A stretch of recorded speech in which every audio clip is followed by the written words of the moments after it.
1 and 2 will be separate with their own mechanics, balance, endgames, and leagues. But it's still a shared platform.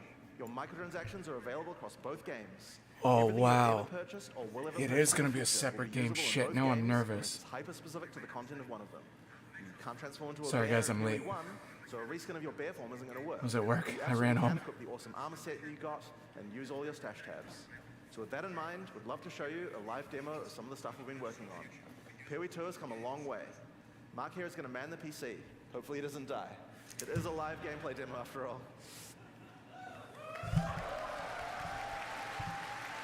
Oh man, I wish it was not a separate game. I feel like that's gonna make them take some risks and they're gonna make the game worse. All right. God.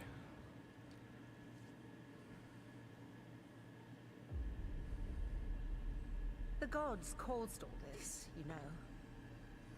After Oriath was destroyed, I traveled, searching for answers. Everywhere I went, the same divine devastation. It must end. I will end it. And no exile will stop me.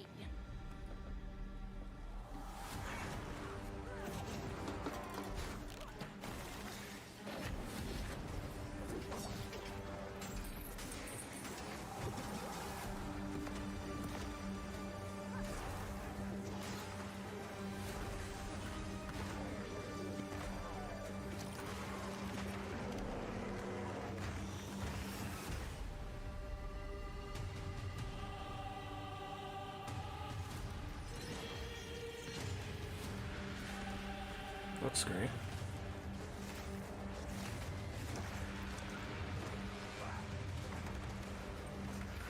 It looks like Diablo 4.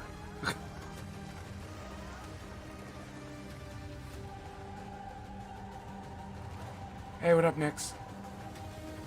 What's going on? Oh yeah, I gotta turn my YouTube chat on.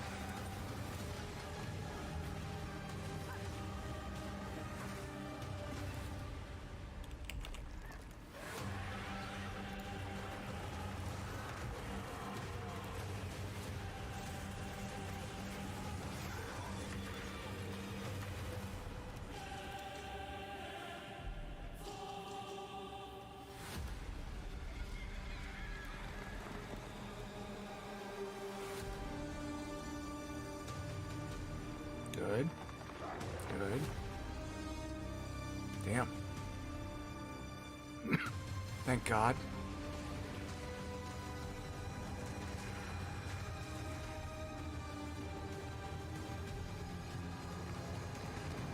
Six-person co-op. This world will be reborn, no matter the cost.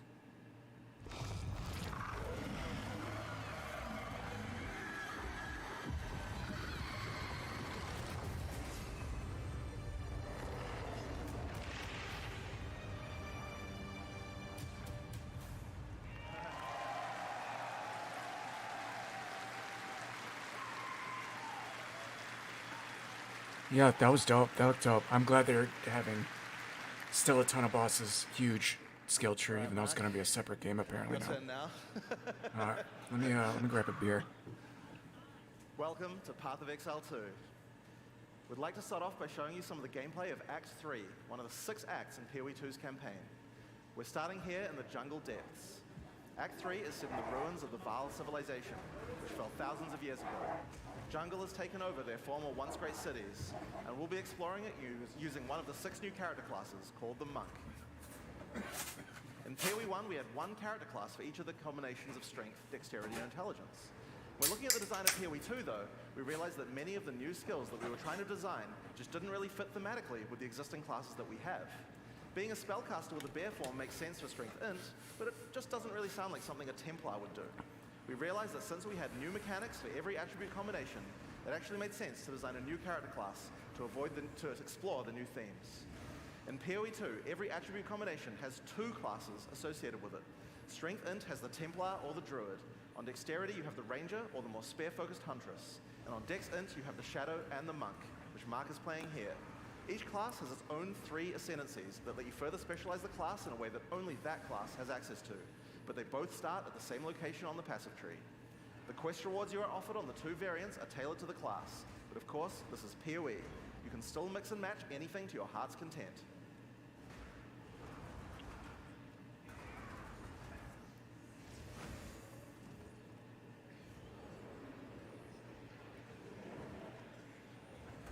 Looks like we've come across the boss for this area. In PoE 2, every area of the campaign contains a boss of at least this difficulty. That's over 100 bosses to fight as you make your way through the campaign, and they all have unique mechanics.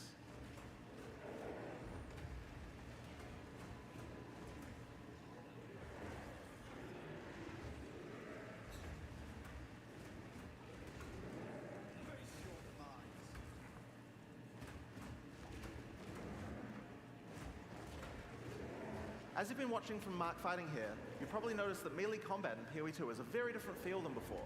We've done a lot of things to add mobility to combat.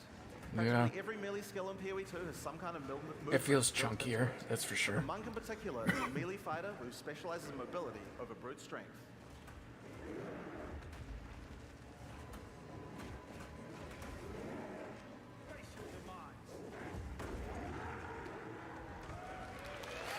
Oh, thank God. There's still orbs. So, as Mark has been playing, you might have noticed there's the blue monkeys. markers over enemies. Mark has a skill equipped called Killing Palm. Whenever an enemy has a blue indicator over it, it means that the monster has low enough life to cull with Killing Palm. Successfully executing the cull will give you a power charge. This is an important skill for the monk, since many of his skills interact with power charges. One of the great things about this skill is that it has a built-in dash forward, which makes it much Damn, the monk easier looks to time dope. the skill right at the point where you need it. It's kind of like an We've done assassin. a huge amount of work Builds in up PoE 2 to charges make and then using uses skills like it. this feel satisfying. If you're In different ways, that's cool though. Monster, the skill will automatically lock onto the cullable target, and it will even do a small amount of pathfinding around obstacles. We really want to make sure that when you've got an opportunity to use the skill, nothing is going to get in your way. Once you have some power charges, you're going to need some skills to power up. A great follow-up is Falling Thunder. Falling Thunder without a power charge just creates a relatively small lightning AoE in front of you. But if you do it with power charges, it turns into a pack clearer with a large number of extra projectiles. Yeah, you should have done that one second.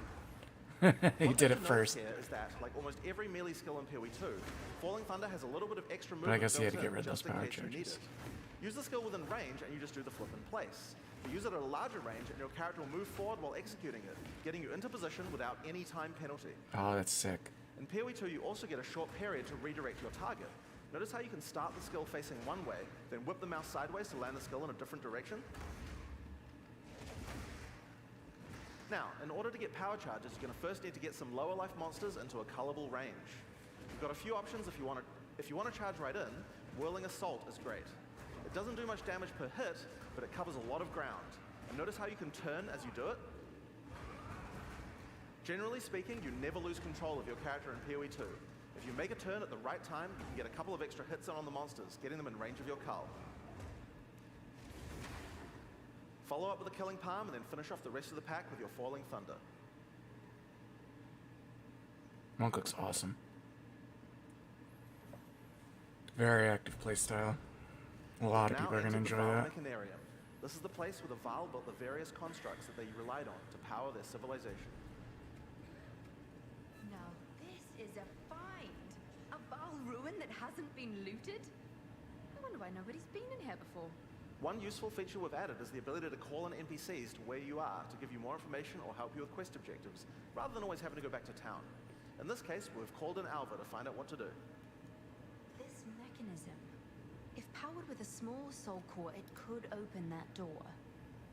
There should definitely be soul cores somewhere around here. They had to power these constructs somehow. As Alva just said, we need to find a small soul core to open this door. Let's explore. If you want to shave off some life without getting too close to some of the more dangerous monsters, a great option is Wind Blast. Wind Blast also doesn't do too much damage, but it keeps enemies back. The closer they are, the farther they're pushed back, so it's a great option for keeping smaller but higher damage enemies at bay. Note that the bigger the enemy is, the less they'll be pushed back, so trying to push back some giants isn't going to be as effective. And there's the soul core. Let's get back to the door.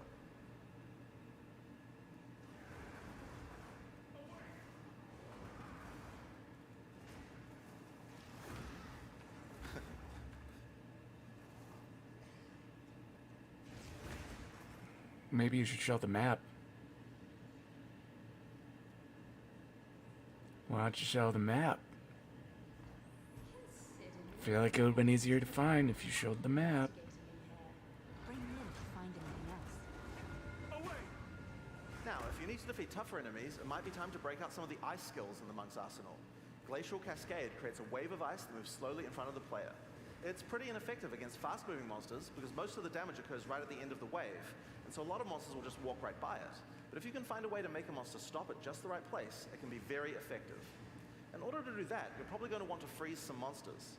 The monk has a few different tools to do this. A fairly simple option is to get right in the monster's face with Ice Strike.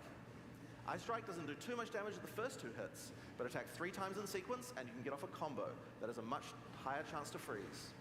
Get in there with the freeze, then roll back and finish the job with Glacial Cascade. Now, remember how Glacial Cascade is that extra damaging spike at the end? If you hit a frozen enemy with that spike, it shatters the ice on the enemy and does a devastating amount of damage. This is a really great combo against bosses, as you'll see later. Oh yeah, and I've just been casually mentioning rolling around.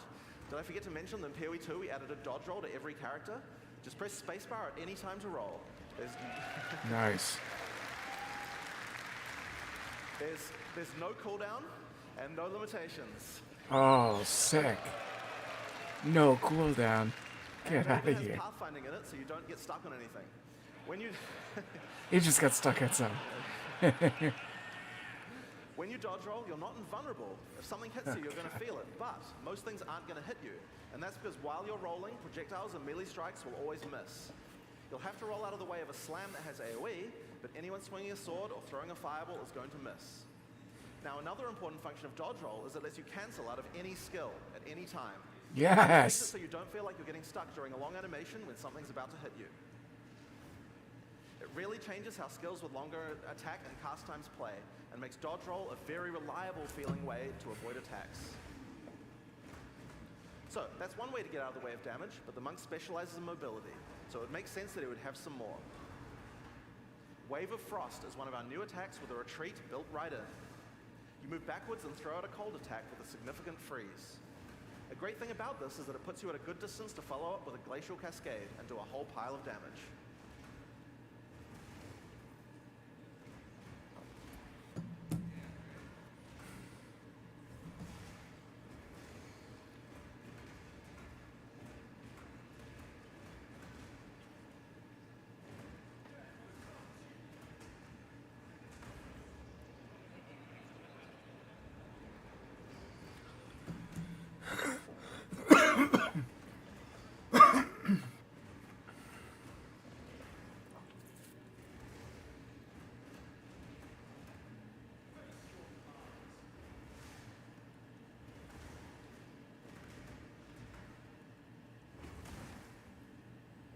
Another skill you can use to get some extra freeze is Shattering Palm. Shattering Palm is a palm strike that puts a small ice bomb on the target. Kill or deal enough damage to the target and the bomb will explode, doing some damage and a significant freeze. It's a great option against bosses where the wave of ice might not be enough to get that freeze off. But you still really want to use Glacial Cascade to get the damage bonus.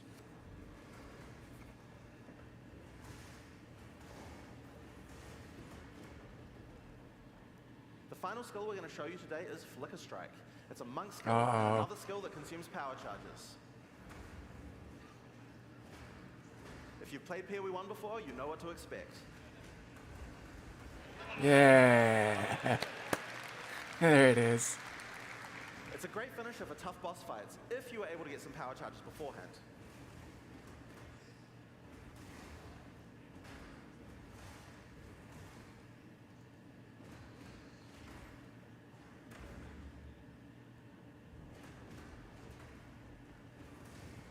Oh, I killed it before it came to life. That's dope. Don't have to wait for him to spawn.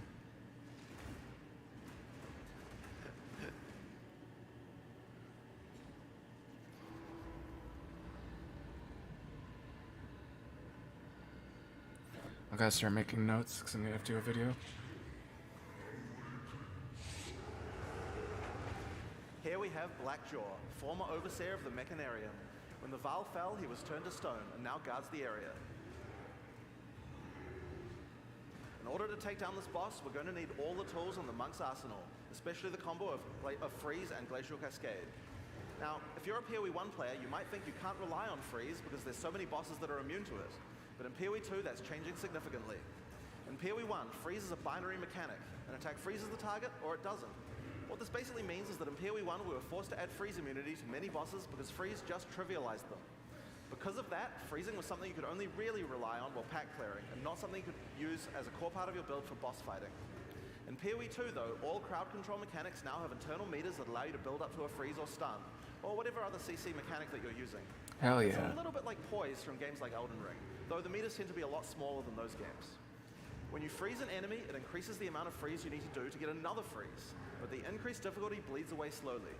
More freeze will always let you freeze the boss more often, but this system means that it will not get out of control in party play or interact badly with other CC mechanics, allowing us to let these kinds of mechanics actually work against all bosses.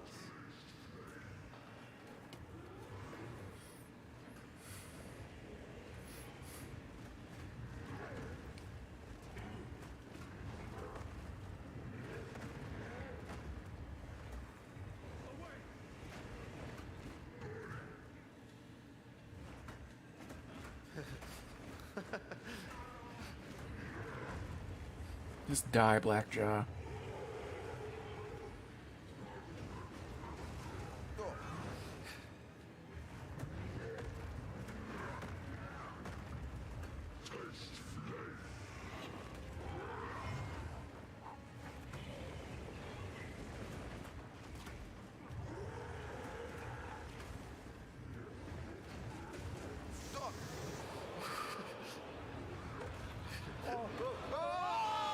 Oh, he died. What? Oh, no. All right. Let's take two. All right, so this might be a good time to mention that in PoE 2, if you die to the boss, you have to start again from the start. There's no boss cheesing. Oh, no. Oh, there might be a... Are you okay? Oh. Oh, 1 second. One technical issue. So some builds won't even be able to do. Just typing some cheats. So squishy builds are screwed for bosses. Unless you're really good at the Alright, fight. good. Back to the stream. All right. Round 2. Let's go. Whoever balanced that, like, come on. Well, no, there still will probably be like portals for like epic bosses, right? So yeah, I guess for these bosses, I don't really care.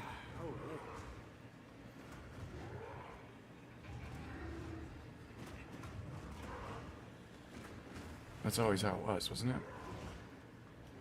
If you died single player, you just had to go back. So I don't see why that's any different.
It's gonna pound again.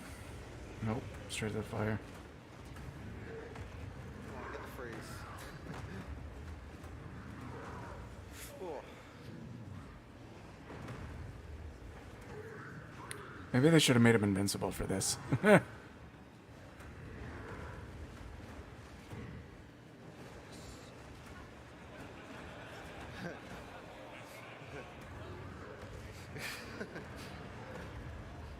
Holy.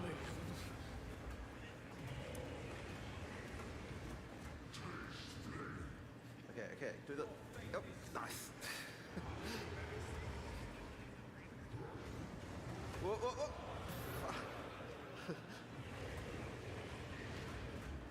He's okay.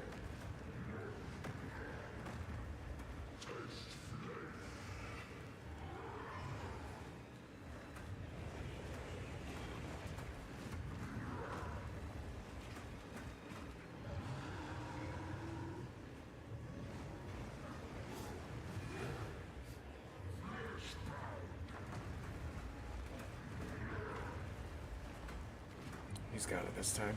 He's in the warm-up round. Give me a breeze. Come on.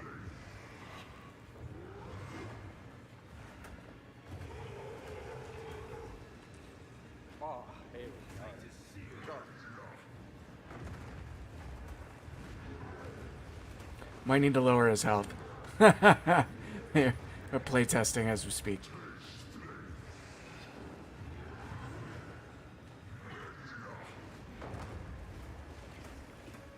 Freeze, freeze, freeze. Oh, oh, no! Oh, shit! Oh, oh. Oh, oh. Come on, come on. No. Get it. They're so good. There you go, there you go. After this, after this, after this. No, no, no, no, no, no, no, no. Get him. Okay. All right. I started to get so nervous.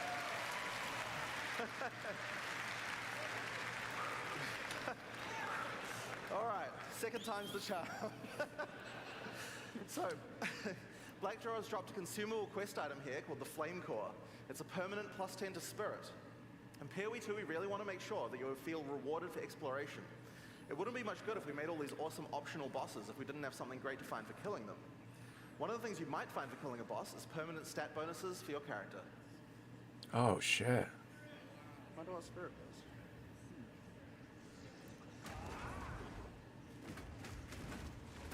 All right, now because this random area... is There's so gotta be a marked, cap, find right? The exit the hard way. This is, because I died, this is Yep. no longer rehearsed at all.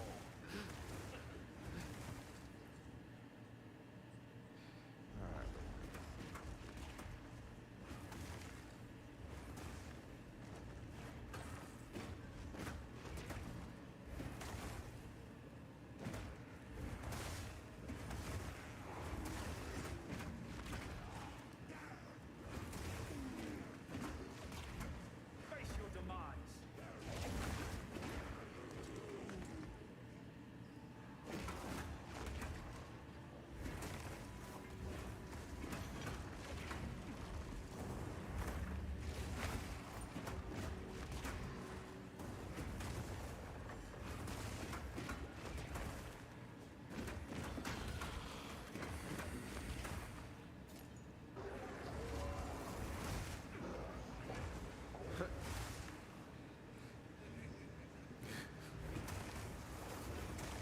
Just gonna go around this way. Need to use those killing palms more often, Mark.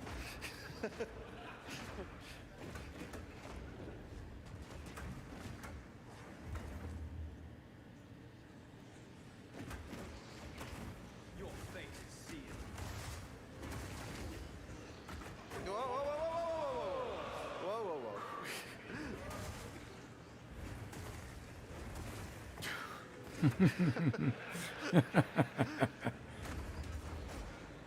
My poor heart. Lightning strike. Oh. I think you got completely lost there. I have Now no lightning idea strike.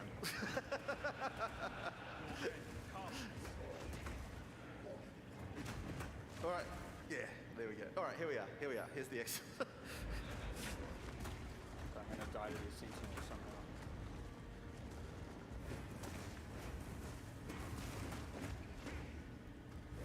Just run by them. They not know how this game works for most people. All right. Let's go right through. Yeah, I was gonna say, just go. All right. In order to help with the next area, we're going to call in a sorceress. I'd like to welcome Octavian to the stage, who's going to join the party with Mark, so we can play through together. All right. All right, 1 second. Oh, I can hear his password. All right. Oh, the Here we invite. go. All right. The sorceress is the new intelligence-focused character in PoE 2. While the witch focuses more on occult magic and summoning, the sorceress is themed around pure elemental destruction. Oh, Let's have a yeah. look at how she plays.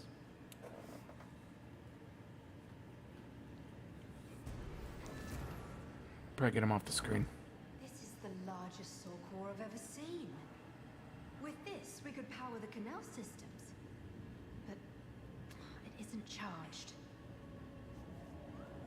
There is still latent energy in this machinarium from its ancient operation. These lines in the stonework surely Hey, lead to nah, this is PoE generators. 2. You might need to find some more soul cores to spin them And up. they just announced at the beginning that Everything it's looks actually be going to in be a completely surprisingly standalone decent game. It's not going to be Maybe the an difference override to would be PoE. maintaining it. In any case, it should still function. What up, Willie? Long time We'll no have to talk. remove that large And I know, right? wall, It looks fucking, of it looks course, dope. but that shouldn't be a problem.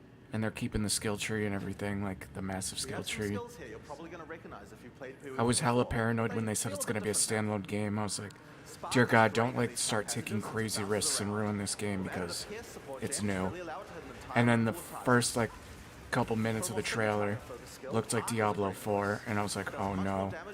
But now it looks awesome. I just had to see it played.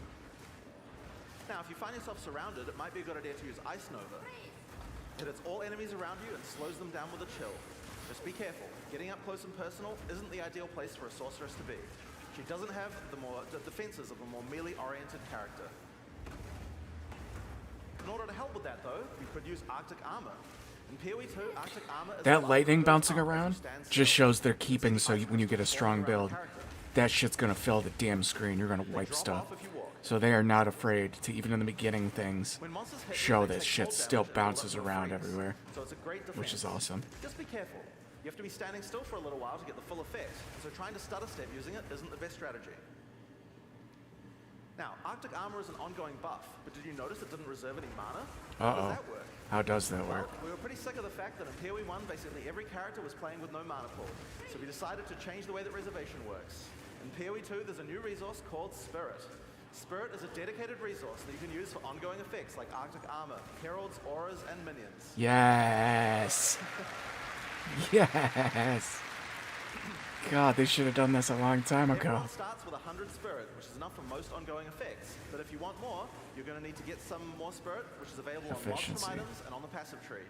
But if you're willing to go up your offhand slot, the easiest way to get it is by holding a Scepter. Find out more about that in the items talk later on. Now, if you want to increase the cold damage that you're dealing, you can always use Frost Bomb.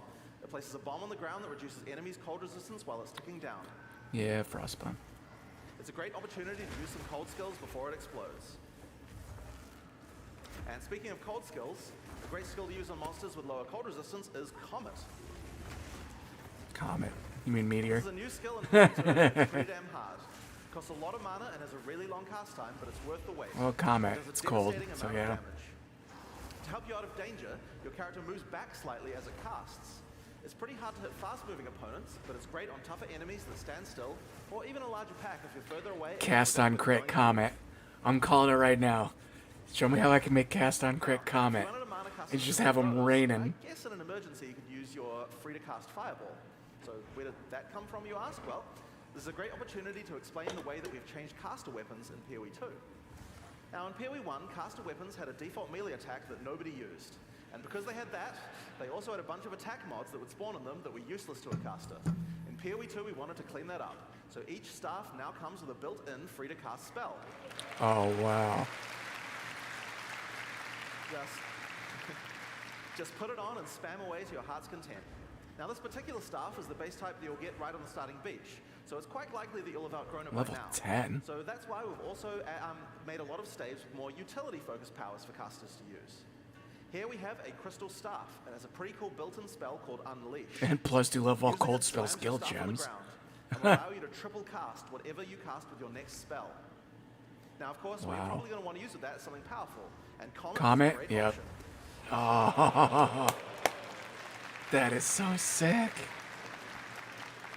You'll notice that Unleash is one of the few skills in PoE 2 with a cooldown.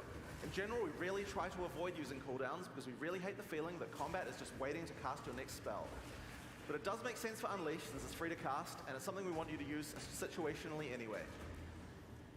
Now, if you're facing something tough, you might need to try out Mana Tempest. Mana Tempest creates a circle of power which your character literally hovers over the ground. While in the circle, your mana drains, but it powers up all your spells. Lightning projectiles will fork, beams will chain further, and you also do a lot more damage.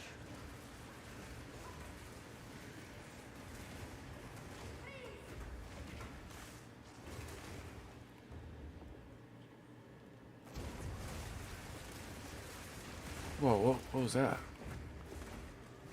Was that Freezing Pulse? Oh, that was his knockback wave. I forgot the monk was even in here.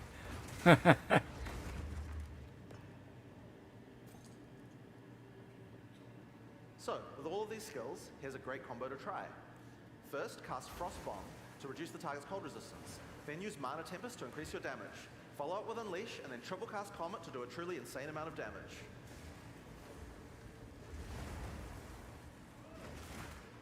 And it didn't kill. Where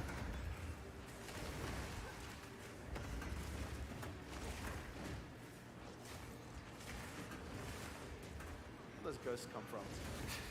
These ghosts. Yeah. This Whose rare fault is that? This rare monster has dropped an uncut gem, and that's a great opportunity to talk about how skill gems drop in PoE 2. Instead of dropping specific gems, you can find uncut gems. Just right-click on them and pick whatever skill you Solid want. movie also. Wait, what? Whoops. No way. I just got chills. That is so much Gem will easier. come pre-leveled to the level of the area that dropped it, so it's a lot easier to change between skills in PoE 2. Wow.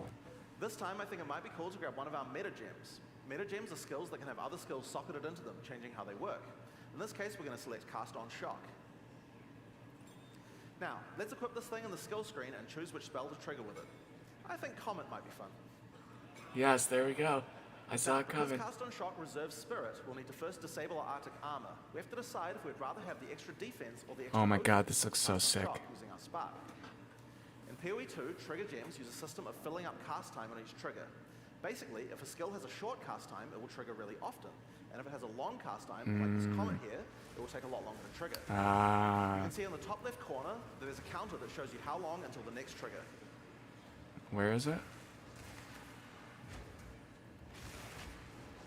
Hopefully he shot some monsters.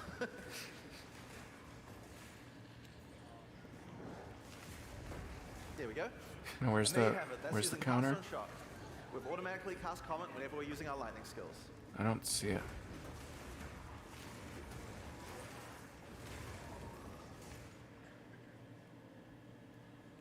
So, we found the generator. Time to power it up.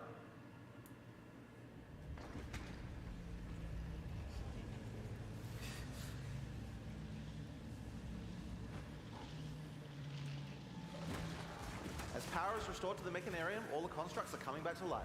We're going to fight them on the way back to the charged soul core. So, one thing that PoE 1 players might have noticed is this character has both lightning spells and cold spells. That's pretty inefficient, right? It's a big no-no for most builds because any specialization into cold or lightning isn't going to affect the other element. And generic elemental damage increases are not going to be as powerful as focusing on a single element. Well, in PoE 2 we have another major new system to introduce to solve these kinds of problems. And it starts, oddly enough, with weapon swap. Now, in PoE 1, weapon swap isn't really used much for its originally intended purpose. We imagine that people are going to be swapping in and out between different weapons to deal with whatever situation they were in. People just don't do that at all. And a large reason for that is because it's really, really awkward. In PoE 2, we wanted to Yeah, solve all turn of that. shit off, The staff like- Octavian is using here has an ice mod on it that makes it great for when he's using his ice spells. But we would also like to be able to make sure that this build works just as well for his lightning spells. If Octavian equips his previous staff in his second weapon set, you can see that it appears on the character's back. Now, we're going to open up the skill screen. If Octavian opens the skill options for his lightning skills, you can see here that you can choose which weapon sets are usable with each skill. First, we uncheck set 1 from being used by his lightning skills. Then we go through the cold skills and turn those off with his lightning weapon. No way. Just take a second. If I can remember where they all are. Yeah. Now, when we use Spark, the character will automatically switch to the lightning staff on his back and then use the skill. And when Octavian uses Oh Ice my Nova, his character God. automatically switches to his Ice Staff before using it. Oh my fucking god.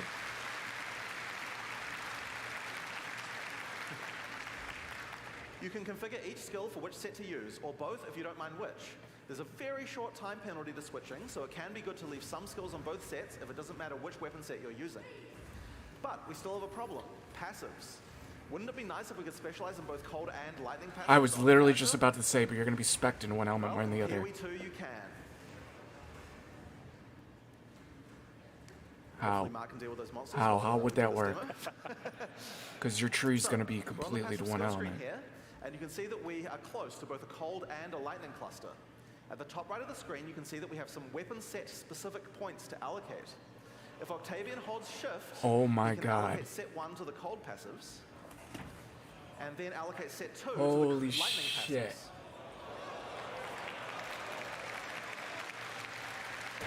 Now, check it out. As we use our weapon swap, the skills allocate changes from one build to the other automatically. So whenever we cast the appropriate spell, the character's passives reconfigure on the fly to the correct build for that spell. Now you can't do this with every single passive on your tree. Only points granted from skill books will allow this kind of dual specialization. So you're not going to be changing from a mace slamming warrior into a fire elementalist with the press of a button. But it certainly increases the number of options you have for builds. There's a huge number of places where the system can shine. You can augment your dagger shadow build with traps, or have a great curse set up on your witch with one spec, and then move to your chaos debuff spells with the other, for example. It really opens up your options. Now, another fun metagem to try out is called Barrier Invocation. This works a little bit like the trigger gems I talked about before, but this one charges up as your energy shield is hit by monsters. We're going to put an Ice Nova in this one. The more energy shield you lose, the more charge builds up. Just get that one equipped there, yep. So yeah, the more energy shield you lose, the more charge will build up, until the point you're able to cast the socketed skill instantly. There we go. So you lose some, so you lose some energy shield, and at just the right time, invoke Ice Nova to cast all the stacked up copies in one instant cast. If you keep losing shield, you'll build up even more charge for even more casts. So it's a great defensive option in an emergency. That's cool.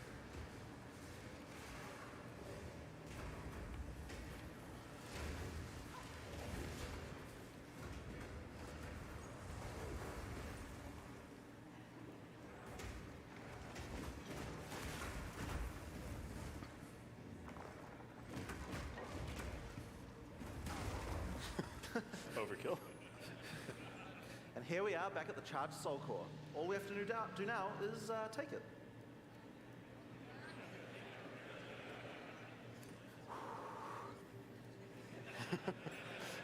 Just take it.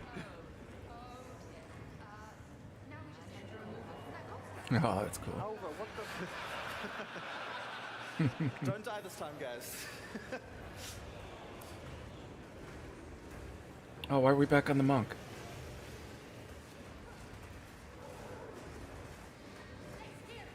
Frozen?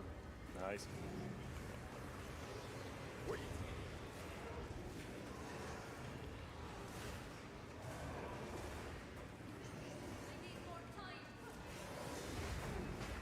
Get away from the wall. Oh god. Frozen, no? Good. Frozen, nice. Helps that we're both doing ice damage. Cold.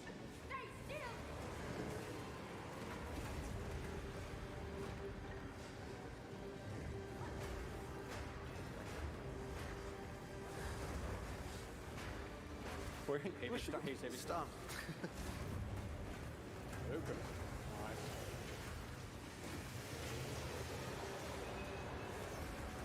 Frozen?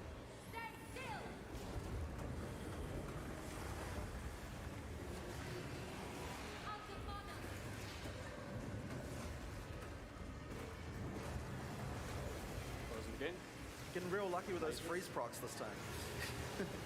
All skill.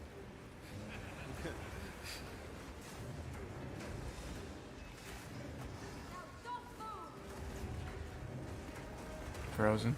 Nice.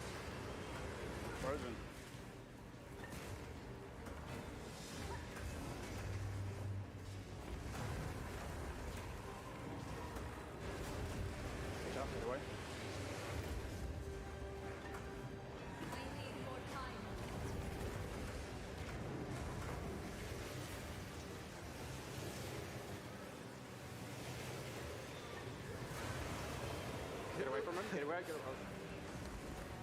Triangle.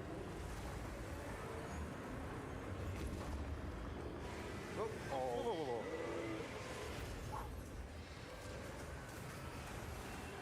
Charlie. Nice. Hey, Carolax. It looks fucking amazing. The changes that they've shown are just So like that's part of blowing my Excel mind 2. right now. These areas, as well as around half of each of the first 4 acts, are available to play at the 3 demo zones around Exilecon.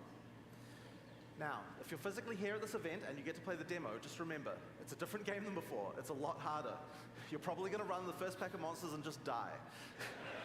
I really recommend you read the signs. They have good advice on how to combine your skills effectively, and remember, dodge rolls on spacebar. Use it. You're just going to die otherwise. So your next question is likely to be, when is the beta? Well, we're in our last year of development, but we're still finishing acts, adding skills, and balancing everything. The closed beta is going to start on June 7th, 2024. Oh. Path of Exile 2 has been a long time coming. We're incredibly excited to be near the finish line, but we're just not quite there yet. We're determined not to rush this and make sure we get everything right. In the meantime, there's a lot in store for PoE 1. I'll hand back over to Chris, and he's going to talk about what's coming up. No. The closed beta is in a year. Oh my god. Are you serious? That means it's not coming out till like next Christmas. I don't even know if I'll be alive that long. No, I need to smoke a cigarette. That demo is very hard for them to do in person. Like, I am very impressed it went that well. So, as Jonathan explained, Path of Exile 1 will continue to be its own unique game once Path of Exile 2 comes out. We will continue to update it with expansions and leagues going forward. And because accounts and microtransactions are shared between the 2 games, and their expansion releases are offset from each other, it's super easy to jump between them and effectively play both if you want. So I'm going off script for a second here and just going to explain this a bit better. Imagine we release a Path of Exile 2 expansion, right? So everyone dives in and plays it. You give it, say, out of the 13-week cycle, you're going to play for, some hardcore players play for the first few weeks, some people play for most of the time. We're going to aim a Path of Exile 1 expansion to come out towards the end of that cycle, say 4 or 5 weeks from the end, which also lasts for 3 months. So because Path of Exile 2 has more content and is a significantly larger game, it will mean that you can play Path of Exile 2 for the majority of the cycle, and then either keep playing if you want to keep playing Path of Exile 2, or jump into Path of Exile 1 when its league launches and enjoy that, either for the entire period or until the next Path of Exile 2 one comes out. And of course, because your purchases are shared, if you were to buy supporter packs or microtransactions in either, they're just available on your characters in the other. Speaking of Path of Exile 1 expansions, we've got one coming out in just 3 weeks, on August 18th. Let's watch the trailer for Path of Exile: Trial of the Ancestors. Souls such as yours do not go quietly into the night. They thirst for battle. They yearn to prove themselves.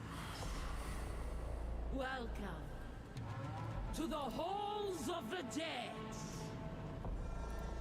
Earn your place among us. Under Hinikora's watchful eye, test your mettle against the greatest warriors who ever lived. Wait, what is this for? This is a new season? Why does it look weird? Oh, those are the next cosmetic packs. They're adding PoE 2 stuff. In the trial of the ancestor.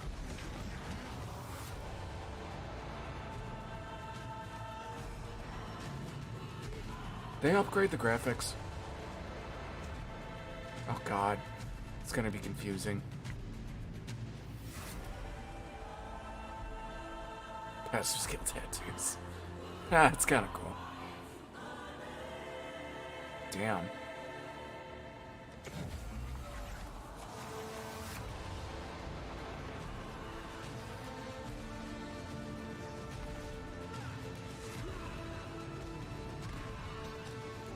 Itemized sanctums.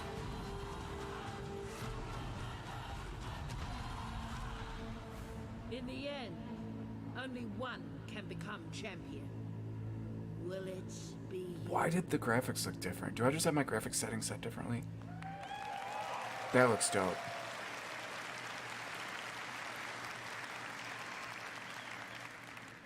In the Kurui Afterlife, the fallen chieftains of each tribe participate in a tournament called the Trial of the Ancestors. You will journey to the afterlife, assemble your own team, and enter the tournament to battle those chieftains and earn valuable rewards. As you play through areas in the Ancestor Challenge League, you'll find tradable silver coins. Using them will take you to the Kurui Afterlife, where you will encounter Navali, who you may remember from the Prophecy League. Each coin allows you to play a match of the tournament. You start the tournament with a basic team consisting of 3 warriors. The tournament is double elimination, meaning you're allowed to have 1 loss without consequence. A second loss eliminates you from the tournament. Your team will compete against 10 other tribes, and you choose who you're going to challenge next out of the teams left in the tournament. When you start a match, you see the configuration of the enemy team and get to place your team of warriors on the battlefield to challenge theirs. You and your party of exiles will play alongside your warriors. So while this league does have many elements of an auto-battler, you're right there fighting alongside them. Oh, it's an auto battler. During a match, when a warrior dies, they respawn at their totem after a short time. If their totem is destroyed, then they are instantly killed and can't respawn. The team that destroys all of the opposing totems wins. If you're playing a hardcore character though, don't worry. Hinokora, the goddess of death, is watching over you and will restore your soul to your body, so you can't permanently die in the afterlife. Like that. In the Trial of the Ancestors, strategy and tactics are key. Every unit has its own strengths and weaknesses that must be utilized to win matches. The turtle is really slow and really tanky. It's perfect for either defensive positioning to stop I don't mind auto flanks or chesses. offensive positioning to tank hits for you if you're pushing through the middle. It's not great in the center or flank positions due to its slow movement speed. The Tuatara is a quick and deceptive unit, which is relatively well balanced for all positions.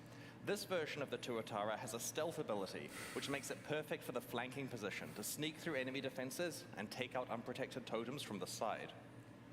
The Goliath of Night is a disruptor unit, and it's ideally placed in a center position to intercept enemies that are chasing you.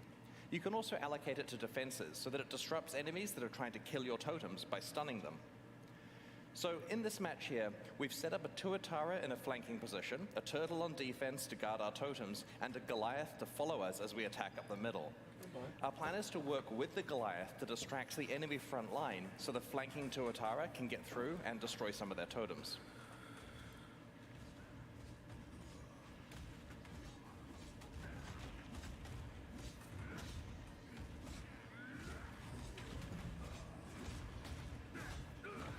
Teamwork. Upon winning a match, you earn favor and other rewards. I'll talk about the other rewards shortly. There are a lot. You have a separate amount of favor with each tribe, and you can spend it by talking to their chieftain to recruit warriors and purchase field items and equipment that your team can use. Each tribe has specific specialities. For example, Hinokora's tribe manipulates life and death. Rongo Kurai's tribe is slow and tanky, with an emphasis on stuns and knockbacks. You can recruit warriors from many different tribes and mix and match them together into your team based on what you need. Field items are items that are placed on the battlefield and can be activated during the match to, for example, revive a warrior or heal your entire team. If a field item isn't consumed within a match, it persists on to the next match. But your warriors, their equipment, and your field items are all wiped between tournaments. You enter each tournament fresh. Your success in a tournament updates your overall ranking, which helps you earn better rewards in subsequent ones. Speaking of rewards, let's discuss the good part, what you can earn for succeeding at the Trial of the Ancestors. You can tell this gets me excited. Okay. You get a reward as you win each round of the tournament, and these rewards are visible when you're selecting which tribe you want to play against. Oh, They'll help shit. inform your decision, as some of them are regular rewards and some of them are exclusive new rewards you can only get from the Trial of the Ancestors. I'm literally tripping over my words to get to the part where I can explain tattoos. Wow, you can replace passive The Ancestors skills. reward you with special tattoos that are not applied to your skin, but they're engraved on your soul. This process can transform what your attribute skills on the passive tree do, basically the attribute highway, Does it though it's general. replace them or add them? The Oh, regular ones replaces. can only be applied Okay. to basic attribute skills and allow you to convert your tree's attribute highways into something more useful for you. For example, this one converts a small dexterity skill into movement speed. Each tribe has its own exclusive passive tattoos. This tattoo converts a small strength skill into additional fire resistance. This one converts a small intelligence skill into additional lightning damage. And this one converts a small strength skill into one that summons a minion when you take a savage hit from a unique enemy. But don't go overboard on the number of skills you convert with tattoos, as you'll probably need at least some of your attributes left to equip items. Each of the 10 tribes has an exclusive unique item that you can earn. These rarely show up as rewards for defeating that tribe in a match. Katava's Hunger is a unique majestic plate that you can earn by defeating the Katava tribe. As you can that's see, it dope. grants an immense amount of life for a single item, providing you don't have any life on any other pieces of your God, equipment. that's a While lot this is to tricky give away, though. accomplish, it also frees up all those other potential life slots to be something else that benefits your build, Yeah. making it pure upside. This amulet is a unique item you can earn by defeating the Arohongui tribe. It has the powerful effect of causing your flasks to instantly recover life and mana whenever you're low. Oh my This could god. potentially be a powerful panic button. Pathfinders or maybe you want to build are around going to permanently being on fucking low be life or mana, invincible. so all of your flask usage is instant. Pathfinders are going to be If you invincible. manage to win the entire tournament, you'll not only receive the reward from the final match, but Hinokoro will also give you a choice of Pathfinder's invincible. Sorry, button didn't work. Of 3 additional exclusive items. Let's have a look at some of the things you may be offered. Bound fake First cloth up, belt. there are 4 unique items that exclusively come from Hinokoro for completing the tournament. This belt, for example, lists a plethora of really powerful properties, both beneficial and detrimental. While you're wearing the belt, the property shifts around every 5 seconds. You never know what's going to happen next. Will you always crit, always evade, never evade? Maybe you're able to find some ways to build That's around the kinda cool. detrimental effects to create as much upside as possible. Hinokoro also has a selection of special, more advanced passive tree tattoos that you can only receive Yeah, from you can wear her. Brass Dome. This one transforms a Get rid of 30 the crit. intelligence notable attribute skill Or raffle into of one that. that increases the level of all of your intelligence gems. You're only allowed 1 copy of the specific attribute combination tattoo on a tree. Hinokoro can also award you with a new type of item called an Omen. These are small items that sit in your inventory until a condition is met, at which point they are consumed and something happens. In this case, when you reach 25% life, your flasks are all replenished. Now don't worry, each player can only consume 1 Omen per combat area, so you don't have any reason to fill your entire inventory with them. This one creates a portal on death. We made it for me. Yes. It won't try to save your life, but it will save you some time. This one grants you Soul Eater when you level up. It's definitely worth carrying around for that occasional massive power boost.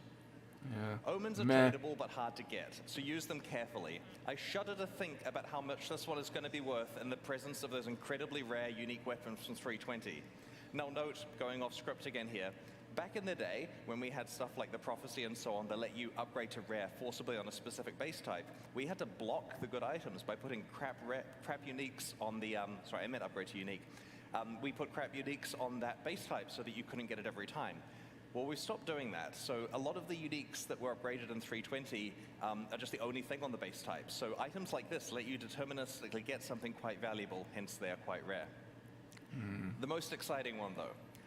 Finally, Hinokoro can offer you a lock of her hair. This is a very special currency item that lets you foresee the result of using another currency item to craft something. This means, for example, you can know whether it's worth exalting your item because you'll know exactly what the outcome is. Oh, that is Hinokoro's so lock will slot into your dope. crafting pipeline with powerful consequences. The Trial of the Ancestors offers a wide selection of valuable new rewards as you complete matches and tournaments. We really look forward to seeing what strategies you develop for building, equipping, carefully placing, and playing alongside your tribe.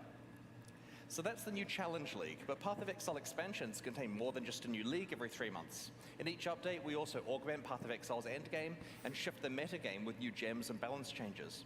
This expansion is no exception. I'm going to explain the other changes in a medium amount of detail. I'm conscious that we have both new and existing players. For new players, I'm going to try to include some extra content to help make the changes more understandable. You can find out all the detail in the patch notes and other information we'll be posting in the few weeks before release. Let's start with how the Trial of the Ancestors expansion expands Path of Exile's endgame. In December last year, we released an expansion called The Forbidden Sanctum, which introduced the Sanctum Challenge League. This league was a roguelike game set within Path of Exile where you would randomly explore a randomly generated sanctum 1 room at a time, alongside your regular play. You'd pick which rooms you wanted to explore out of several options and accumulate beneficial boons and detrimental afflictions So they're bringing that made your Sanctum run back, but what are they easier and changing? harder, respectively. Not only did Sanctum work really well as a league, but it also had the potential to be added to Path of Exile as part of its core endgame content, alongside systems like mapping, delve, and heist. Well, in this expansion, the Forbidden Sanctum... Yeah! Alright. Sanctum can be fun. I'm okay with that. Sanctum was I've cool. really been looking forward to this one. We're reintroducing the Sanctum as core content in Path of Exile's endgame. Or are you changing You'll the initially tree? meet Davinia, the Or Sanctum NPC, are in you Act getting 10. rid of something? Sanctums are now tradable items that you can find while playing maps in the endgame. A forbidden tome represents a whole floor of the Sanctum. Yes. Its rooms can be played back to back, or you can take breaks between them and do something else if you choose. Upon successfully completing that Sanctum floor, the next floor is generated as a tradable item with all of the state of your Sanctum run built in. This means that the item stores what boons and afflictions you had, what rewards you've locked in, and how much resolve you have left. You can then either play this floor or trade it to someone else if it feels more beneficial. For example, let's say you manage to lock in a really valuable reward. The example here is a Mirror of Calandra, but you'll also notice that... Do I have a laser pointer? It doesn't work on the board. Okay, one resolve.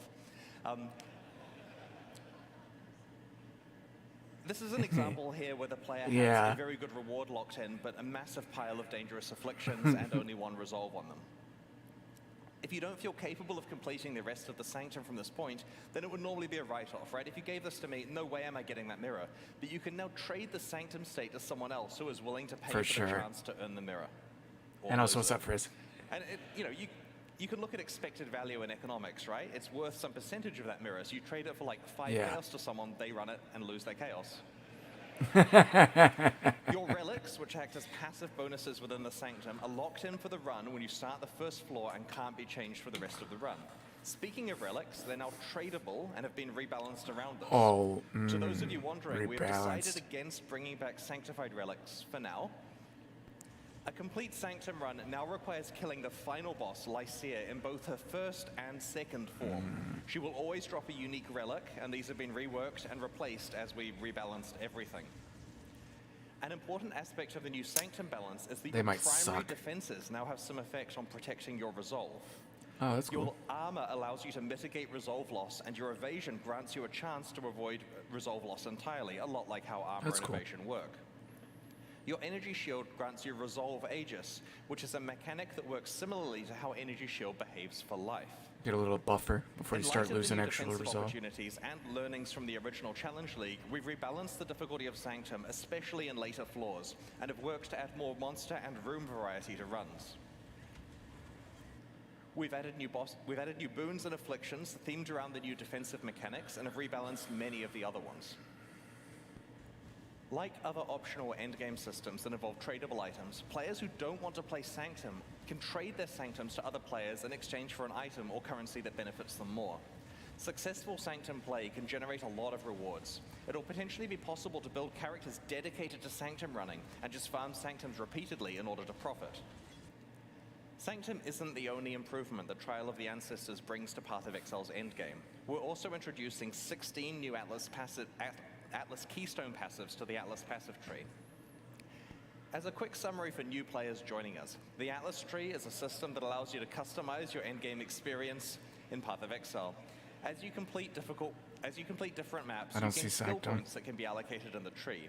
You could use these points to modify the behavior of different content you encounter in endgame maps to make it more difficult or more rewarding, or to behave entirely differently.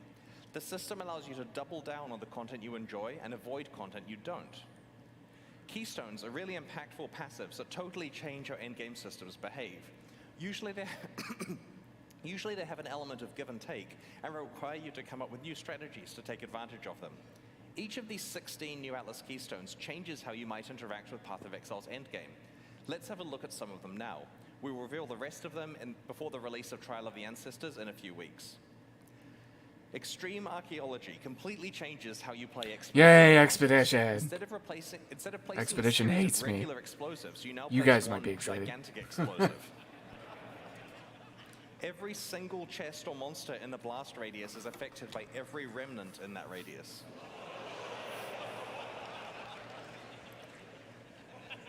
Yeah, they showed it in the trailer, and I was like, Speaker Seeker of the Dead makes it so that tormented spirits can possess you rather than possessing monsters, boosting your stats instead. While possessed, you can touch monsters just like a spirit can, making them stronger and more rewarding. It's kind of getting silly at this point, isn't it? Blight is like a tower defense minigame inside Path of Exile. The Cassia's Pride keystone makes it so that Blight monsters take significantly less damage from players and significantly more damage from Blight towers. This basically lets you go all in playing it like an actual tower defense game. Yeah, I was gonna say, it just makes it more tower-based. Lucid Dreams makes it so that Val's side areas in your maps are no longer corrupted, meaning that you can use currency items to change their mods. That's right, when you encounter a Val side area, the keystone lets you craft it. No one's gonna do this. No one cares about this. Yeah, so some of these are just ridiculous. We've improved reward outcomes, and we've made the downside mods a bit more punishing, you know, just to make it interesting if you try to go for the good outcomes. You may also rarely encounter a unique Val side area. Destructive play makes it so that the Maven will summon between 1 and 3 extra random map bosses when you are fighting witness map bosses. This keystone is analogous to the Eldritch Altar keystones that make those influences more difficult but more rewarding. There are another 11 new keystones that we'll reveal over the next few weeks. Together, these 16 That's true, but keystones there's fun. mean that Well regardless said. of how you enjoy your maps, you'll have plenty of new ways to play Path of Exile's endgame in this expansion. So is there no And I should Sanctum? note, in the initial draft of the keynote, I painstakingly went through every single keystone. It took like 10 minutes. But we'll put them in the news to save you some time here. In the Trial of the Ancestors expansion, we're shifting Path of Exile's metagame in several ways. The first is by introducing 14 new support gems, which are designed to take existing categories of skills and provide entirely new ways to play them.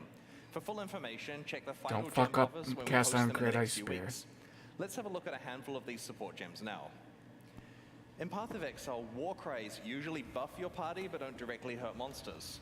The Corrupting Cry support gem turns war cries into damage-dealing skills by making them inflict corrupted blood on monsters affected by the war cry or by your attacks that it exerts.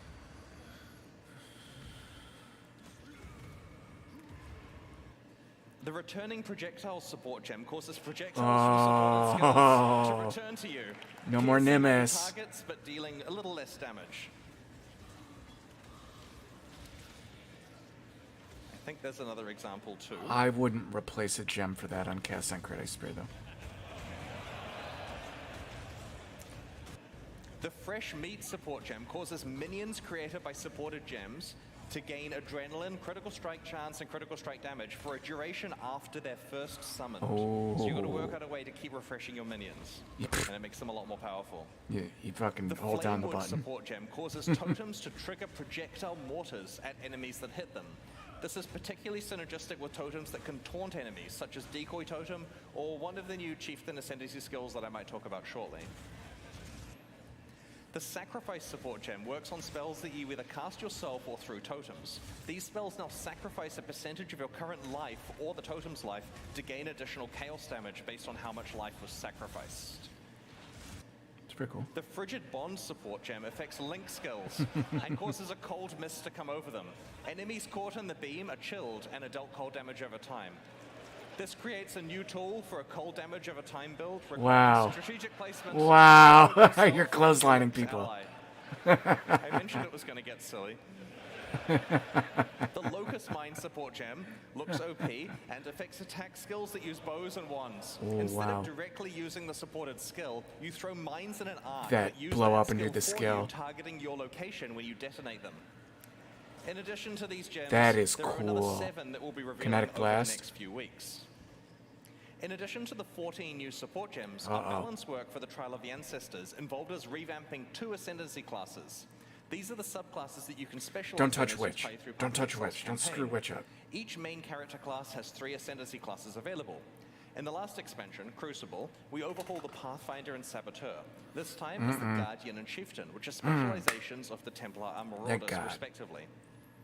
While we were very happy with the theme of the Guardian, it was falling behind the power level and popularity of other Ascendancy classes. Our changes in this expansion have modernized the class and will present you with more relevant build opportunities than before. Brace yourself. Okay. Path of Exile 102. Harmony of Purpose can power up parties using link skills. Time of Need now completely cleanses and heals you every 4 seconds. Radiant and Unwavering Crusade both fully embrace the Every holy 4 summoner seconds, theme, regenerate giving you 100% of life access to over some 1 exciting second. new types of minions that are exclusive to this Ascendancy class. We have this picture on the announcement page, pathofexile.com/ancestor for you to scrutinize. Next. While the Guardian's revamp was similar to that of the Pathfinder, the Chieftain has received the Saboteur treatment. To be honest, we were unhappy about many aspects of this Ascendancy class in its old form, and so we have completely redesigned it. You can play it now. It's basically Yeah, I was gonna an say, I don't play entirely new Chieftain Ascendancy anymore. class with the same name and art and a new way of approaching its themes. Its new skills let you, among other things, cause enemies to explode, turn off enemies' fire resistance while you're stationary, convert passive skills to apply to fire damage, and have your fire resistances Oh my apply to God. your cold and lightning resistances. I'll just give you a second. Righteous to read. Fire Chieftain. All right, that's on the side. Nearby for you enemies to have check no out. fire That's pretty resistance powerful now. against damage over time. That would just... That might To celebrate the make... release of the Trial of the Ancestors, we'll be hosting a boss kill event. To enter, create a hardcore solo self-found character in the Ancestor League and race to kill all 7 Uber Pinnacle bosses on the same character. Note that unlike the last event we ran, this one is not a ruthless event. We'll post more information about the event and its prizes in the news before release. Best of luck to everyone.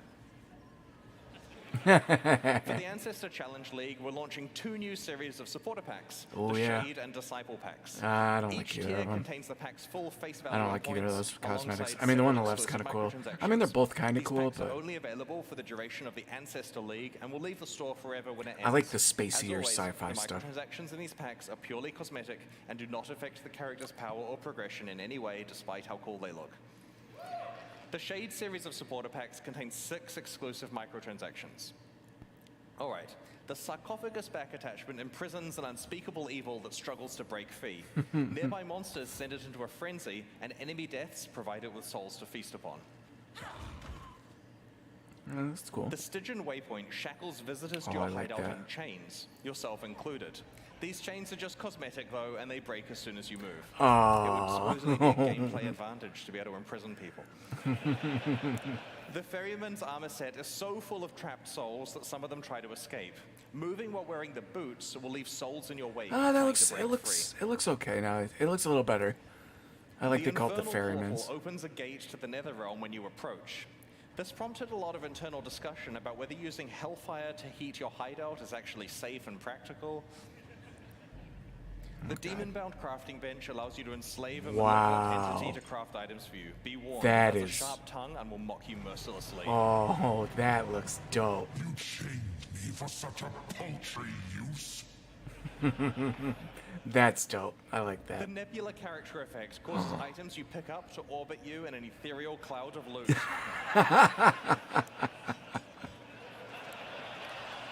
That is funny. The Disciple series of supporter packs also contains 6 exclusive microtransactions. Look at dog. Yeah. I'm gonna put Yeah, that in the that's top pack. amazing. That's great. The Hero's Landing finisher effect summons a marble statue from the heavens to execute unique monsters you defeat. That's dope. You I like that. decide whether it's the sword or the huge lump of rock that actually kills them. The Bell Tower map device heralds the opening of a new map with a peal of bells. Damn. Start to run out of portals though, and it will reflect your desperate situation. This is fine. Yeah. That would go great in my This Is Fine base. The Cathedral armor set refracts light through your character, creating beautiful patterns on the ground around it. If your life gets low, it responds in kind. The Observer Diamond Flask summons a tentacled mass that fires its eye lasers at enemies you critically strike while the flask is active. Again, cosmetic. The Currency Orb Charge effect lets you pick from a number of different currency types to replace your charges with, as long as you've used that currency item anytime from today onwards. Some people... We have to store it in the database, right? Some people will show they can be part of the exclusive club of players who have actually used a Mirror of Calandra. This effect also causes your charges to display in town. So the theory is you go use your standard mirror, which we all have, right? The Faithful Hound Pet is a very good doggo, and it knows a few tricks. You can command it to sit, roll over, or play dead. And yes, you can pet the dog.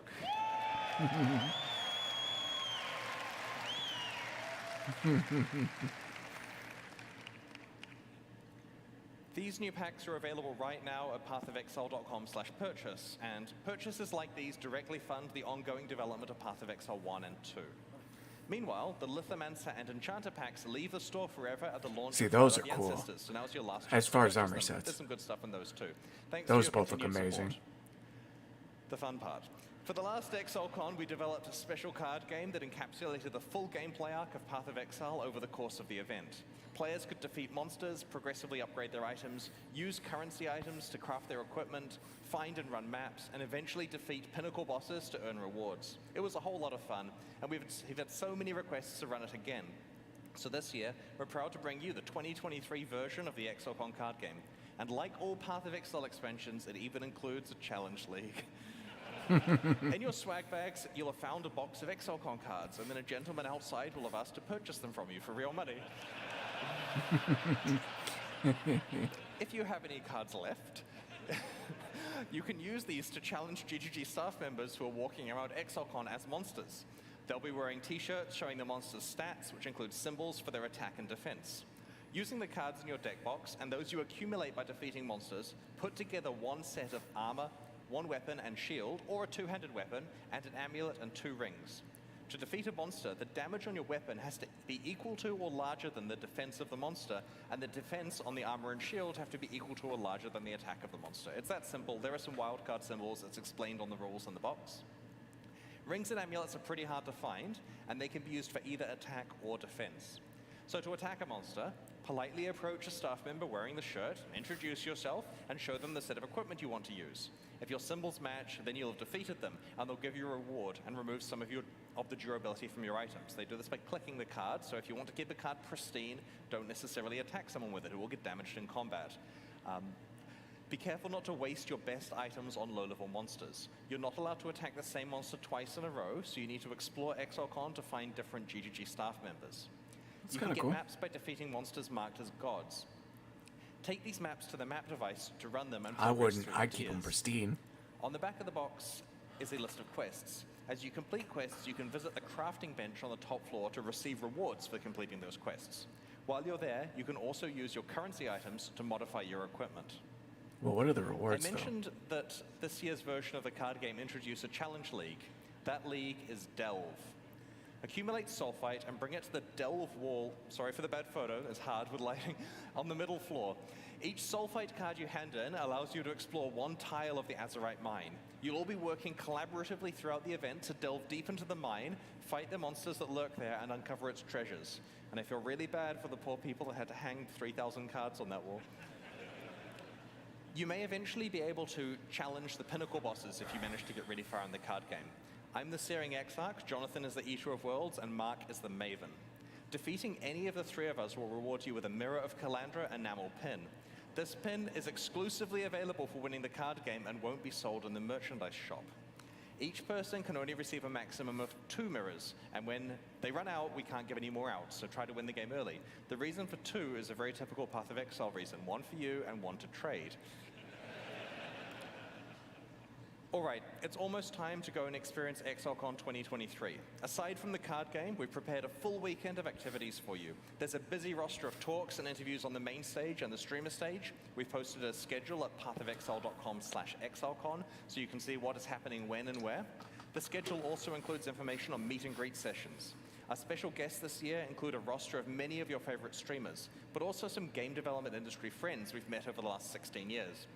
We're proud to once again welcome the creators of the Diablo series, David Brevik, Max Schaefer, and Eric Schaefer, as well as Travis Baldry, who you may know from Fate, Torchlight, and his popular fantasy books, or even the books he's narrated. They'll not only have meet and greet sessions, but are also participating in an action RPG roundtable discussion alongside me and Eric tomorrow on the stage. In all of the developer talks and panels, Exilecon attendees will be able to scan a QR code on their phone to submit questions for the speakers to discuss in the panel or on the Q&A section of the talk. The Path of Exile 2 Exilecon demo is a large one, and you may want to play it multiple times this weekend. In each session, you can pick from one of 4 character classes, which start at various points throughout the first 4 acts of Path of Exile 2's campaign.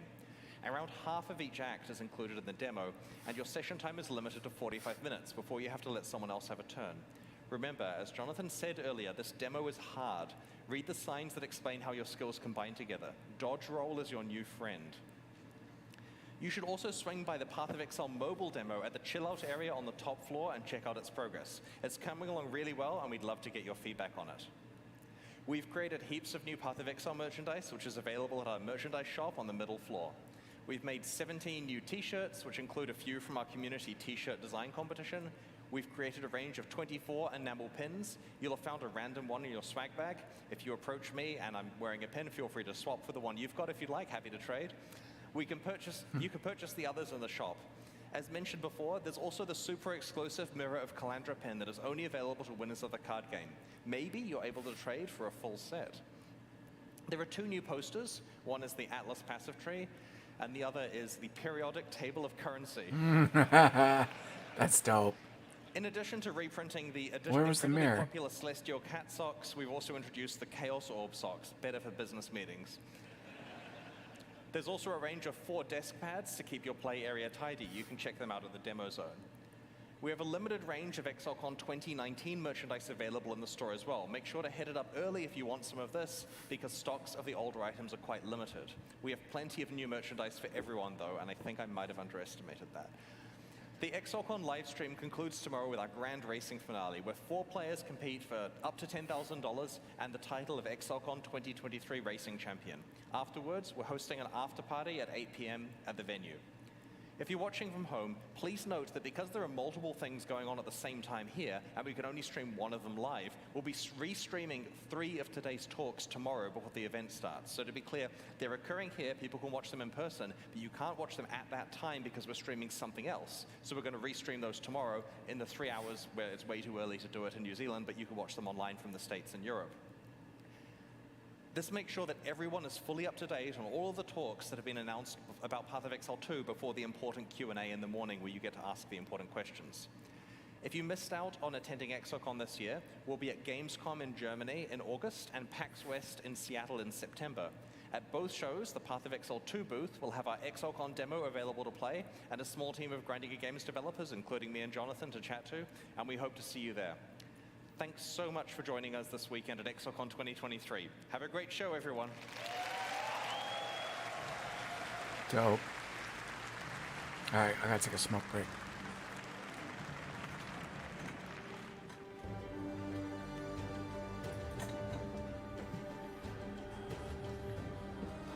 G'day Exile, welcome back to the second half, the post-stall cast. For you, I'm Ziggy D, joined once again by Mathel, Rise QT, and Noogie. And we're going to have a bit of a chat about what we've seen so far, and there is a lot to go over while we distract you while we wait for the next upcoming segment, which will be Kriparian interviewing Jonathan about Path of Exile 2. So until then, though, let's have a little bit of a chat about some of the things we've seen. Why don't we kick things off with the separation of Path of Exile 1 and 2 into separate games, and what that means. What do you guys have any thoughts about that, Mathel? Yeah, apparently they didn't own enough of my soul. So, like, instead of just, you know, playing as much as you want of Path of Exile League, a few weeks here or there, you know, maybe half of it, something like that, and then maybe do some other things. Instead, you're pretty much locked in a cycle of playing both versions now with new launches continuously, and I'm just going to be doing that basically for the rest of my life. So that's the big shock and twist for me, but other than that, Path of Exile 2 looked amazing, and yeah, nothing short of what I expected. Awesome. Rise? I gotta say, I was thinking that that's the right path for Path of Exile. And I mentioned it to a couple people, and they were all going, nah, no, there's no way. They're not doing that. Even developers were like, we're not telling you anything. Turns out, they're doing it. So, like Matthew said, I think there's plenty to be played, and it's going to be for a long time. I think they have a very nice schedule with those last couple weeks leading into another PoE 1 or PoE 2 expansion. So I'm really looking forward to that. Noogie? Yeah, no, I agree. Pretty exciting. I'm not sure. Like you're still getting PoE 1 and 2 at the same time, just in PoE 2 and all upgraded. So it's not we're gonna have this weird split between 1 and 2. You're just getting it all in one package with enough content to, like, just. Yeah. Oh. I think them separating the games the way they are does answer a lot of questions about like how certain PoE 1 things might have changed over to the new system, PoE 2 and things like that. So I kind of expected that this isn't super unexpected, but what was really unexpected for me was the fact that they're keeping up with Path of Exile 1 expansions as well, like this split cycle. Like, I did not expect that in a million years. I don't think anyone did. Yeah, I thought PoE 1 was done, you know, just go Legacy and you could go back and play the old content if you wanted to, but I didn't realize there was going to be new updates to that. That's good. That's a lot of work for them. They're basically going to be splitting their office into 2 teams at that point and continuing development of both games. And surely Path of Exile 1 only gets bigger and better from here as well, because for the past few years they've been working like largely on Path of Exile 2, and diverting less of their resources towards the PoE 1 leagues and all that. They've still been good. They've still been big, but like now, if they're working on them in tandem, there's probably a large subsection of their team on Path of Exile 1 that maybe came back and kept, doing the new PoE 2 systems on it as well. I'm super curious what this means for the long term. Like, do the games get to steer in different directions? Does Path of Exile 2 get to develop in one way, while Path of Exile 1 continues in a different trend? Maybe Path of Exile 1 keeps that much faster gameplay. Maybe PoE 2 changes to this more combo-focused gameplay, a bit more interactive, and they might grow apart separately over time potentially, or maybe borrow from each other as well. What could happen there, right? Yeah, that's a real possibility, because I remember seeing those trailers and thinking that's going to be hard, especially with the Monk. That's going to be hard to fit into PoE 1, and I mentioned that before. And it turns out, well, they don't got to do it.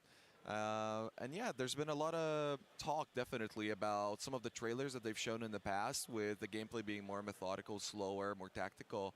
And PoE 1, let's be real, it's not exactly like that anymore. So yeah, I think there's going to be plenty for each type of player, but it's nice to have that opportunity to be able, just like with different games, just try something maybe with a little bit different pace, but at the same time, we don't really know. Yeah, let's talk about that gameplay, just in an overall sense, the gameplay of Path of Exile 2, what it looked like, what are you guys' impressions of it? What are your first thoughts on that, Mathel? I mean, I loved how crisp everything looked. For the ice skills, the lightning, the world that the aesthetics, exactly. The world they built there, and just seeing the new classes doing their new things, it was exactly what I was hoping to see. It was at some times, I think, a bit slower than I would have liked, but that's just kind of how it is early on, and then especially during a demo. Yeah, you should have noticed that I think pretty much nothing was supported too much. There was a lot of extra passives unused. Yep. But you still want to be able to have your Path of Exile zoom and get through it pretty quick if you really want to. I'm sure we'll get that later on, but yeah, it looked just crisp. Yeah, I anticipate that players will be playing that same content after a little while, twice as fast, right? With better links, better gear, definitely. better builds, and so on. For demonstration purposes, obviously slowed down quite a bit, but it does give you an idea of what they're going for there. And showing that, I think, does allow for us to see a little bit of the idea of okay, so maybe we have the fast encounters, players really crushing stuff really quickly, but then maybe at endgame, certain bosses or certain bosses where you're leveling have those longer encounters, and this is what Path of Exile can do with that situation. Here's much more dynamic gameplay. We did see very different styles of gameplay too, from the Monk and from the Sorceress. Mm-hmm. One felt like a fighting game, and then the other one had meta skills and a bit more combination between those different spells and things like that. So how do you guys feel about that? Did you prefer one over the other, or? I think just having the dodge available. Yeah. Every class without a cooldown. That's big. Is crazy. I say it didn't have a cooldown, right? Keep rolling. That's crazy. And I saw some animation canceling with that too. Yep. That is very, very cool. I think that's much better. Hopefully it's going to be much better than what it is in current Path of Exile with some of the animation canceling. But yeah, absolutely. I think the Monk, pretty crisp. I think that was looking pretty good. The repositioning, the constant mobility, that's the sort of classes that I enjoy, so really looking forward to that. I think I think the going to the PoE 2 and slowing it down a bit, and all the uniqueness of all the different with the weapon swapping and all that, I think you're going to be able to live more in a certain fantasy in PoE 2 than you've been able to be. There's going to be more of a distinct feel to everything. Where Has Mathel even said as anything yet? like in PoE1, you had flame dash on every warrior, like on every marauder, duelist, everything. Like you were a spellcaster, but also a fighter. It's like, So I think like they can really lean into like the uniqueness of every character, and I think that's gonna feel real good. Yeah, and then the weapon swapping as well. They haven't really specified what you can and can't do with that. They were talking a little bit about the different passives for like fire and lightning, but then can you do that with the types of melee weapons and switching that out? Like, that looks like a system that's got a lot of opportunity and probably going to be pretty tricky to develop around sooner or later. That's what I figured. Looking at the weapon swapping, I thought it's an opportunity to be able to pick up like several different weapons while you're playing and actually spec into like a couple instead of just going for generic things and hoping that eventually you can commit to a weapon. This way you might at least be able to branch out into 2 different things, actually spec 2 different things, and then make a full choice later down the line. But yeah, I think it's going to have a big impact on melee as well as the casters. Yeah, this all kind of like weaves into what you were talking about, of things becoming a lot more distinct. Like you can have more distinctive styles between each class, but also distinctive styles within that class where you've got a character that's swapping between 2 weapon types for melee, or different staves or different wands or whatever for different caster styles. And that weapon swapping system was nuts. I did not expect that. So, and I thought that they'd be doing something with the skill system, so they kept what they had shown previously with the skill system. We saw the menu where you can drop your skills in and drop your supports in. We saw some very interesting looking meta skills, but then also adding to that and expanding that with this weapon swapping system that actually, like, it looks like it works, right? That's the thing that struck me about is like, as the current weapon swapping system, occasionally someone uses it. It works. It's just uncomfortable. Yeah, like no one really wants to do it. There's like an occasional build that takes advantage of it for the most part, but mostly we're leveling offhanded gems, right? It's not very interesting. What about the gems, though? Yeah? I mean, the fact that they're in the... You can just pick them. You get the uncut, the curve. Oh, yeah, the uncut gem. Oh, yeah. That was nice, wasn't it? Yeah. Yeah. That might be ruthless influence, because you can do that. Right. But you're so limited. While here, you can really mess around with it a lot. It's a really nice system, especially since there seems to be even more skills, and they're going to keep introducing like they have been every league.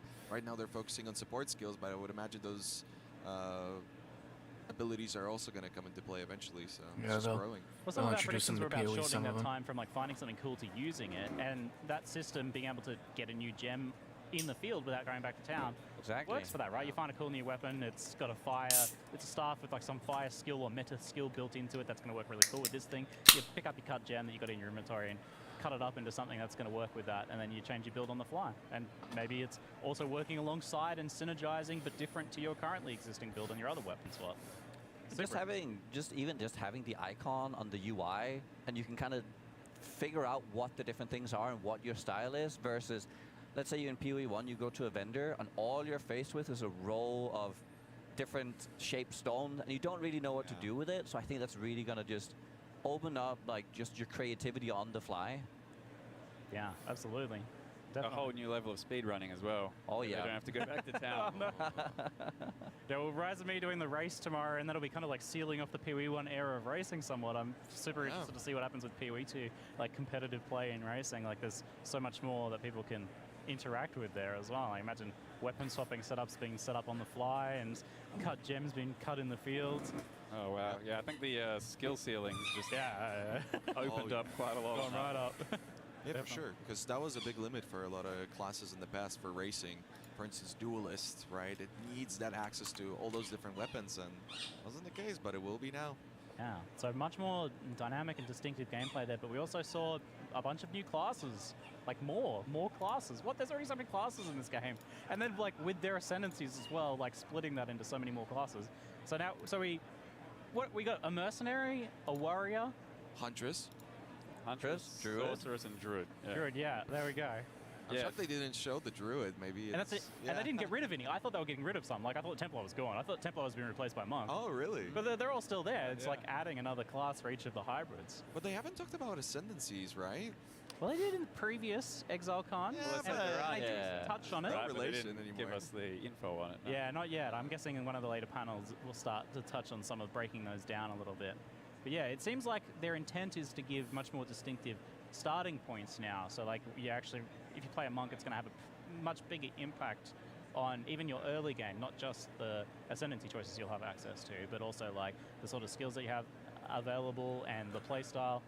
Much more than just an aesthetic. And even the party play looked a lot more interesting. It seemed like they were really positioning themselves around each other, and it worked really well, I thought, with some of the more high mobility monk gameplay, and then the sorcerers being more in the back, more bigger cast times and bigger cooldowns. But then those big nukes, really, when I was watching the boss fights, it was kind of, I was gonna cheer Neon on, like, do some damage. He wasn't doing anything, and Octavian was just blasting over and over. So having an opportunity to just go for those big hits and make it work is such a cool concept. I'm really glad they showed the co-op gameplay because, like you said, it looked really good in that boss fight, the second boss fight, where one player was like really distracting and stuff like that. It looked much more like engaging than current multiplayer Path of Exile, and hard to put my finger exactly why, but I think one of the things was the new crowd control system they showed off, which is bosses could eventually get crowd control. Builds up crowd control over time. So like it is cool.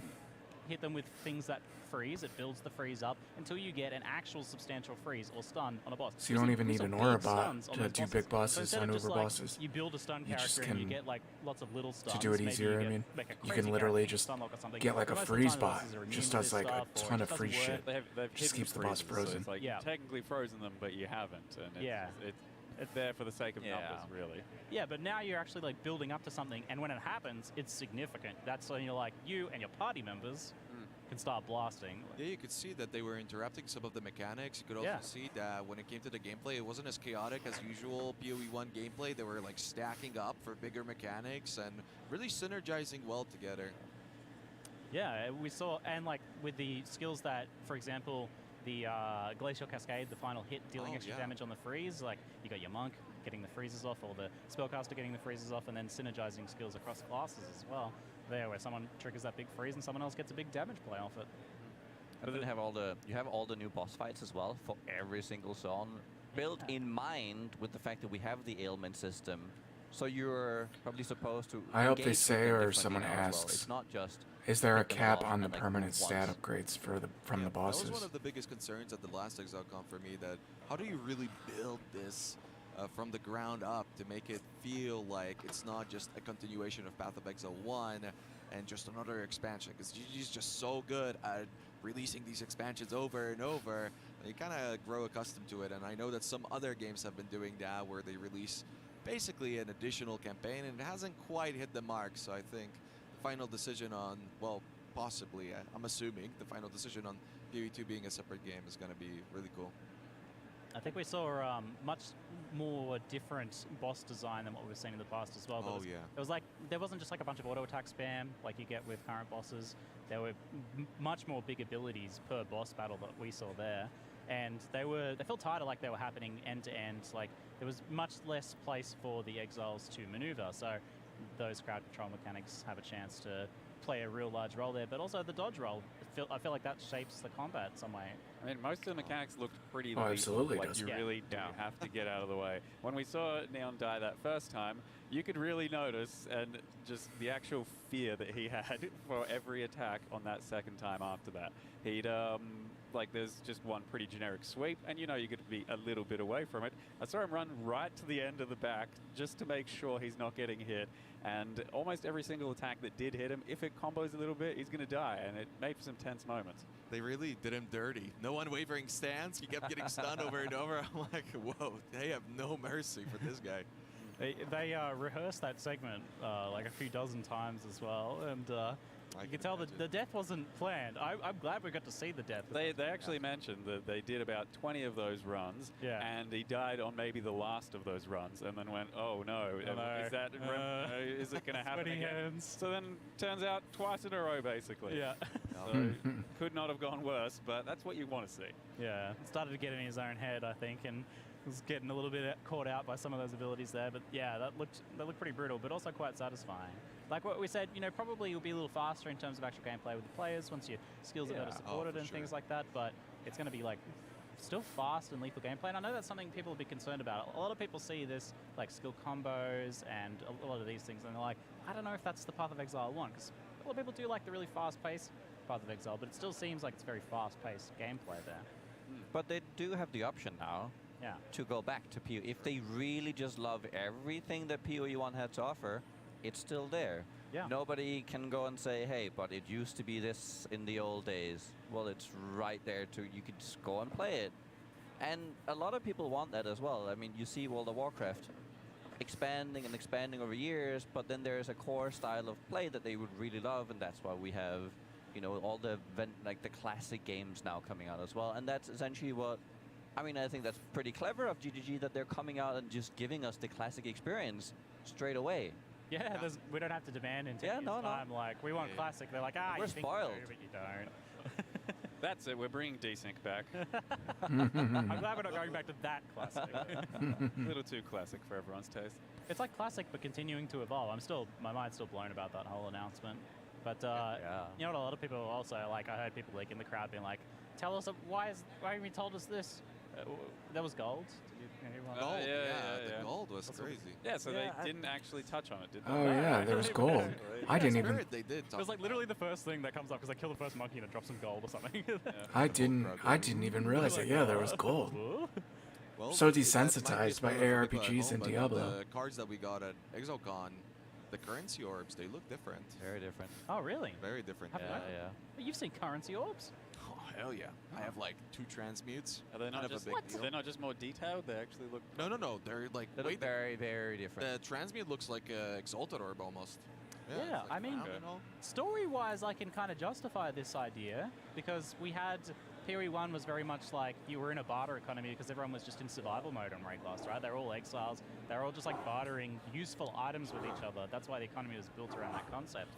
So story-wise, like now, it seems like they're trying to rebuild. They're trying to make us like this character seems to be that we saw some hints of seems to be making some sort of society or something like that. So that maybe an actual currency system and actual merchants. Just do not get rid of orbs So little with in that. It place was of really gold. just like a 20-second snippet, and they just switched away.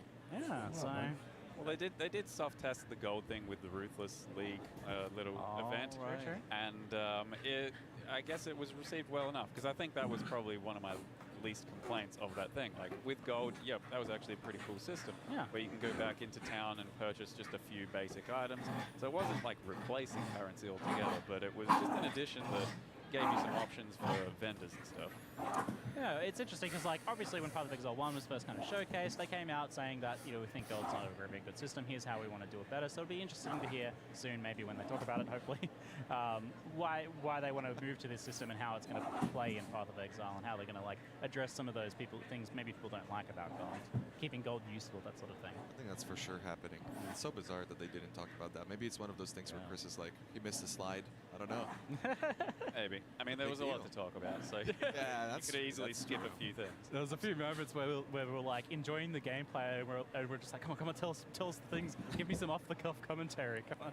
We got a few little moments of that. And speaking of that, there was the new mana reservation system. Instead of reserving our mana now, you have a completely separate resource. Spirit, was it? Yeah. You build up through getting items, quest rewards, build it up, and it sounds like it'll be improvable through itemization with passive tree and things like that. Yeah, I'm very excited about that.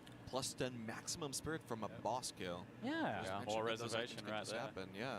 But like as a big fan of the Archmage and mana and all that, are you pretty excited about like being able to use your mana while at the same time being able to have the power of the auras and shit? Yeah, but they're probably gonna nerf it. Doesn't matter. You can now still have determination on the side. True. That's getting nerfed too. That's well. The determination's not gonna last. If Crip has his way with the developers, then determination's gone. He's not a fan. Maybe we'll find out in like 10 minutes or so when he interviews Jonathan. The way that they said it on stage is like, people are always out of mana. I'm like, yeah. That's one of my thing. Definitely, like the feeling of being out of mana and not being able to cast your skills is it's not just fun. Being out of mana. It's like we're ignoring it as a resource system. Yeah, essentially. you're not using it at all. Yeah, so like solving it is one thing, and that's part of the game, right? Yeah. You have a bunch of problems, you try and solve them, and it feels good to finally solve them. Whereas with mana, largely we're ignoring it. We're just like, you reserve as much, and then just make sure it's not a thing for you. with this, perhaps it'll, you know, open up a lot more possibilities. That's parts of what we saw with the Sorcerer's gameplay. The mana seemed like a more significant thing, and it also seems like they're taking, well, they explained it, but they were taking essentially what were archetypes, and they seem to really like putting them on support gems and whatnot. Like, for instance, when we had Forbidden Rite, which takes a portion of your HP and then does a lot of damage. That was really popular for a little bit with totems until it got nerfed. And they seem to have added that on a support gem. So I think that's the right way to go, honestly. It opens up a lot of opportunity, and whenever it does need a buff or a nerf, they can address it as a whole, and that might make it so that the patch notes are even more spicy than they have been up to now. Excellent stuff. Yeah, we definitely saw like more skills that were like really expensive mana costs, like the meteors, cheaper mana costs, and then free, like the ones granted by items. So that means that definitely shows. I think there's going to be a lot more interaction with mana as a resource, and I think if they get that right, it's going to feel really good. Mana's hard though. Like a lot of games, I think struggle to get it right. They've had a lot of experience now, and I'm very excited to see what they try with the new system. We saw so many things today. Any other standout things? I mean, for me, it was mostly classes. Like, you know, we knew that there'd be some ascendancies and some character models and stuff. And it's just, I'm sure almost no one would have thought new classes, because when we first saw Path of Exile 2, it's a very locked-in, distinct platform of our usual classes, and then one of them drops down and you get to play it. And you're like, okay, that's what it is. And they can't possibly expand on that. But then somehow they do, and all of a sudden, like there's also just the shape-shifting thing, right? You thought we're going to get a shapeshift. Nope, entire droid. So that just fulfills the shapeshift fantasy for anyone that wants to go down that route. But yeah, and also the new skills. It said like 100 new skills or something. So like a lot of them are going to be kind of revamps, but I expected a few. I don't think, like, how can you keep making new skills when it feels like you're already reaching a limit of creativity? But there's just more. It's so brutal to other games when we saw that, like, the rattling off of the stats, like 700 item types, 1,000 skills, 82 classes. I'm like, oh, how do other games, like, you just can't, right? Because they're taking everything from Path of Exile 1 and moving it forwards. And that's been my big complaint with some other games that have gone from version 1 to version 2. It's like everything else forgotten about, gone, completely erased. It's kind of also interesting how they said that, I believe the Huntress is the, what was it, polearms or some pokey type of weapon? I think so. Javelins and stuff? Yeah, like spears specifically. Like so it's Jav, kinda, Amazon kind of vibes. Yeah, I wonder if you're gonna be able to have that class be some sort of caster, or if they're really kind of tying it down, because that's very unusual for PoE. I know that they're doing stuff with the attributes, right, where they're splitting up different classes to have different attribute preferences. But to tie a class down to a weapon, pretty unusual in a game that usually had like all the freedom in the world. I think it gives, if you think about Monk as well, it's all about movement and hitting and getting up close and dodging it out. If you think about, like, what can a spear do? I mean, if you just think about all the different ways, well, you could also pivot around it. You could swing around it. You can... That's true. Like, attach it into something and pull yourself through it. Well, the thing is, too, that with PoE, the gameplay's always been like, if it's melee, it's super melee. But if it's melee, but... the game, well, the way that you would make melee work in the past is you just gave it a bunch of AoE. So maybe with... But PoE 2, you see more poking weapons. And you're like, it's low life, I dodge, I hit, you know. I'm just hoping that it's going to be a more mid-range class, essentially. Sure, We don't really have that. It's either big AoE or, well, bad. It definitely looks a lot more dynamic now with, like... With the dashing, and they're attaching like a certain movement to every skill, so that you're never like feeling as if you're kind of missing because you've attacked from too far away. So that seemed to be actually a pretty big system as well to make melee refreshing. I really can't believe the dashing. It's so crazy. Because forever they were like, oh, mobility bad, nerf, nerf, nerf. And it was like, they were doing that forever. And I remember one of the most despised patches was when they put even more cooldown on mobility skills. So for them to just completely 180 on that, looking forward to it. And it's also very impressive from just a game point of view, because that's a big jump. Yeah, it's changing the gameplay around it too, like in a very exciting way, I think. We also had the Path of Exile 1 League announced. I thought that looked so cool, right? Yeah. So you predicted the survivors, and that's like a trending genre right now, but auto battle is also kind of a trending genre. So I was like, oh, Bethel, you were close, mate. That was a good call. I think I was off by maybe a year or so. Yeah, Like, one year. Next year, maybe we get maybe. Or maybe I just gave them the idea, and you know. Yeah, someone's furiously coding right now. But yeah, no, that one actually looked.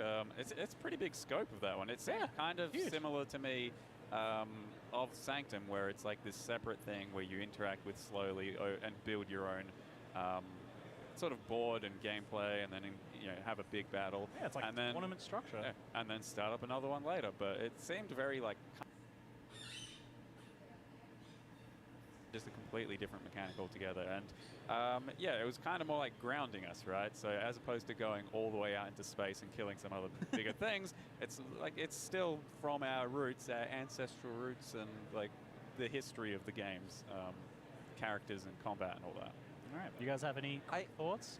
So I don't know. So they showed some leaderboard stuff. Yeah. Will that be against everyone else? Like, will there just be one? I think there's just going to be one that was method. for your own Character your own character, so that you're like getting higher up through the system and getting like further along to higher combat. I would like to PvP bracket. some other people though. A little bit of like how far. It would be a good PvP system. Yeah.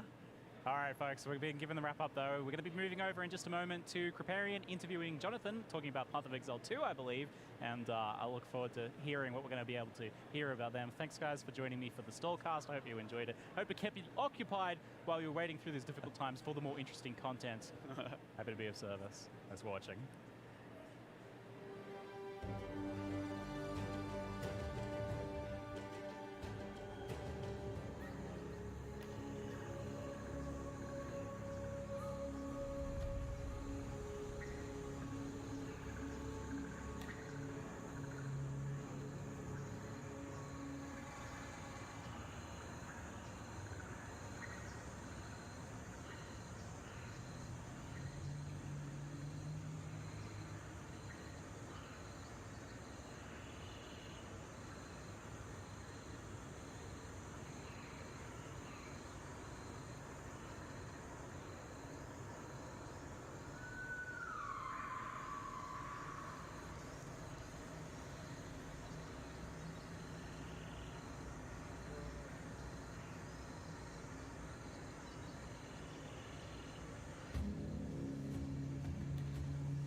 is...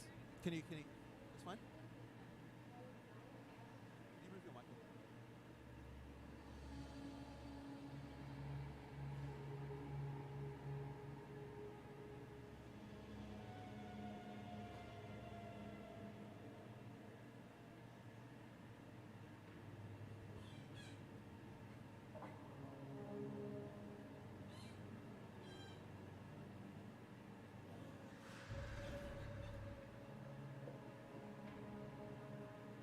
Very much show it on screen. Yeah, I can hear it. I feel I'm struggling a little bit this time. So, just for the foreseeable future. It's going to go so long. There's something efficient. That's why I'm not playing. It's already long.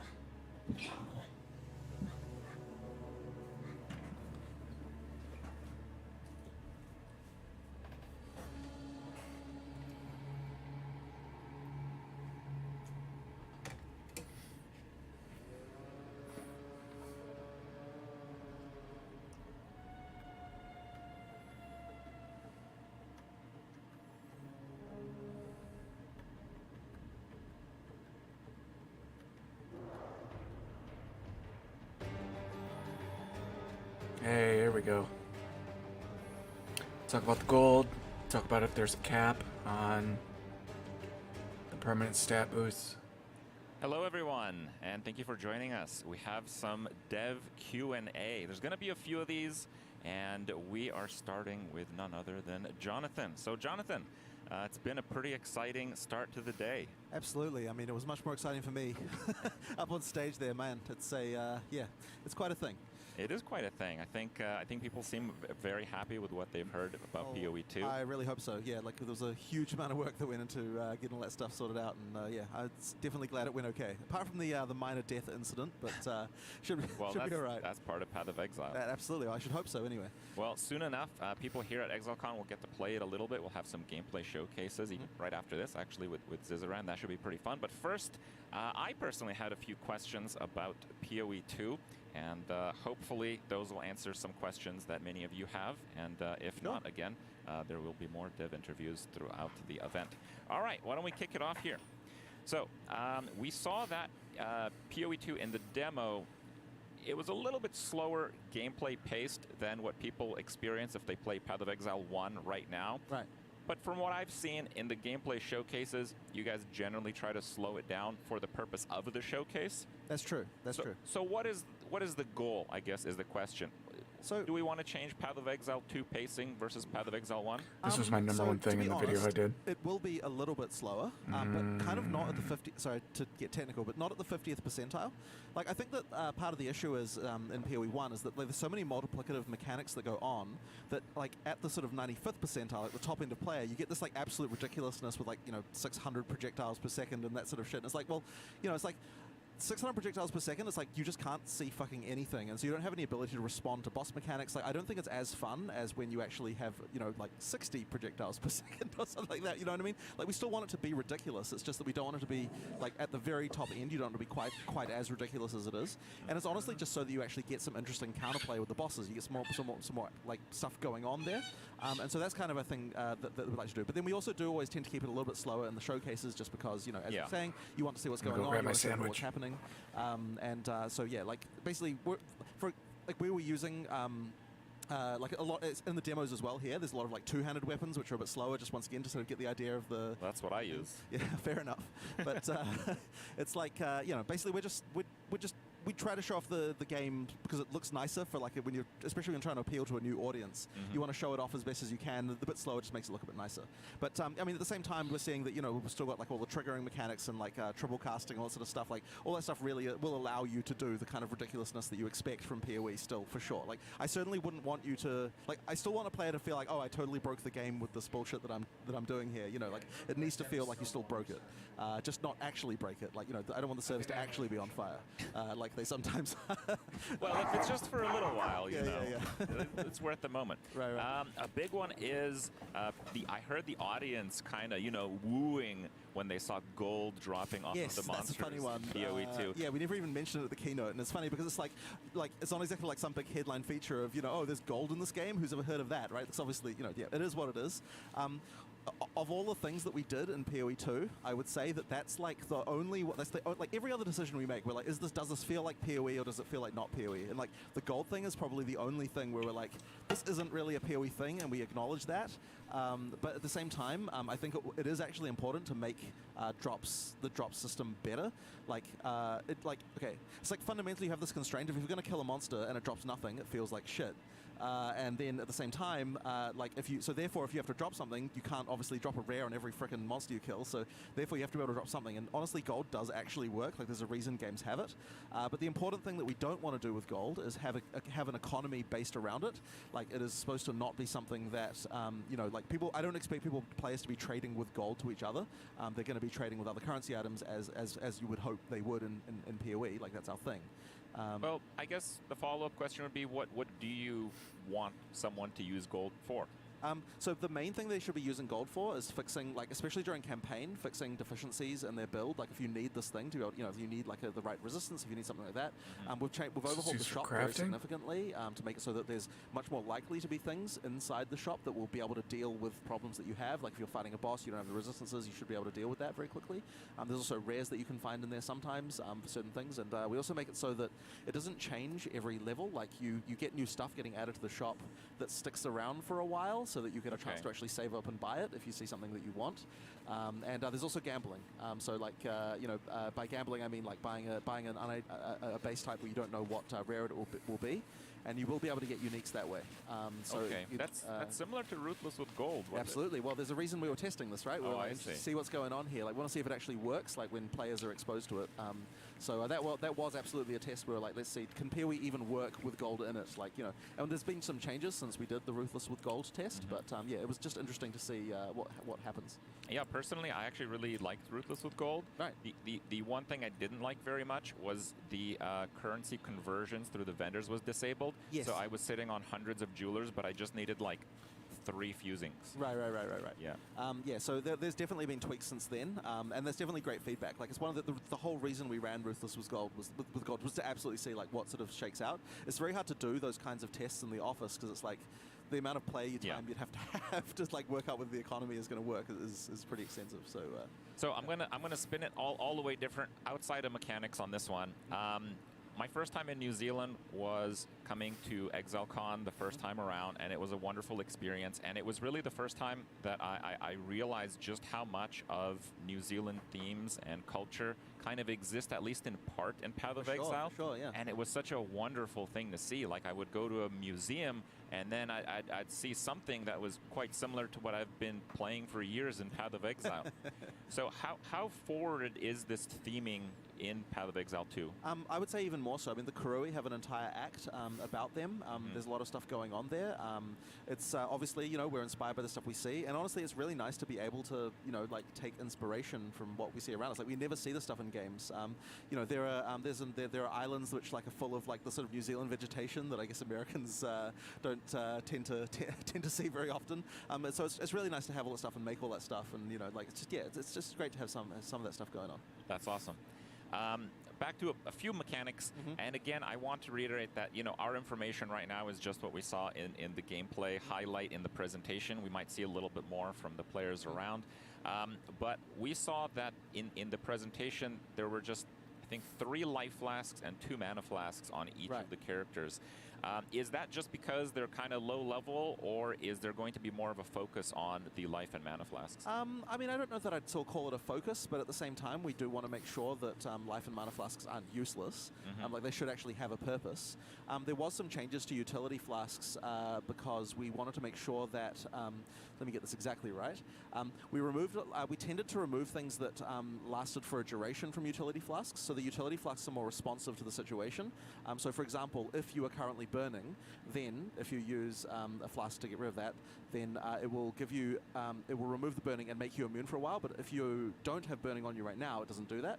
So that's the kind of stuff that we're doing to sort of make it so that there's some like counterplay going on with it, rather than just I just have it on all the time. It's effectively just another effect on my character. Well, you have that kind of as the affix system in PoE 1 right now. Yes, sorry, I'm not up to date with PoE 1, so I think generally that system is pretty well received. Right. Okay. Yeah. So well, that's good to hear. Right. That's exactly the kind of stuff, though. That I mean, so that change, if it's in PoE 1 now, that was definitely a like PoE 2 thing, and okay. I think they took it like. So the thing is so just because people probably don't know this, I'm not involved in No, PoE 1 it's at all already been at a this thing. point. I'm game director on PoE 2. I'm focusing on that, and then Chris, we talk obviously about designs that we're doing, and he definitely, I suspect that some of those things just filter their way down. So that's how you're doing flasks. Exactly. I think I'll right. take that. Yes. Yeah, exactly.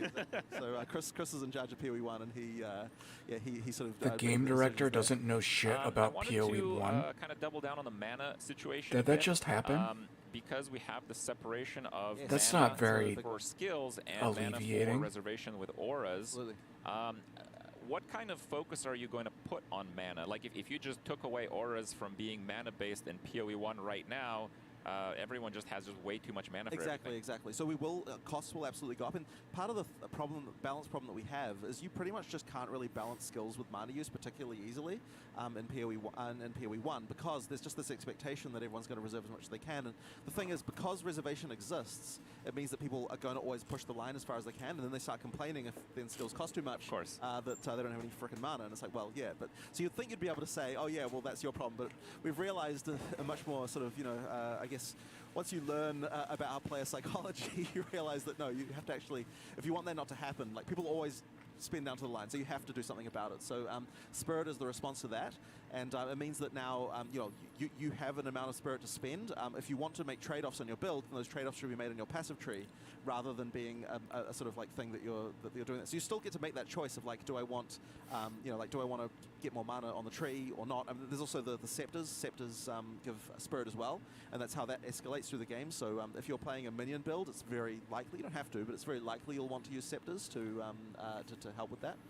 Well, as a minion enjoyer, it wasn't set for more than a split second, but I caught that minions are going to reserve spirit. They do, yes. That's so you'll be able to have more. So if you want more minions, get more spirit. That's the way. So we're trying mostly to avoid having like hard limits on like number of zombies. You can just cast as many zombies as you have spirit to cast them.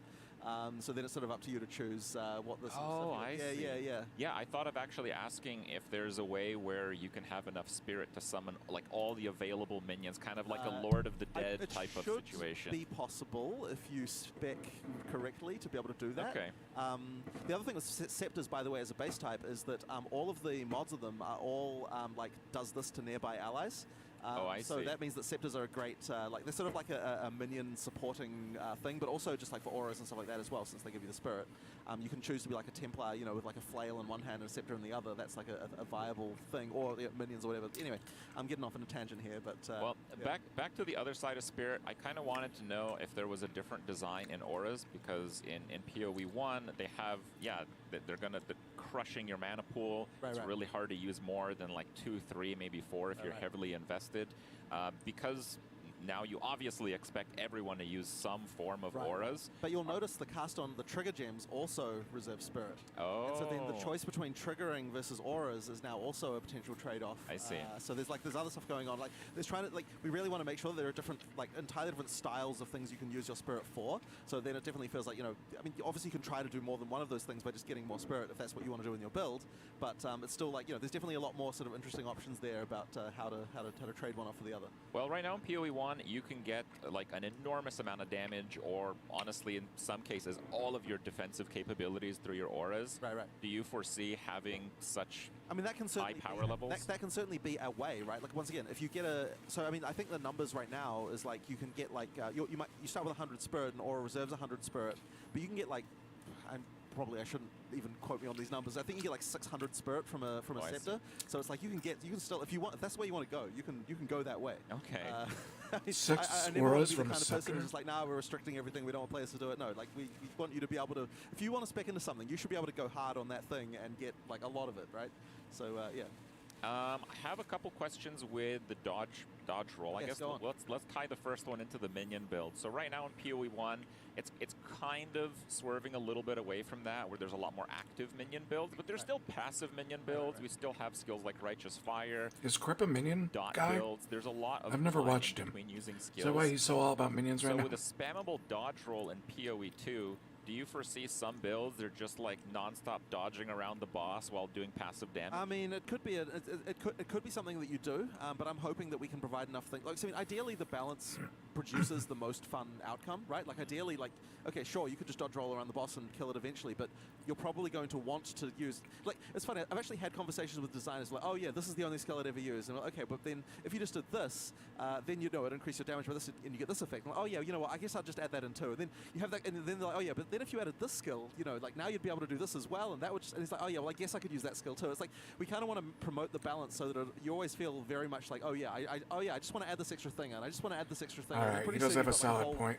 Ruckus of skills on your because even if it didn't do that much damage with the minions without using anything else, you could technically just continue rolling and dodge most shit, and just let the minions do everything. You know, like it's okay to just have some skills that you just use rarely, right? That are just in the right situation they're useful. Well, I wanted to ask about that a little bit later, but since you're touching upon it, what determines the links on a skill gem? Right. So basically, every gem when you first get it starts with 2 support sockets, and then you find a jeweler's a lesser jeweler's orb to add to go from 2 supports to 3 supports. Okay. And then there's a jeweler's to go from 3 to 4, and then a Grandmaster's, I can't remember the name of it, but Grandmaster's Jewelers or something like that goes from 4 to 5, and then obviously 5 sockets in a gem is the same as a 6 link is in PoE1, so 5 supports, 1 active.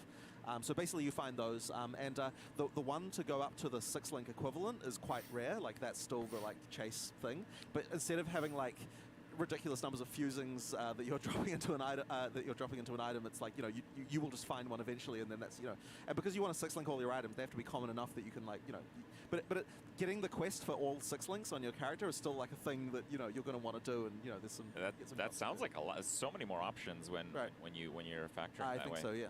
Well, they're going to do the gameplay demo, I think, in about 15 minutes. I think the PoE 2 gameplay demo is going to be Zizaran that tackles it the first time, so we'll see. Maybe he finds some of these items. Yes, I think he might be able to, yes. Okay, well, that should be interesting.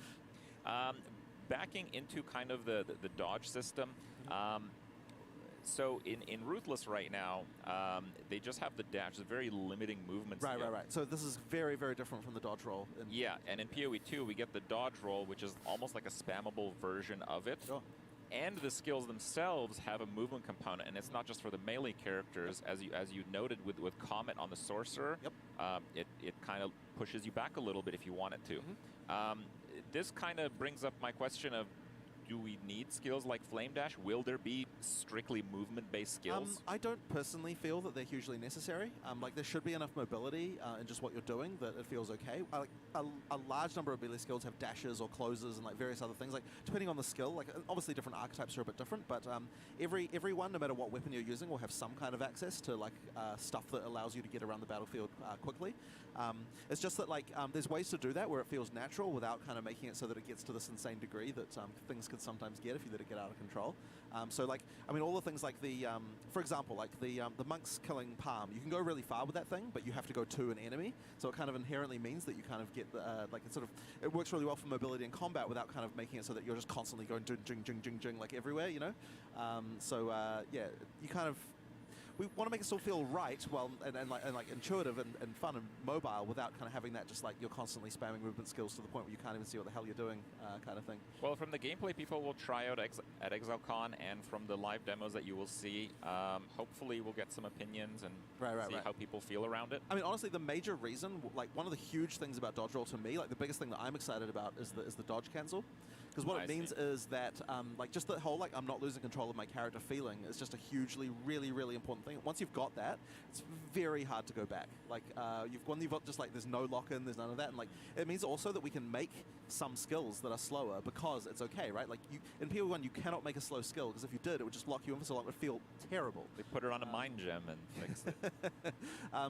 Yeah, like, the ability to actually be able to use attack speed as a balanced tool again by having things like that, and also the redirect on on like the ability to retarget skills as you cast them and stuff like that. It just really improves that kind of stuff. So it means that we can have fast skills, we can have slow skills, we can have anything in between. It just unlocks that ability, and yeah.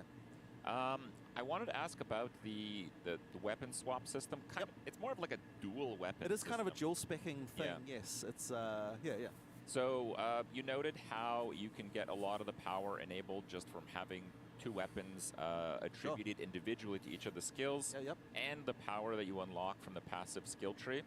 But also the weapons just kind of seemed like more powerful in general, like getting a spammable skill on a Sork, getting the Unleash. It just seemed like there was possibly more weapon power. There's more power from your gear centered on your weapon than maybe PoE 1. Is that there is a little bit more balance in that direction. It's not like hugely. It's not like so. We thought that like so. I think we sort of so spellcasters. We tried to make the weapon a bit more of a focus. Like it's you. Like spellcasters right now in PoE in PoE 1, like the weapon. I mean, obviously it matters, but it doesn't matter that much. Whereas we want to boot them. Now we still want to have the distinction between attack builds and caster builds, and the weapon still matters more on attacks than caster builds in PoE 1 in PoE 2 still. But we did want to get that focus up a little bit more. And at the same time, we also wanted, and this is kind of a subtle thing that probably most people won't even notice, but we made it so that the skill gem level on attack skills also matters more on attacks as well. Which in currently PoE 1 that really doesn't matter very much at all. Some of them have like a flat damage component. Yeah, most some of them do. But we actually, not so much. I actually do have it as a goal to make it so that, like most of the time, you're going to want to use the higher level versions of things, and that's actually partly to make attribute requirements actually matter a little bit. Which is as a random side division. They still matter in PoE 1. They can be incredibly annoying. The way actually, gem attribute requirements work now is that the amount that of the attributes that a support gem the attribute requirement for support gems is additive to the skill gem. Oh. So that means that if you're playing a Dex build and you want to use 5 int supports, that actually becomes quite tricky now. Based entirely on the attributes. We had to do it that way because we don't have the whole thing where you have to because there's not the off-color socket re-rolling mechanic anymore. There has to be some way to make it so that using off-class stuff is like a little bit harder. So because of the way that works now, the attribute requirements matter a little bit more for you should be able to easily get the attributes for stuff that's on class, but the stuff that's off class is harder because the attributes sort of make it a bit harder. Personally, I really like that because right now you have the limitation on number of skill gem links based on the items, which has its disadvantages, but now you're going away with that. You need other kinds of limitations to prevent just unlimited character power. So, I think that's a really clever way of doing it. I'm actually really happy to hear that. Cool. Another direction on this one. So we saw Alva show up in the demo.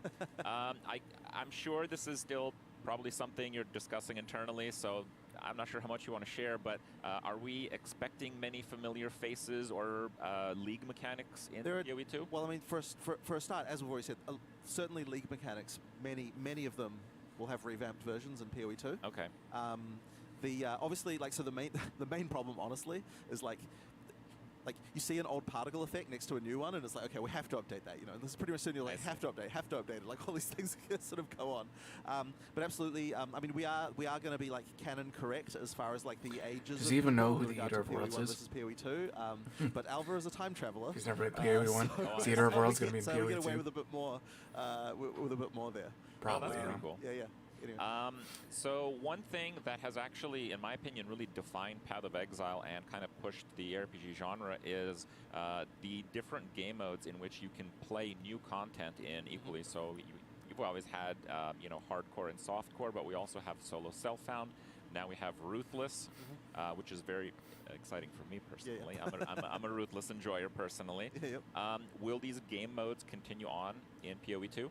So we're certainly going to have hardcore. Okay. We're certainly going to have solo self-found. I don't see why we wouldn't. Ruthless probably shouldn't be necessary. I mean, I'm sure there'll come a point, like once the balance of PoE 2 becomes ridiculous over 10 years, where we'll be like, oh crap, we need to have like a thing for old school Path of Exile 2 players to enjoy or something like that. But for now, I don't think that we would need it. But definitely, the thing is, we don't want to split the community too much because you want like people to be able to actually, have people to play with and all that sort of stuff. I mean, obviously not for solo self-found, which is why it kind of can exist as a thing. But don't want to split it too much. But certainly hardcore and solo self-found are absolutely going to be there. When I heard the announcement that PoE 2 was going to be a separate game from PoE 1, initially it's exciting, and then it's like, but wait. And and then you say the microtransactions that you have, the skins, they kind of follow into PoE2. And I mean, that's really fantastic. That's a really clever way of doing it and keeping them separate games. And it's worth mentioning, to me, the more exciting thing is honestly the future, like the fact you can buy stuff that made after PoE2 comes out and have it in PoE1 again, right? Yeah. The thing is, like, I want to, like, and the reason we're doing all this stuff is I really want to make sure that people feel like, you know, like, well, it's like we want to make sure that our company, like, doesn't feel incentivized to abandon PoE1, and by making it so that we have this policy, it means that we're always like, you know, like PoE1 will always be a thing that's like important to us, because it's like, it's not like, you know, just some random product in the back corner which no one cares about. Like, it's actually a thing that, like, you know, has supporter packs and there's things you can get, and, you know, like people actually want to, you know, like that's actually a thing. So yeah, I just want to make sure that our company like does sort of like still not do PoE1 dirty, you know, like it needs to sort of like have a good future for as well, in my opinion. Well, it seems pretty good to me. I'm excited to play next league. But I guess the follow-up to that, the one thing that I was like a little bit worried of, if I end up liking PoE2 way more, and I don't, you know, I'm still Yeah, playing Noah's PoE1, gonna play but if I end up PoE1. playing PoE2 And then the a lot PoE2 more than I play seasons are PoE1, like which so I much think more is dragged out. I mean, I likely would hope so, possible. being the director of PoE2.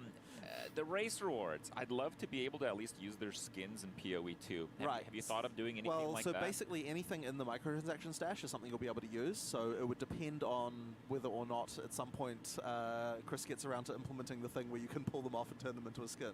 If that's the case, then sure, it'll work in PoE2. Because yeah, that's anything in the micro stash, that's what comes over. All right. Well, we are going to jump into the gameplay for PoE2 very soon here with Zizaran.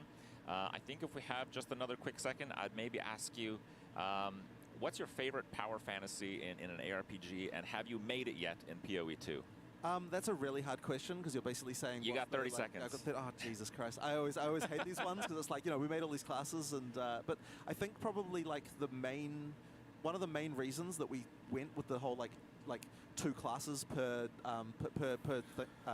attribute combination thing was because of the druid. It's like we wanted to have a druid, and there just wasn't a class that it made sense for, and we're like, okay, we have to find a way to make it so a druid can be a thing, that's what we came up with. All right. Well, I hope you nailed it. Thank you so much for watching, guys. Yeah. We'll see you in a second. Thank you. Be back 1 second.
1 minute. What's I gonna see? Oh. I got one of the drops.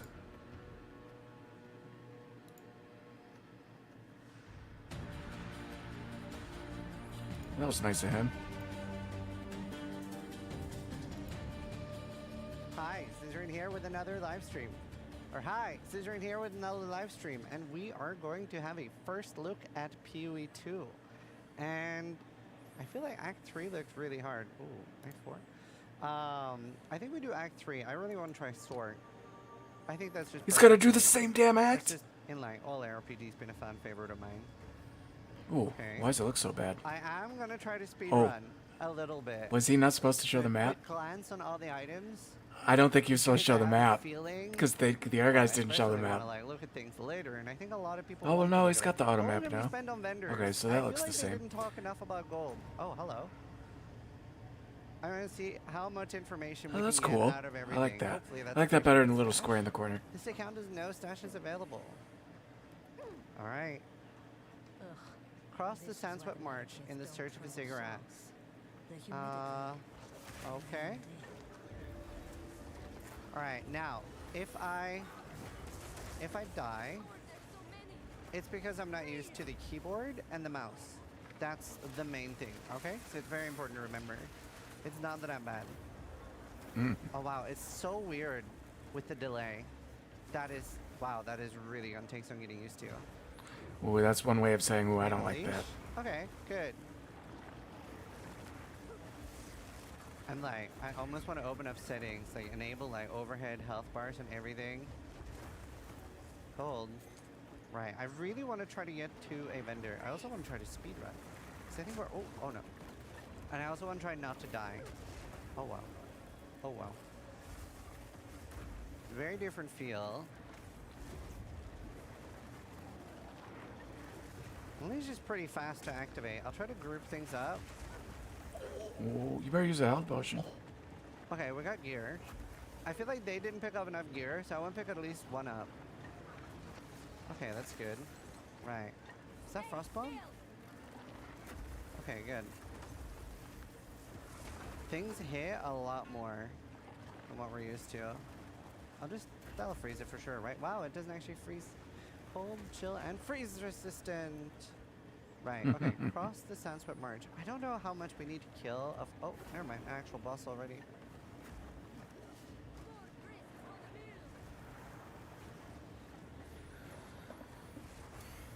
Okay. I'll try to like spark down the ad first. Freeze things.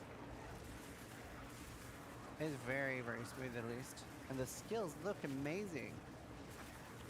I also have no access to chat or anything, so this is like me speaking as if I had no one watching. It's like the good old days. Hmm. It's the good old days. And it feels surreal being here. Wicker It feels so tiara. nice. I promise they're treating me well. Alright, energy shield gone. Maybe I just arc him down. Am I good just to stand here? Maybe? No? Okay, I'll use Unleash.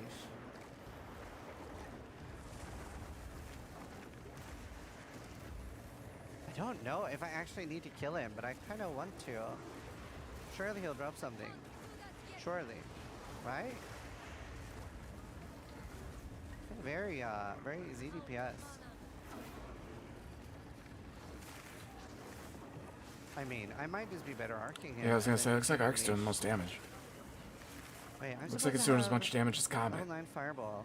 Where do I... Control Q. So my Control Q is my free Fireball to build up mana.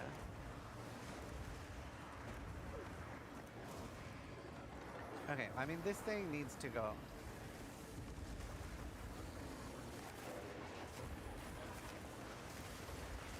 Okay, note to self, when making builds, build more mana regen.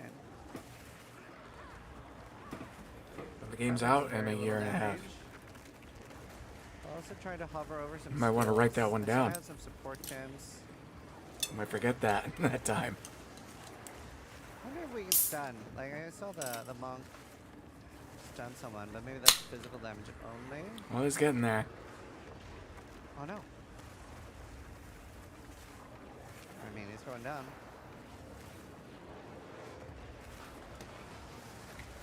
Here, surely we just arc him down. I'll do the Mana Storm thing.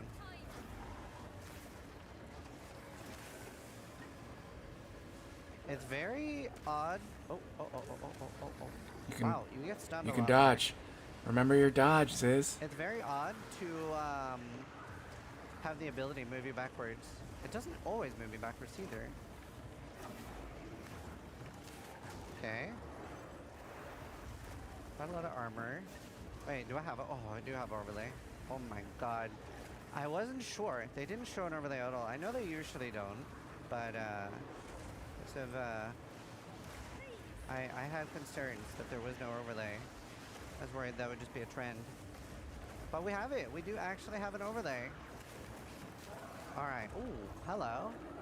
Okay, actual gear. Oh. Okay. Okay.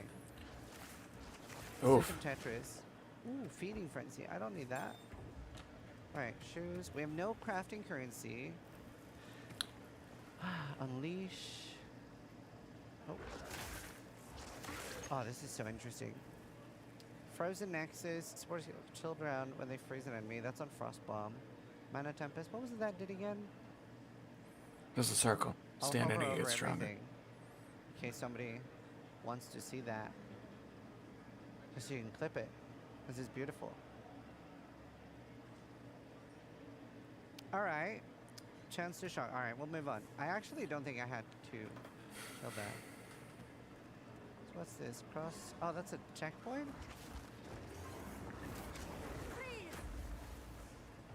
Okay, let's unleash on Spark. That's a lot of clear. Okay. Oh no, oh no, oh no, oh no. That's a cool looking bug though. Oh, I am... Oh no. Okay, I'm pulling too much. Okay, you definitely can't play it the way you play PoE 1. You have to be a little bit more careful of pulling, I think. To be fair, I also don't know like how specialized these characters are, and they mentioned that it was pretty overtuned. So surely it'll be easy, right? We're actually playing. It'll be easy, right? Alright. And you guys know how it is when it's like not your mouse and keyboard. And it's nice to have something to blame.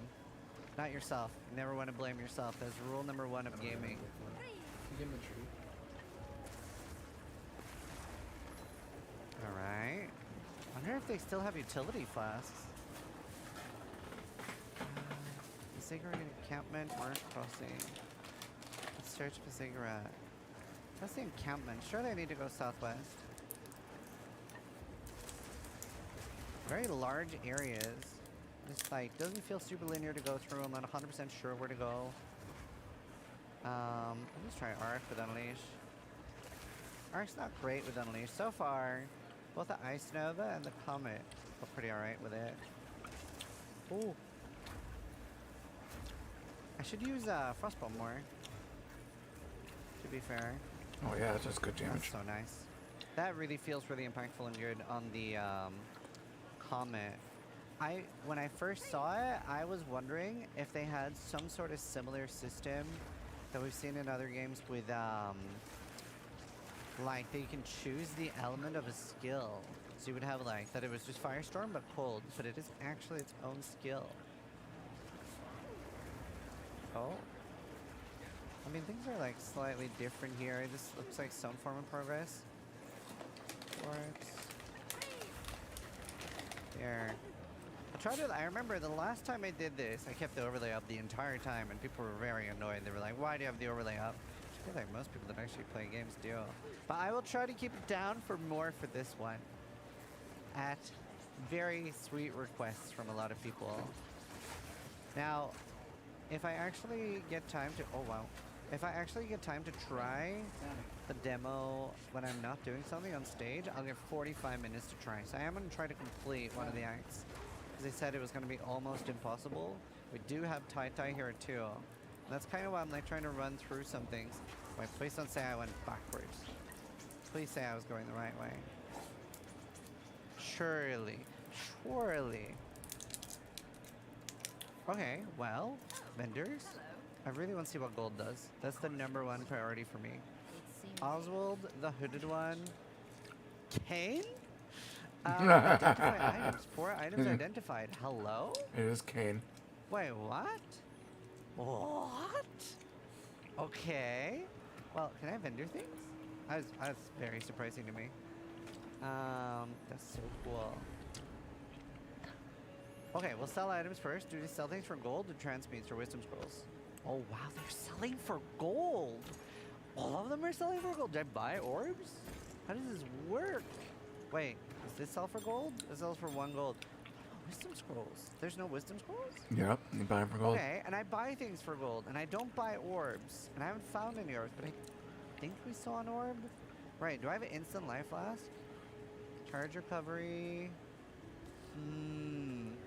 If I can 3-to-1, 3 blue flasks and actually get an instant one, because I really don't want to die. Let's see, do I have a weapon swap? I do. Is that set up? They showed that really cool thing where it was, okay. I wonder if that's set up, that they're like using. Interesting. Use with weapon slot 2. Yeah, it is set up. Okay, awesome. Ask the hooded one about lowering the water level. No starters? Okay, and if anyone was hoping to get lore stuff, I'm not the playthrough from that. I'm going to be trying to rush through things. Let's see, is that going to go in control W? It's got 3 charges of Frostwall. Wonder if they've done anything crazy to it to make it better than before. Oh, it deals damage. Deals damage in PoE 1, right? Surely. Enter the jungle depths. That's pretty low. Maybe it'll be better in PoE 2. Okay, here we go. Do we check Oswald? What do you have? Are you a vendor? You are. Purchase items. More items. There's so many item types. I'm going to very quickly hover all. I'm okay getting rid I of know the people will appreciate using that. orbs to buy stuff. Reduce fast charges. Life recovery from Bell. Nothing like +1 gems or anything. Okay. We'll move on. Jungle depths. He hasn't found a single orb yet, has he? It's a cool loading screen. They're very like Aztec-y. Right. Wouldn't it be crazy if you found like a mirror? To reserve instead of just Arctic armor. So see, I don't stand still too much. Let's see. Do we go top right? Nope. Maybe it'll be bottom left. Oh no! Oh no! Oh no! Oh no! Oh, I'm stuck.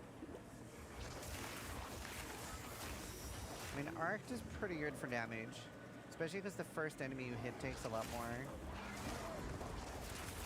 Starting the middle mouse button. It's pretty good for clearing, and I jump through things pretty fast. Portal scroll, wisdom scroll.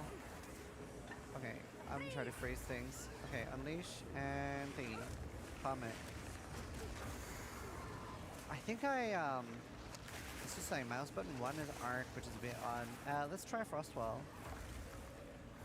It doesn't do any damage, right? I don't think so. I don't think it actually... Oh, they're attacking it. It's like taunting it a little bit. Wait, also it looks insane. Health leggings. Now, I am not sure how I feel about gold yet. I wonder how that's going to be used in the end game and stuff. That's the like thing I'm the most skeptical about so far. I don't know about everybody watching at home. That was an interesting one. But I mean, it could be interesting. It could be good. We'll just have to wait and see. A lot of my predictions were wrong. I'm gonna have to like go and redo, like rewatch my prediction video and see. But I was expecting it this Christmas, so I was way off in timing. Way off in timing. There's so many people here, really nice people. It's nice because everyone already has like so much in common, right? We're all PoE players. Wait, oh, no. I think I can animation cancel that. I think I can. Right, so it's not in the top. Maybe we'll go bottom left then for the next area. Quadrilla. It's just a random mob. It's a lot of things charging you. Reminds me a little bit of like when the Blackguards would charge you back in the day and the Roas. It's a lot of very like, oh wow, aggressive gameplay. Oh god. go. Maybe we do keep trying to go top left. So far the lightning seals feel a little stronger. Oh, spell echo. Oh, nice. Okay. Put that shit on. No. Don't die trying to pick stuff up. I'll just spark things down and then we're gonna try spell echo. Oh, I wonder, can I use unleash and spell echo?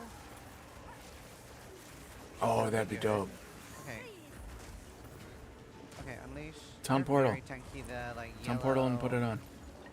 I don't know what they are. Antlions. You only got like 15 Honestly, minutes. This is really good for clearing. Here, let's look at spell echo. Can I just throw that in Comet? Wait, okay. How does this work? Am I going at 6 or 4? 1, 2, 3, 4, 5? That's weird. It like delays them? I pull up, log in, dude. Okay. Spell echo, sick. Wow. Deep freeze, spell echo. Wow. Okay, that's good. That was a good random drop. That was not scripted. I wonder why it like delays it. They didn't even give me any rules or anything. It's great. They were just like, play, have fun, explore beyond the jungle depths. I mean, jungle outskirts sounds beyond the depths, right? Surely. Man, I feel like it's been years that I've like done this without a chat or anything. All right, it's just, oh, that really felt good. So like, just destroy that location in particular. Great. So was that 5 or Honestly, 6? that would be, I hope I find more of those. Like just more spell echo in particular. 1, 2, 3. It really does something weird with Unleash that I like. Follow the canals. Try to bunch up a bunch of monsters. The main thing I'm worried about is getting stunned a lot. Just like that. Yeah, I think I'm getting locked out of the actual animation. I really don't want to die. And I think they did mention that too with when you were swapping between one. Like if I do a lightning skill followed by an ice skill, there's going to be a delay, and I think that's what I'm feeling a little bit too. Maybe I have to hold it down. Yeah, that's another reason 'cause people aren't going to use the tapping swap. W, and I'm not convinced that is the play. If there's a delay using the other skill, I need fire. it's going to be awful. It's going to feel bad. They got to get rid of the delay. Oh yeah, look at that delay with the switching. Yeah. Wonder if they'll have anything that makes it like Lower the delay. Oh, we could look at skill tree. Or else nobody's going to use that shit do if it's that? like adding like a half, like 0.3 second Cast of it. delay between Oh, casting no. shit. Okay, I have to.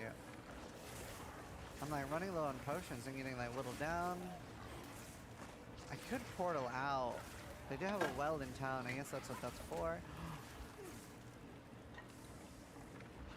Oh. Oh. Oh my god. Okay, I got a lot of potions from that. Okay, wait. They've disabled the skill. No, wait. Really? Surely. Skill panel. Character screen. Oh no, I can't see it. I want the skill tree. Oh, you can't see the skill tree. I want the skill tree. No. Okay, it's really good. Okay, I know comment's really good, but I'm thinking, wow, that's so smooth to switch. Hello? Oh, it only works on some things. Wait, spell support. I'm surprised it doesn't work on art. Let's put it in my inventory first. Is it because I have too many? No, it just won't let me. Right, Ice Nova could be good with it. Definitely don't want it on Frost Bomb. Huh. Interesting. Okay. I mean, I could put it on Ice Nova. It's just hard to get the comment off.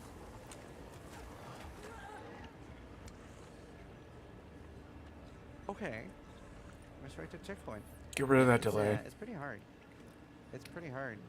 Oh, so I guess, because they said they were in Act 3, right? So I guess that's like pretty deep into Act 3 that they were showing off. So I guess it'll take a while to get there. I really wish I could do Spell Echo on Art.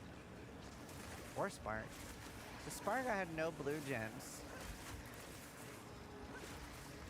I really tried to show the skill tree, but obviously... Oh, wait.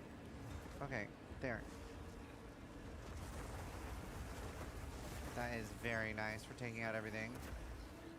I really feel like I want more cast speed. Honestly, maybe we try putting it on Ice Nova and use that on my main clearer. Because it does actually do pretty large damage and it is freezing everything. Yeah, see, I didn't even get the skill point for leveling. Honestly, I think this might be the play because everything's pretty hostile. Like, it's like way more aggressive than normal. I really would want it on Arc though. I really would. It's pretty hard to get off the actual comet. It's the main thing. That's the main concern for me right now. For like how I'm choosing my seal spurs. This is just freezing everything. So I see here when I'm like, sometimes it makes me move away, but not always. Got an orb of augmentation. Does that do the same thing as before? Is something we should check.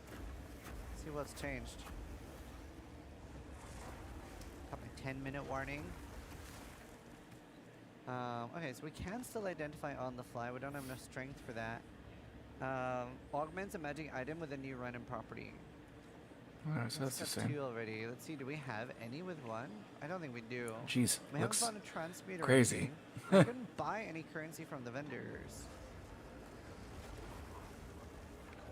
Wow. That is like quite nice that it like does freeze so often. You basically perma-freeze all the small stuff. All the canals. I don't see a canal. Oh no. What happens when he clicks the skill point? Okay. Probably nothing, huh? Arc does so much more damage. Arc Witch back. Okay. Oh no, I'm gonna die again. I'm gonna die again. It's like a little bit of a delay on the skills as well. I died twice. And it's not even a hard boss. Like, I haven't even... we haven't even gotten to a hard boss. Oh, that was unideal. Sandswept Marsh, Sunken Cigarette, Jungle Depths. Oh, no. I have to run back. Okay, unideal. But we checked Survey, right? Yeah. Right, we'll just run through. There's no movement ability. Other than the roll, obviously. Yeah, he should be putting down town portals if he's really trying to Let's maximize. see, where was that? We'll just go all the way left. See, it wasn't actually that far if you ran straight through it. So we'll have, like, Tai will be running that. I will be doing practice runs. And then we'll try to see if we can finish an entire act. That would be sick. Alright, we're almost back. I was a little worried they were going to add something like stamina. What was this? Oh, that's the actual skills. Wait. Oh my god, if they added skill damage stamina. to level up. Do I need to click on that? No. I do. Wait. Oh my god. Okay. I really hope they'll like... That's what I want. That's what I want. I want to be able to automate it. I didn't see. I maybe should have clicked like right click or something. Wait, did this sound reset? Entirely? Freezing is the way to go though. Like, it's so much safer because they have crazy damage. Oh no, I'm getting stun locked. Oh my god. Stun locked. Alright, it's They said Diablo I'd die 4. a lot, but I was like, sure. Sweet. But I am. To be fair, I am trying to go very fast too. Maybe I should just like do each pack and actually stay on it until they're gone. It's like hard to try to run like you're used to in speedrunning. You actually have to kill a lot more. Let's see, what level is the area? The monster area is the same level as me, so I am where I'm supposed to be. I think it was before too, right? It didn't like scale with me or anything. I don't think so, at least. I don't know. I do like the... Oh, wow, I'm getting stun locked again. I do like the comment on the Spelllock Unleash thing. But it's so hard to actually, like... Let's see, what if I just click W? So I'm just getting stunned out of it, is what's happening. I'm going to put it back in and try to be a little bit more careful with it. Ice Nova, there. We'll put it back in with it. I just gotta, like, freeze things, run away. To be fair, even if I don't use Unleash... Yeah, look, I'm getting stunned. Oh, wow. Oh, wow. Oh, no. That's hard. It's like, I want a higher stun threshold.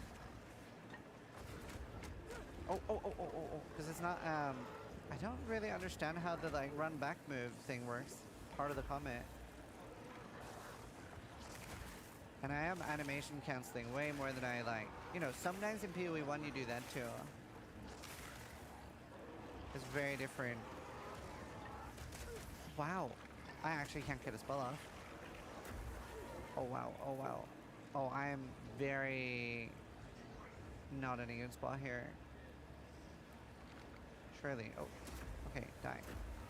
I'm just gonna spam freeze. See, actually, the spell echo on the Ice Nova, I think, is the play. Especially if you want to run a lot. So at least then you can kill them. When you, like, need to. So that's lightning and shock resistant. I kind of want to just ditch that. Or just use ice spells for it. Okay, let's see. Oh. Come on, get one off. Oh.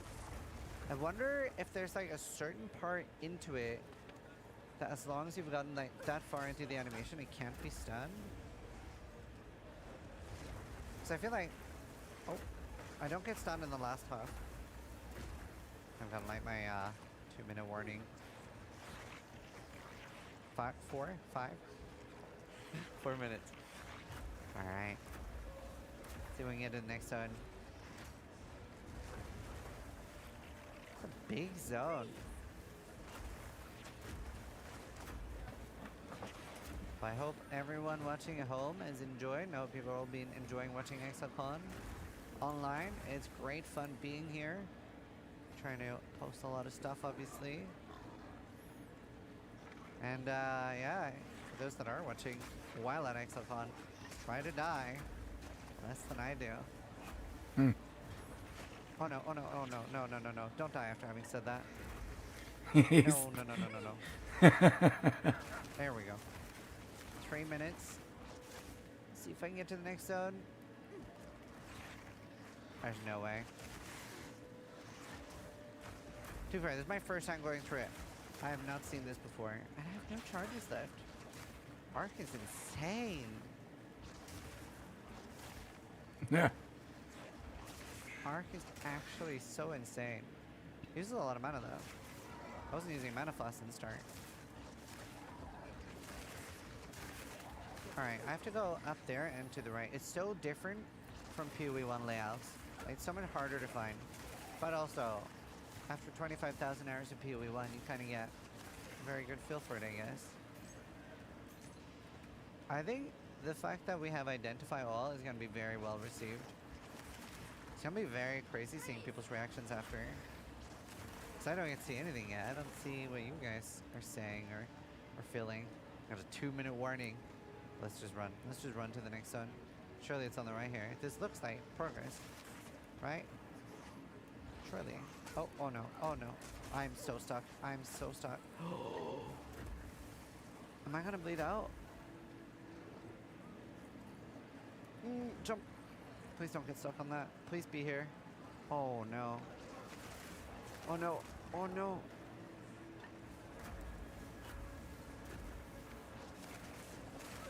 I'm dead. Okay, we didn't make it to the next zone. That is, I have 1 minute left. I hope everyone enjoyed watching Exilecon. I hope you have a good time watching everything. So much cool stuff. Gonna be insane for me as a content creator, doing both PoE 1 and PoE 2. But having an absolute blast here at Exilecon. I'm looking forward to covering all the content. My name is Isrin. Hope you guys are enjoying Exilecon. And try to die less than I do.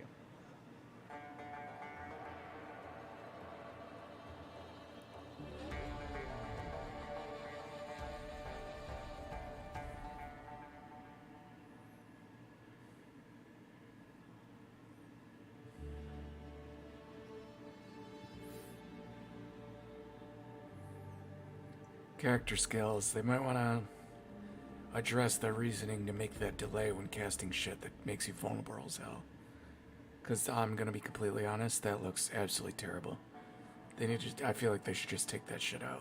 I'm sure they worked really hard on the animations of calling down a comet, but that's cool for about 5 seconds until you get stun locked and hit in the face while just trying to use a damn skill.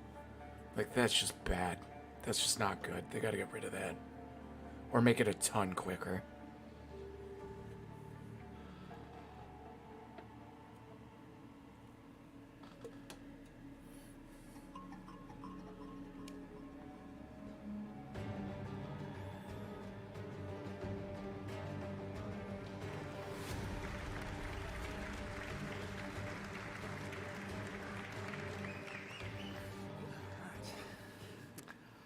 Good afternoon, everyone.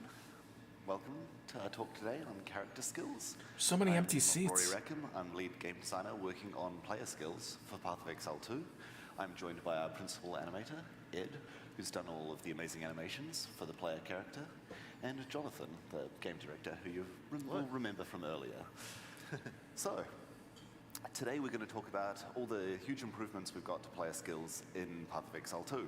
We're going to talk about how combat flow is massively improved by animations and motion, and we're also going to talk about how we've got a new depth of skill variety, doing things we've never done before with skills, and thanks to our revamped skill and support system, as well as all sorts of fancy new features. We will start looking at combat flow. So, Path of Exile 1 had a few issues with character animation, mostly stemming from the fact that our rigs were prehistoric, I'd say, a little outdated, and that limited what we could do with animations and limited how well our animators could stretch their animation muscles. Would that be accurate, Ed? Yeah, no, they were borderline unusable. Some of them, quite a few of them actually, we were animating straight onto the joints of the character, which is a very painful process. Some of them had strange little quirks, like Ranger, for instance, her spine would just disappear randomly, and you'd have to go looking for that. And also they were all unique and uniquely named, so there was no ability to share anything between them. So everything we had to do from scratch, and it was, yeah, it wasn't very good. It meant that whenever I said, oh, can we get a new spellcast animation? It's like, well, it's a horrible, painful process for 7 characters, and then every combination of weapons that the spell could be used with, which was all of them. So there was a lot of disagreement when a new skill was being made. The slow, dreadful walk towards the animation area when I'm like, I've got some bad news, everyone. In addition, all these animation improvements, well, the lack of animation improvements meant that we were stuck using the same animations for many skills, and that meant almost no motion to them. Your character was standing very still until from the start of the animation until the end of the animation. And anytime that meant we had any decent length attack time or cast time on a skill, you would just be sitting there and waiting for the skill to finish. There is no real input from the player from the moment they press the button until the moment they've been stunned out of it by a monster hitting them because they couldn't move. So we needed a new size form of mobility, and we had also just that the players never been able to have before. Because I just had to refresh. Do you want to tell us a bit about how we started off? Yeah, so I've wanted to work on the character animations for a long time. I've been at this company about 8 years, and to me the old character animations always felt a bit clunky, a bit spongy, particularly in early game. They just didn't really feel satisfying to kill things with, and killing should be fun. So in-game. See, it's weird to me because this guy with the skill design is talking about. And so I have a bit of a background with. Back in the day, our rigs that we were using to like do the animations and the skills were awful. The computers were. It's like so we relied on like increasing the speed of skills and shit to make it. Felt impactful. To not get the feeling of as you go to cast something getting hit out of it and just getting stun locked. As if to say that's why we made every spell have like almost mini cast time. And after watching Ziz just play it for 30 minutes, that's by far the worst thing that looked about the game. Is it looks so clunky. And he kept just getting mauled out of like trying to cast a damn spell. So it's like, maybe you should go back to PoE 1 and speeding up the skills. Because that looked fucking terrible. Like going to cast Comet and then just getting stun locked out of it and then dying. Like that looks so bad. Like go back to the other way then. I don't know what the fuck they were thinking, but that Ziz play test thing did not make the game look better. That made it look clunky and super annoying to play anything with a spell.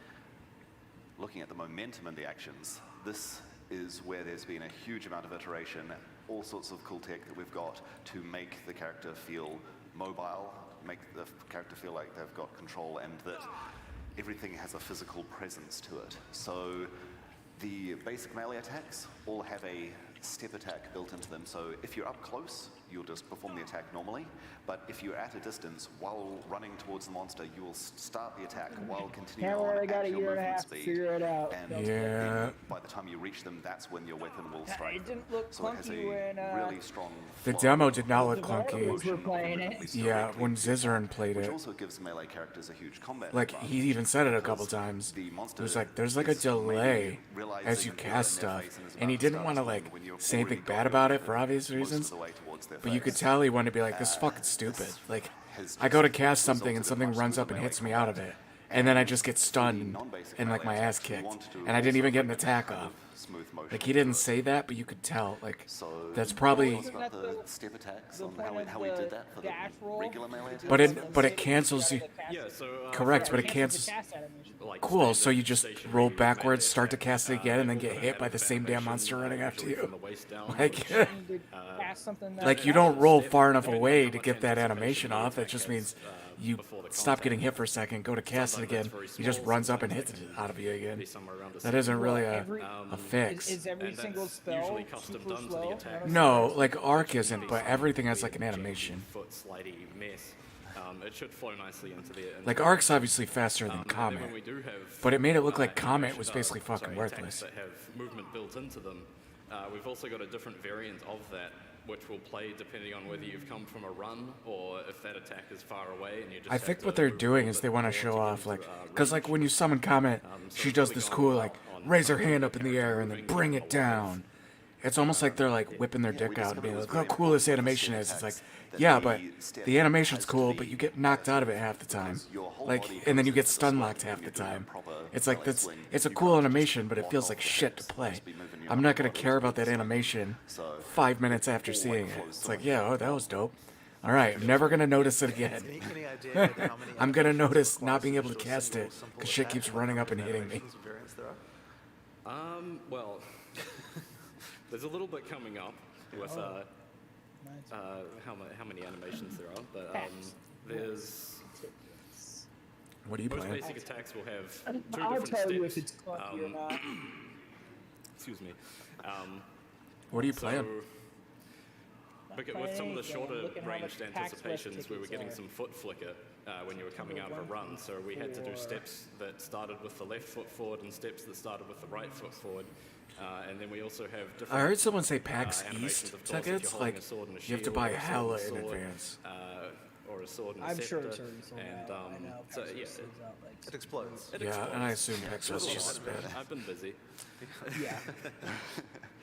Another thing that we've done for attacks is that we have a system that we've internally called Is pushing that, mode. are they Very sold out and catchy that's like a name, scalper where price?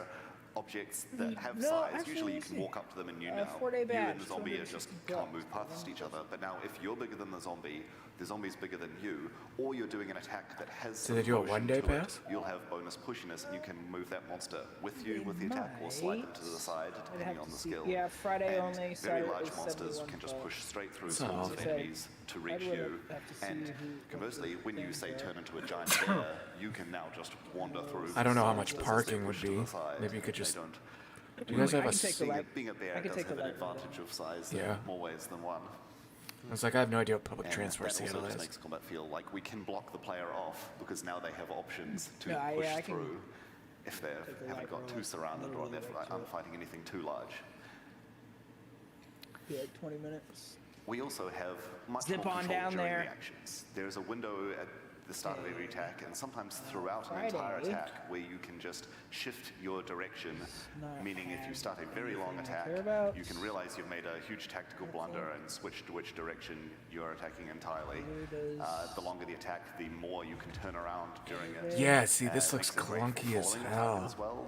With the Previously, if you attacks. start an attack and the monster just I don't know. skips slightly to the side, then you just watch I have a it feeling as a you lot fall of big people swing are at gonna nothing. have... Now Are you have watching full the stream control right of now? it. And we've Not my also stream, created just an the area where you stream. can cancel on attacks. Do you So see you how can break out early or you slow can this break shit out is? afterwards just by walking Oh, that hammer swing, I think they performing want to another slow skill it that down. couldn't But work. that's like, 1 that's and 2. so slow. Lets us increase And the no, they attack time do, on but I think some like, skills I don't if know that's a we good so idea. desire.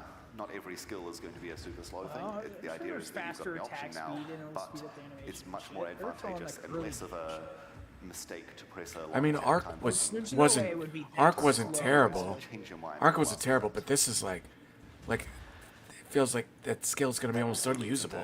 No one that likes PoE1 is ever gonna want to spend that amount of time on one fucking for a slow spell. attacker, where no matter how big an attack you've got going on, if you realize you've Well, that was a cool a boss. boss or a monster is about to squish you, you can just roll out of there.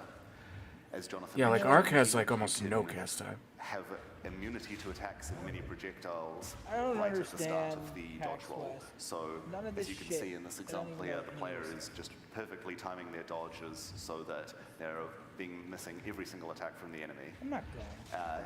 You can't cancel the dodge roll itself, so the biggest literally have no disadvantage idea of it is that once you've started it, I you mean, can't be if attacking you were until you've going like finished the roll. to check it out, but if one of the It's things was really to the play Path one of downside Exile, of it, because the like dodge roll the is line always would be possibility. well, You no, can switch your I was gonna direction say mid-dodge the roll. line You is can- probably gonna be doesn't matter which way massive. you're Like facing when you press the button, because that you might can be just your switch and entire change your day. mind. You might basically be paying Realize, $71 maybe to I play wanna it.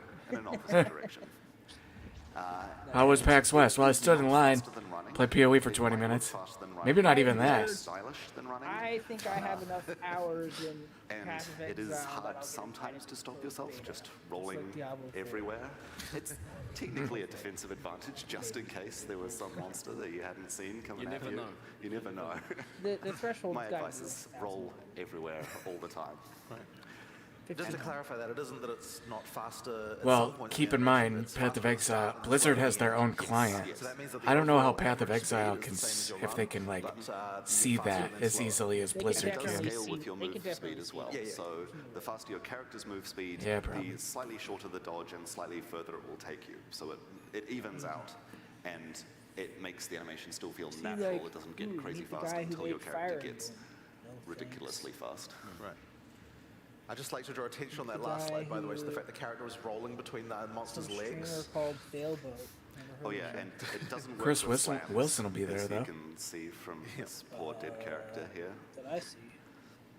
He said it in the thing. He said he'll be at PAX West with the other team.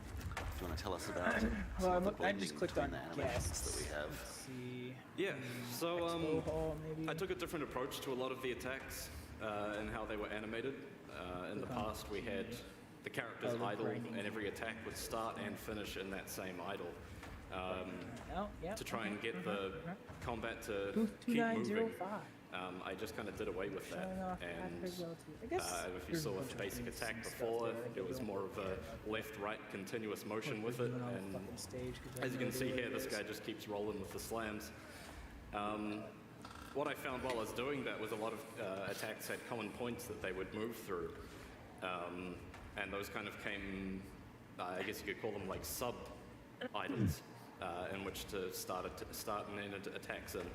And totally intentionally, it flowed together very nicely. Wasn't a surprise at all. But yeah, I don't know. We've also got blending for when attacks don't have those similar starting and end points. So if you do have an attack that finishes over here and the next one starts down here, Marion there'll be a Studios slight is blend to gonna be- try and smooth that transition. And yeah, it just helps keep the character feeling alive, energetic. We've been really trying to get rid of like awkward stops in combat. Like combat, you don't really tend to stop and change what you're Out doing. of the It's- 100 it should people keep that are going to be there, flowing. I Yeah. recognize 3 developers so far. Nice. Hmm. Some more improvements we got. Oh yeah. I mean, that's more than I'd probably know. I can't. I don't remember names This is very another well. thing. So I in just order look to at the keep things game pretty, and I'd be like, oh, I know the game.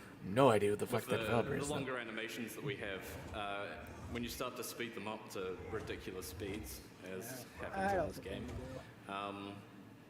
if you've got a lot of Those detail in an sticks action, and that detail starts to get really cosplay messy. fucking And so a people. way to combat that was we came up with speed variations. So at certain speed brackets, the Where is it at? animation of the attack would change to a slightly shorter version, which better suits that speed. And every attack has around 4. So speed break points. That's some of nothing them new. more or You could have less, just said depending that. On, how speed affects them. See, look, they're attacking faster now. which when Jonathan with a was asking normal about the attack. number He's of not showing animations, that big just all that ass previous number slams, just but multiply it by 4. Yeah, that adds to the number of steps and variations. you mean the button I'm going to change to move only? Cool. It basically means it's very hard for your character to feel like they're being played in fast forward. It feels like natural combat. That's what you're going through. But it's also only so effective. At a certain point, you're just going to turn into a human blender again. Yeah, when I say. Can you make it look good when I'm attacking 15 times a second, please? I'll do Just my natural, best. yeah. Yeah, I'll do what I can with those 3 frames. So we also have a lot more of the skills effects and a lot of the skills actual damage patterns and impacts coming from the animation itself. So we have these beautiful animations and the effects are tied into them directly.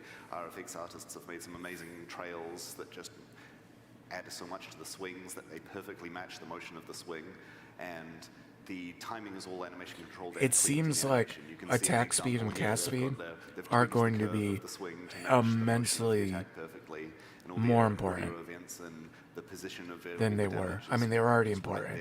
I think they're going to be crazy more important now that they're doing all these longer animations and like cast It just times. makes it all feel so much smoother. You don't notice it, and that's when you know it's working correctly, because everything feels like it's right on point.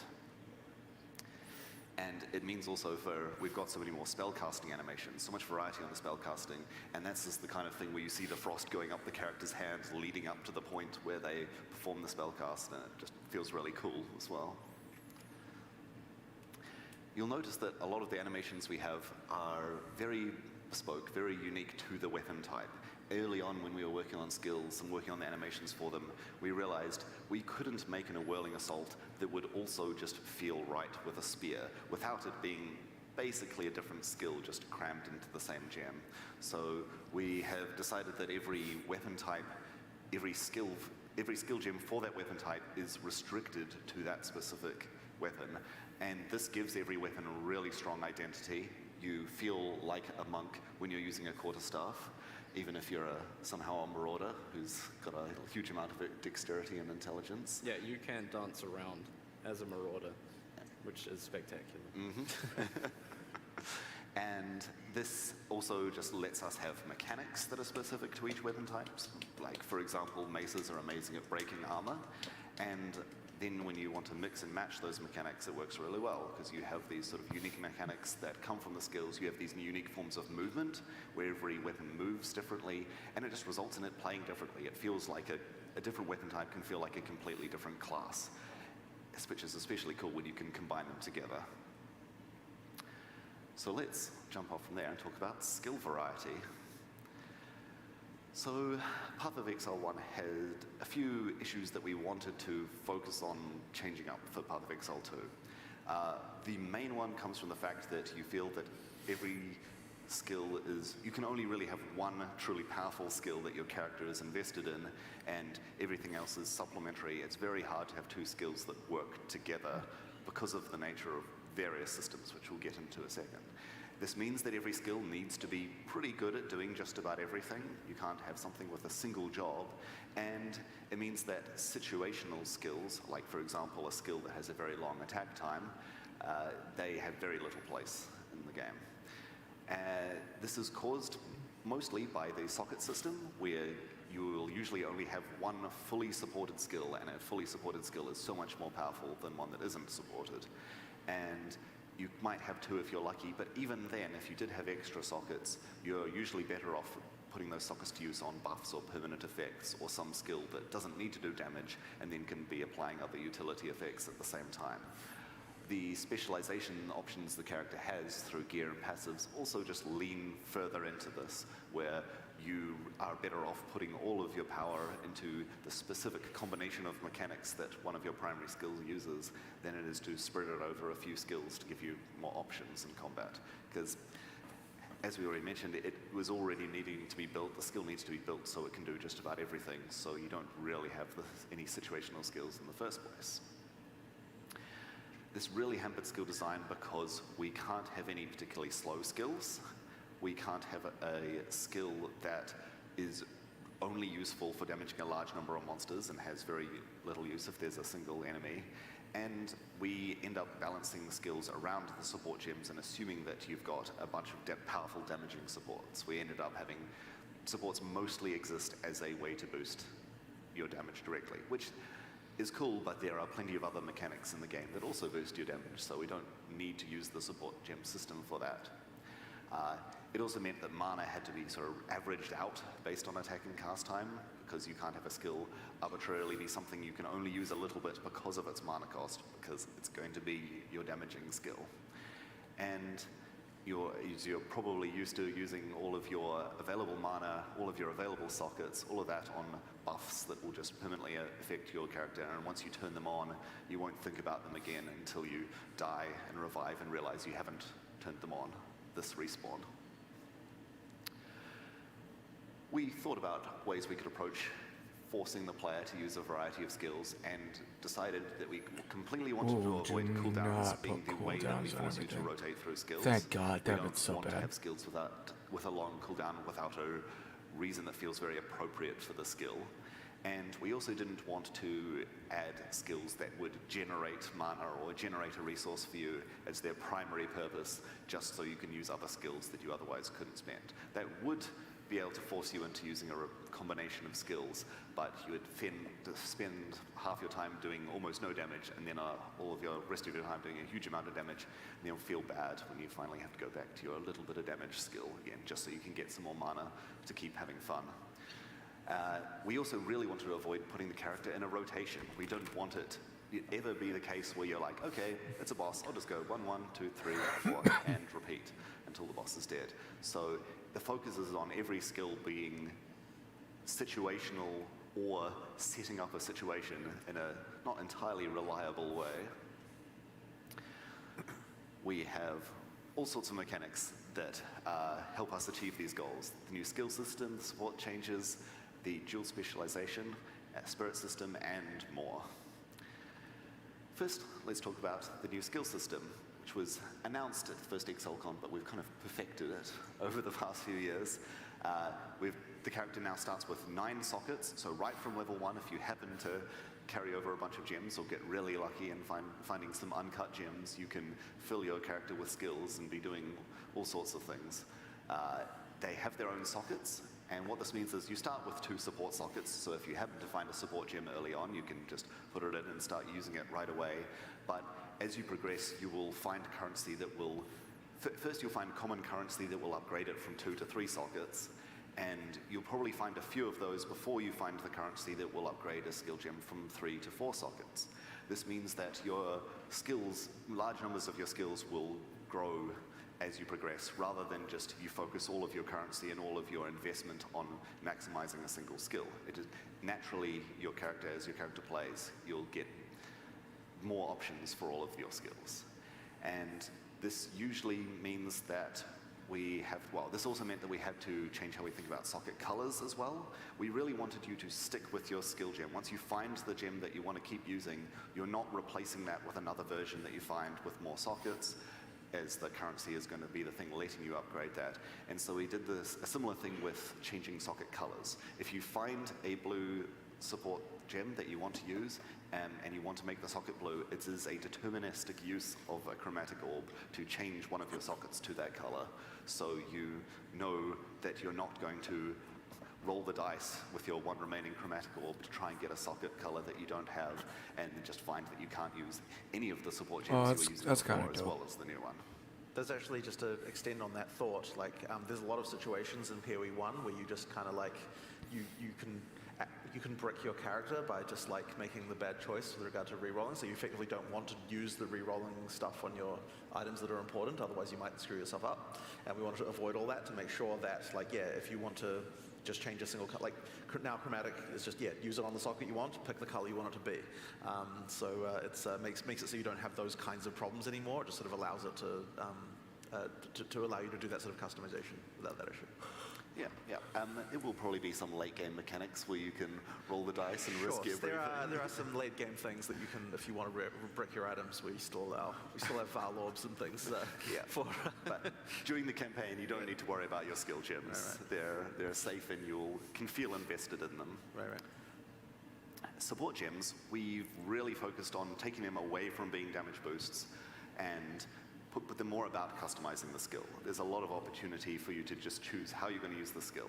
And a very important design principle for this was saying that you should not want to use the same support on every one of your skills. Even if you're using all slams, there shouldn't be a support that's like, well, this is a must-have for every slam skill. It should be that you're thinking about, well, this skill I'm going to use in the thick of combat, so I'm going to put the unbreakable support on it, so I'm much harder to stun out of while I'm doing the skill. While this skill here, Sunder, I'm going to use from safety, I'm going to use it from a distance, I'm going to snipe monsters with my Sunder, so I'm going to just focus on something that will give me a damage boost very occasionally.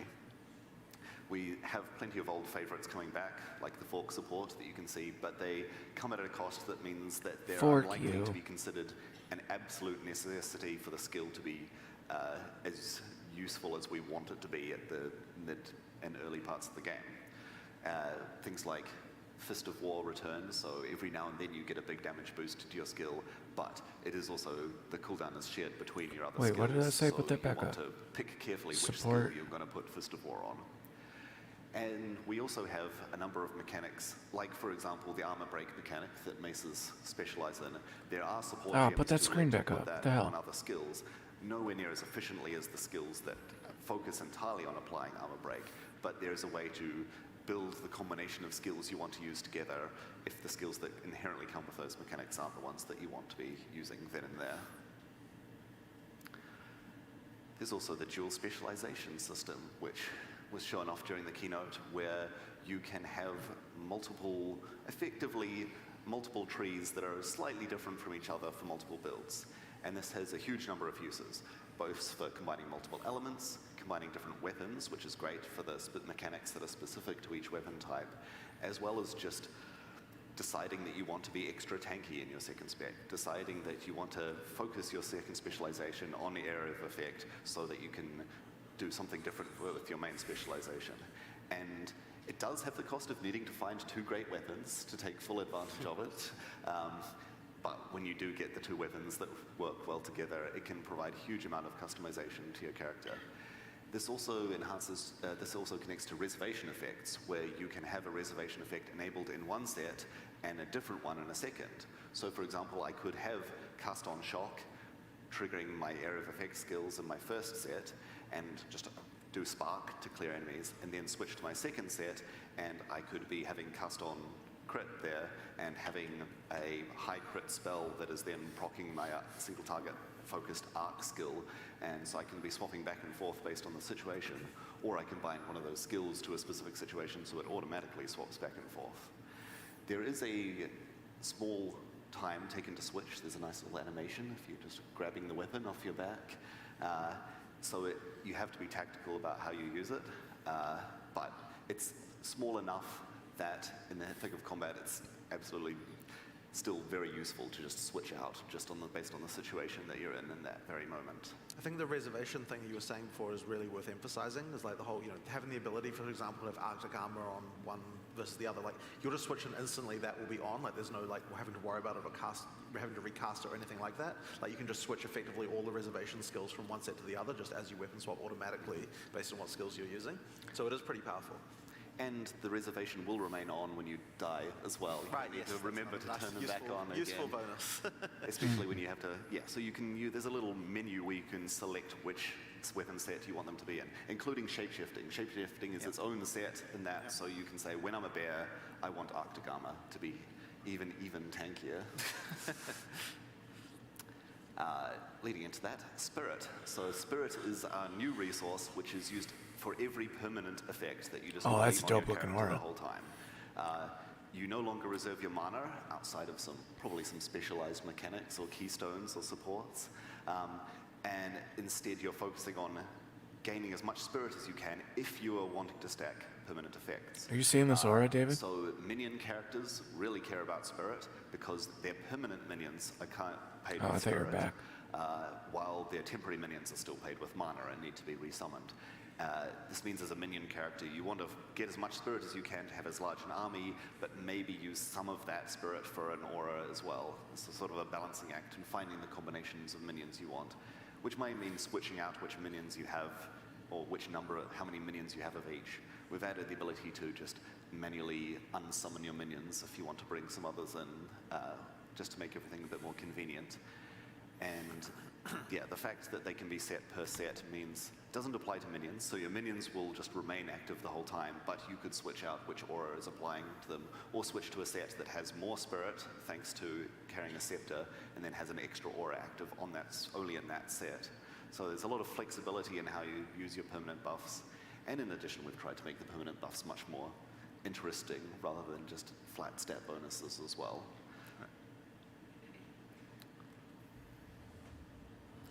We also have a far more complex crowd control system where there are light stuns, as you can see that little flinch, and there are also heavy stuns if you do a large amount of damage, especially with melee weapons and especially with physical damage.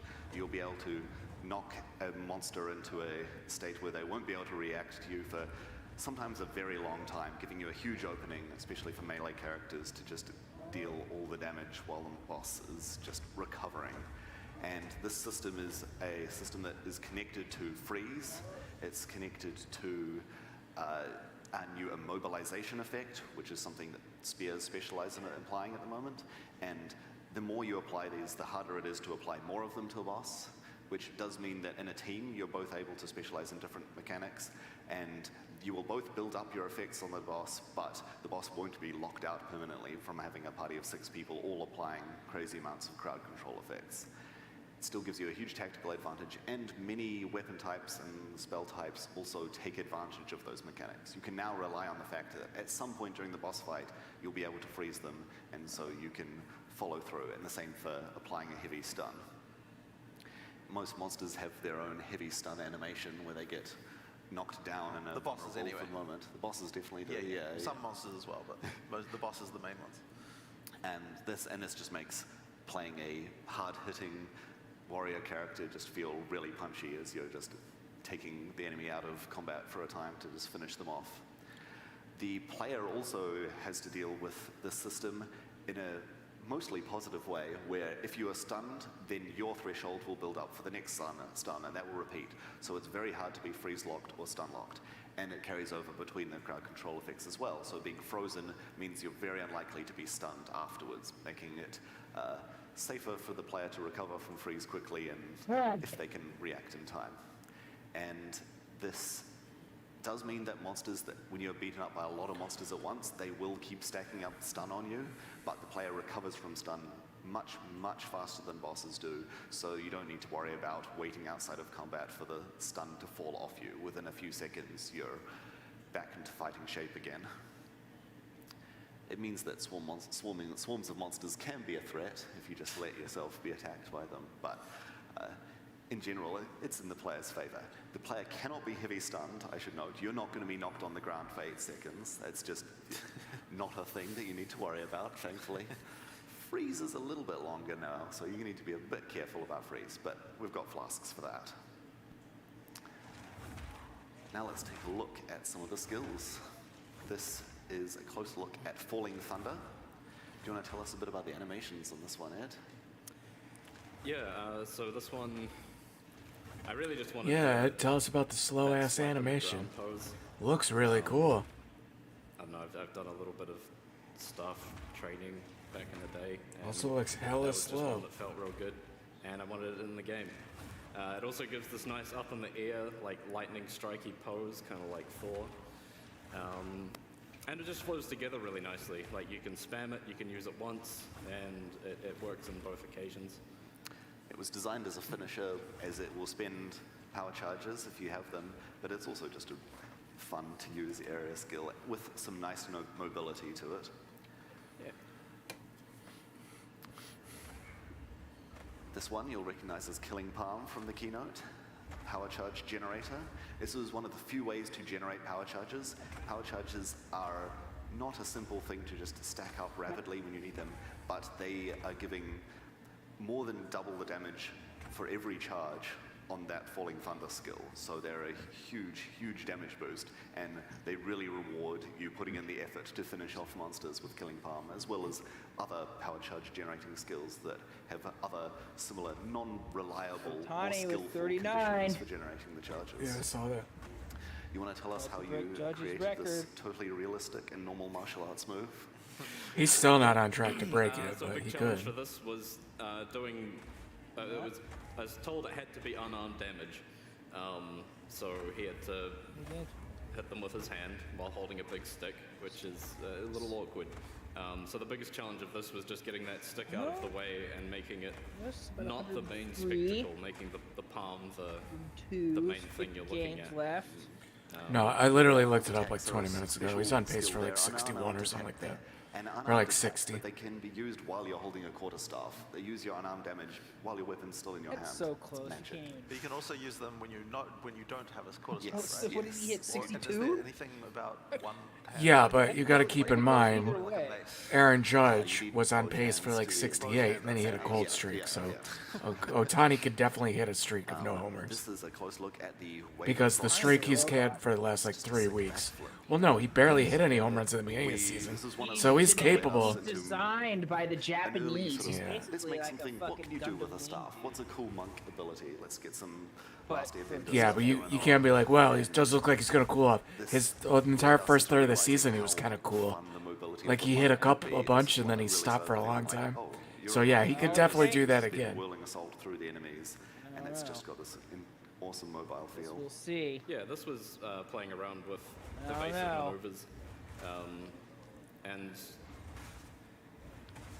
I didn't really plan it, but if you use this in tandem with whirling assault, like it just blended together so nicely, and you, like just with these two skills, we got a really good feel for how the monk would play, just kind of dancing around the battlefield. And the effects artist did an amazing job with the ice and the graphical programmers as well. There's just some. Look at that ice. Nice ice. This is an old favorite Sunder. Big, punchy, hack clearing damage. And we came to Ed with a thing of, hey, can you make a slam that looks good over maybe like 2 seconds? What can a character do for 2 seconds? Yeah, so a big thing I wanted to try and avoid with Somebody the finish characters Half-Life was Alex. with the big animations. Love it. You never not will. Just holding a pose and shaking to build power. I wanted to make sure that the character Just stayed accept it. alive and was doing something finish interesting. So, yeah, I thought of the jump up in the air and the slam down and kind of work backwards from there. When I buy the new another thing that this Apple animation has, which isn't present in a lot of the glasses, slams, is he that's doesn't what stick I'm the gonna hammer do. in the ground. The hammer bounces straight up, and that lets him get back into the next move, like quite energetically. Again, keeps him alive. He doesn't stop and just hang out. Yeah. This is another mace ability with a lot of mobility. It's really shows that even with a gigantic hammer, you can have fun just moving around the battlefield. The first hit has massive bonus stun damage, letting you leave enemies vulnerable to apply that massive damage from the second strike. Yeah, and this one shows off the moving variant that I was talking about before. Like he just did it then, just a little like quick step as he's swinging the hammer back. This one just felt great real quick. It's an office favorite. Also, just a small difference in this from previous animations is after he finishes the swing, he actually steps forward through. So the motion of the attack just keeps moving forward. There's no like forward, then back, then forward, then back, then forward. It keeps, you just keep mowing through them. That's great. Now here's one of our in-progress animations. This started out as a staff animation, was that right? Yeah, this is my first attempt of whirling assault. I was being quite restrictive with how it played, and Rory told me off and said no, he has to move a lot further. So I came up with what it is now. But I still really like this animation, and I chucked a two-handed sword on it, and he reminded me of a certain white-haired monster hunter, and I thought that was really cool. So that's something we're working on. I'm pretty sure we just saw this animation, like, yeah, this is a skill in the game, this is a sword thing now. Sometimes it happens like that, yeah. This is showing off some cool mobility that the Damn. Ranger will have.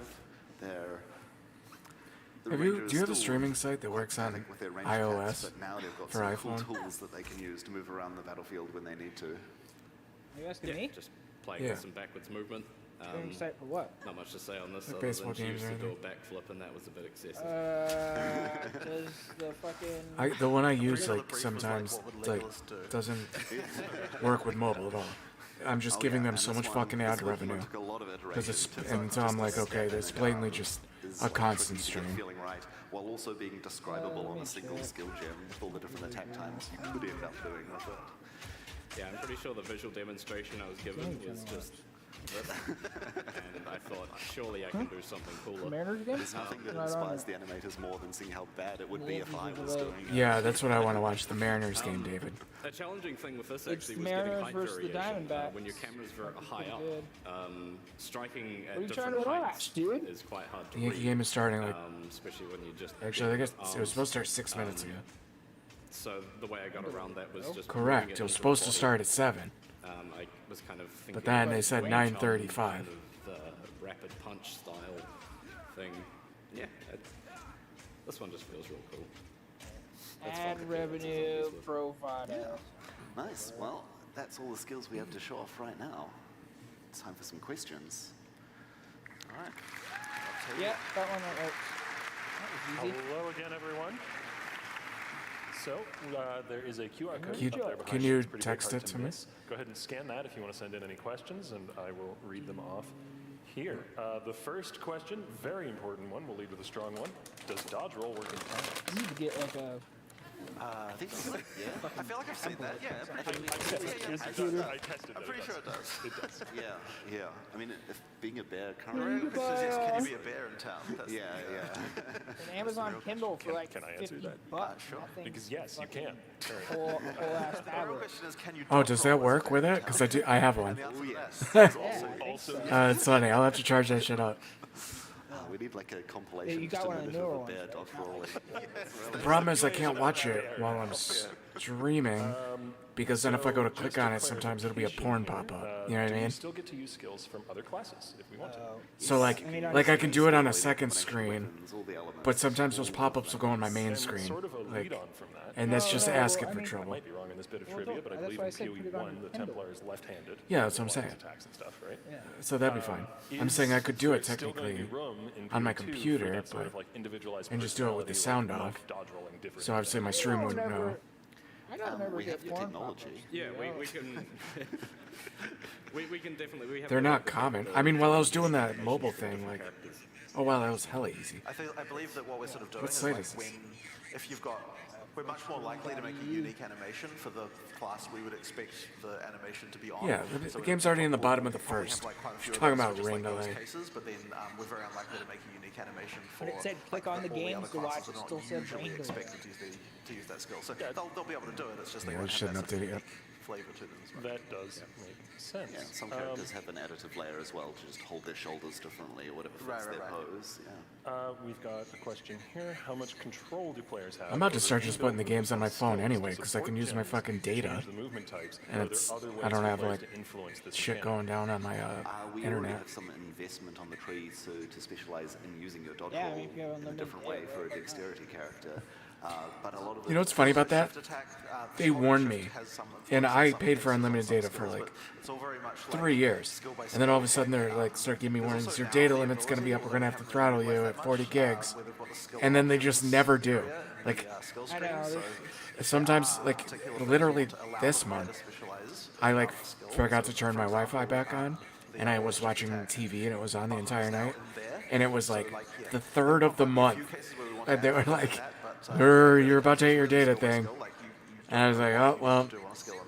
If you guys weren't just full of shit on that, then I might be worried. And here we are, the 28th, and I've been over my limit for 3 weeks now, and I've noticed absolutely nothing. All right. Given so many skills have Metro PCS. Is it then less important in some ways? $40 a month, unlimited everything. Is that an equally valuable stat, would you say, as it is in PoE 1?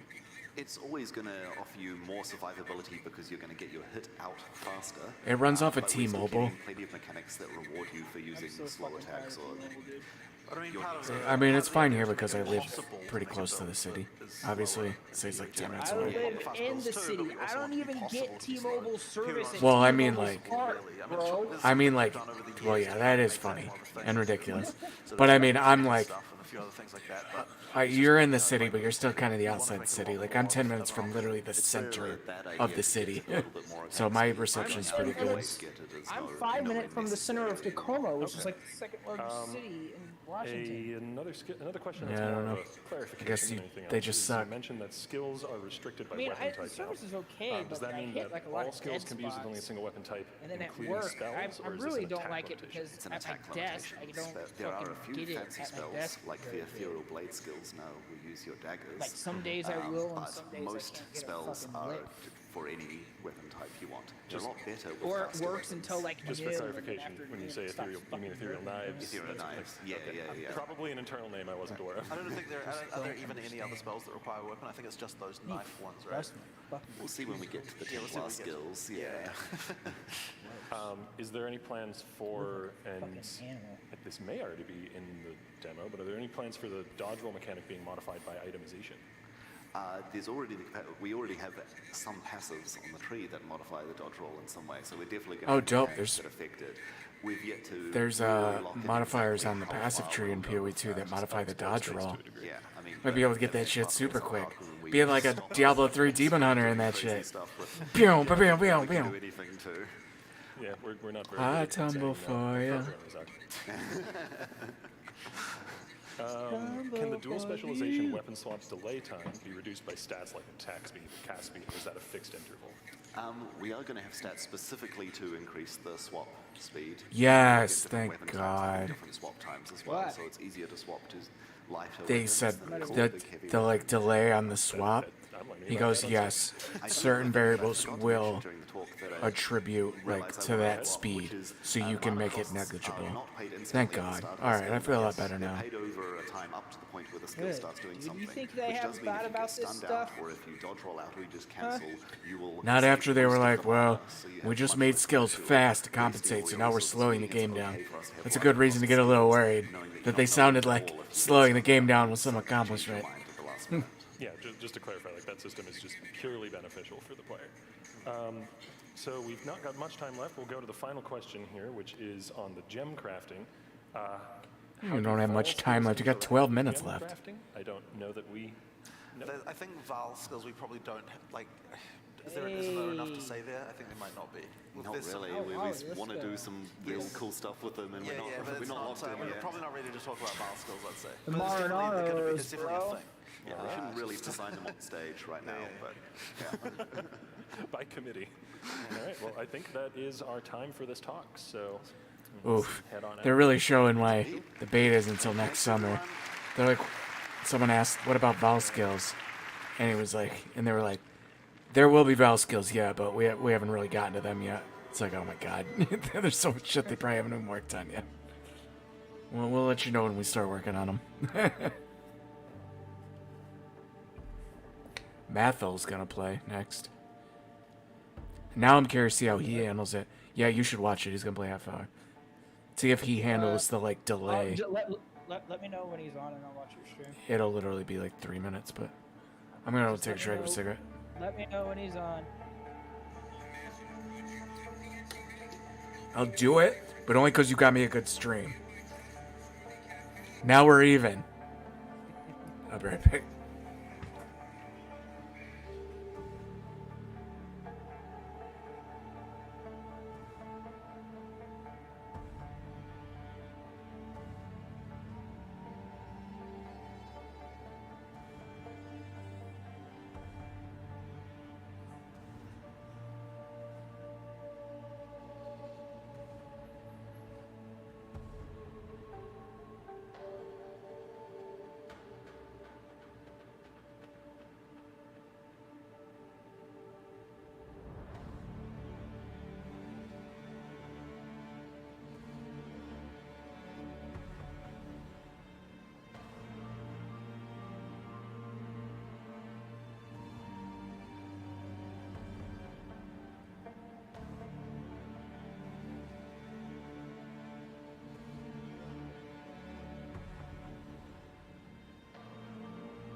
I guess they are gonna wait till 10 to freaking start this.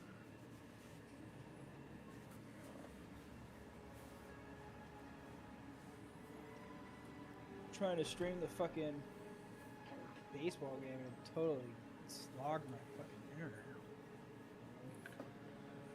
I will say, the site that you sent only has the Baltimore stream. Oh, that's what I was gonna say. They have like one of the announcers has like a relatively heavy Southern accent. Like he's got almost like a redneck twang to him, and it's like that's who the Maryland, Baltimore Orioles look like. Like I feel like any non-Southern state there is, it's fucking Maryland. Hey, what up, MV? What's going on, brother? You been watching Exilecon?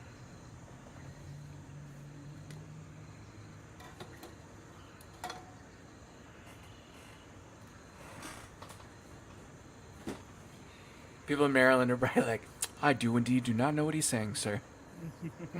I cannot understand a word out of this gentleman's mouth.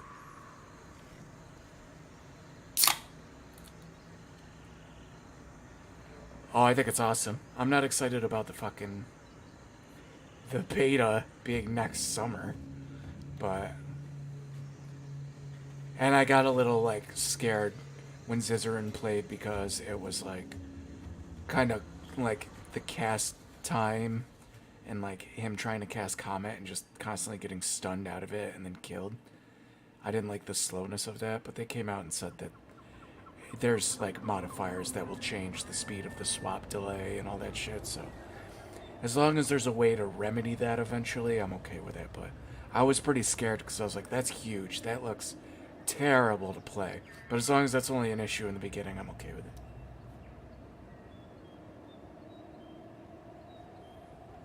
Oh, the new League preview. Yeah, the new League looks sick, and I'm glad they're making Sanctum Core. I think that's dope. I like Sanctum.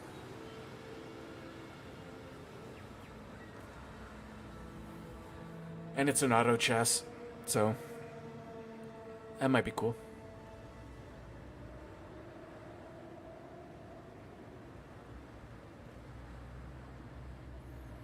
Yeah, now you can, because they announced it's going to be separate games instead of overwriting the first one. So PoE 1's going to be around for foreseeable future, with updates and everything.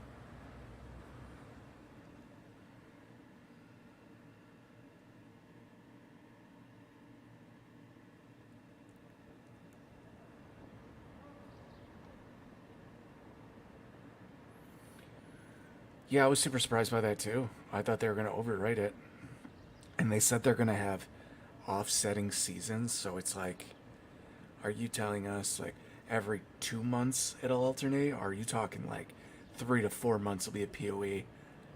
And then after that they'll do PoE 1, which would mean like 6 to 8 months in between. It's like, you kind of hope they clarify that a little bit more. It's like, wait, is it going to be the same length in seasons? Are going to be alternating games? Or is it going to be like 2 months PoE, 2 months PoE 2, 2 months? Because that would actually be sick. Kind of. Maybe if they did 3 months, 3 months, 3 months, 3 months, I'd be good. I'd be fine with that. 4 month seasons are too damn long. This last month I've been twiddling my damn thumbs.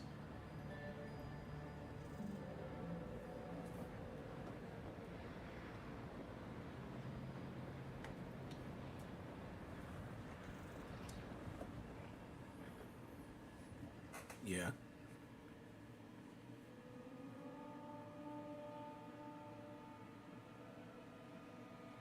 Yeah, they would have to at least, I guess, if they're going to alternate, they do 2, 2, 2, 2.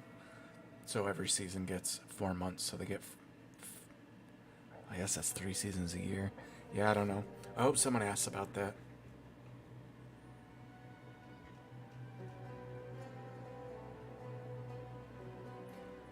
Yeah, I think PoE 2 is going to be really good. From what I've seen, it sounds cool. All the changes look dope. They do that thing where you can like go into 2 different skills, like on your passive tree. You can do like one for each weapon set, which I think is really cool. But now the more I think about it, it's like, well, your gloves, rings, amulet, helmet, boots, belt are going to be geared to one of the two. So if you have like cold damage on one, fire damage on one, but you're mostly cold, switching to fire on your swap means you're You losing. just get elemental damage, though, can't you? I guess you technically could, but say like if gloves still had the like fire exposure minus like 15% to fire, like that doesn't help your swap. So I feel like you'll still want to swap less. I mean, granted, if it's something that I didn't expect, so even if it sucks, it's like, well, at least they tried.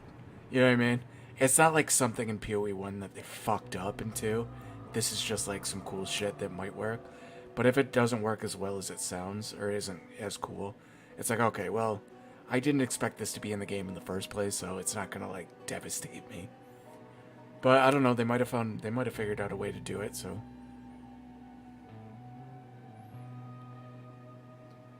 You're right though. Maybe if they start having like affixes where you can get the fire exposure, but it's harder to get the one that's like elemental equilibrium, to where like minus 15% to total like all resists, so that like when you swap it's the same thing.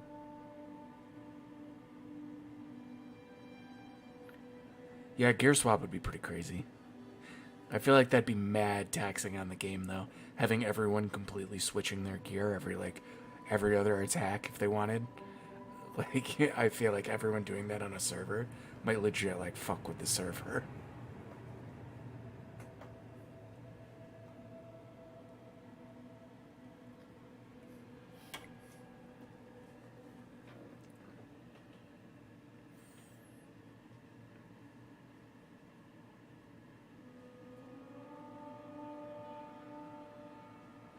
David, you see we have a cane now? Oh no, you didn't watch Zizarin's video. He went to town and there's a guy in a black robe. Well, he looks like a demon kind. He's got like the hood over his head and like glowing eyes. He's got a full black robe and he clicked on him and his like one option was identify all items. and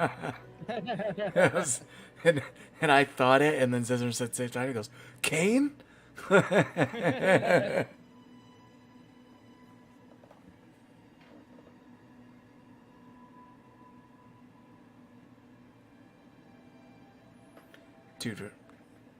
Two different tunes on one character, yeah.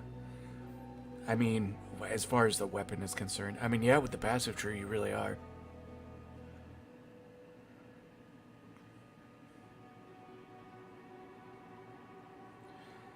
You know what I think is going to open up builds with that?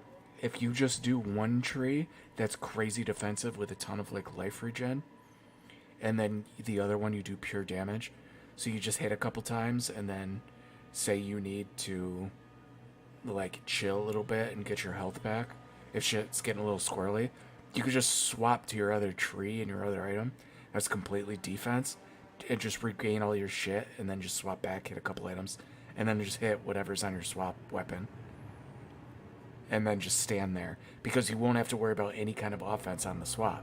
You literally just make a tree and take all the life and shit you possibly can.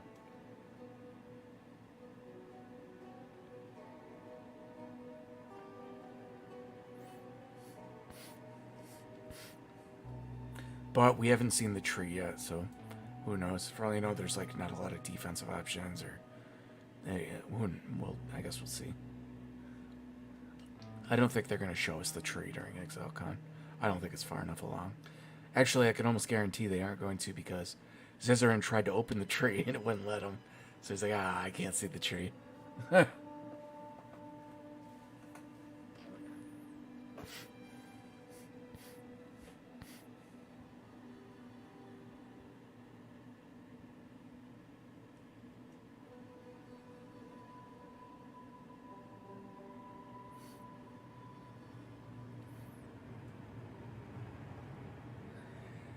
Mathel will be a good watch too, I think, because fucking he seems like the type of dude that, like, if something's really dumb, he's gonna say it. even though they flew his ass out there and everything.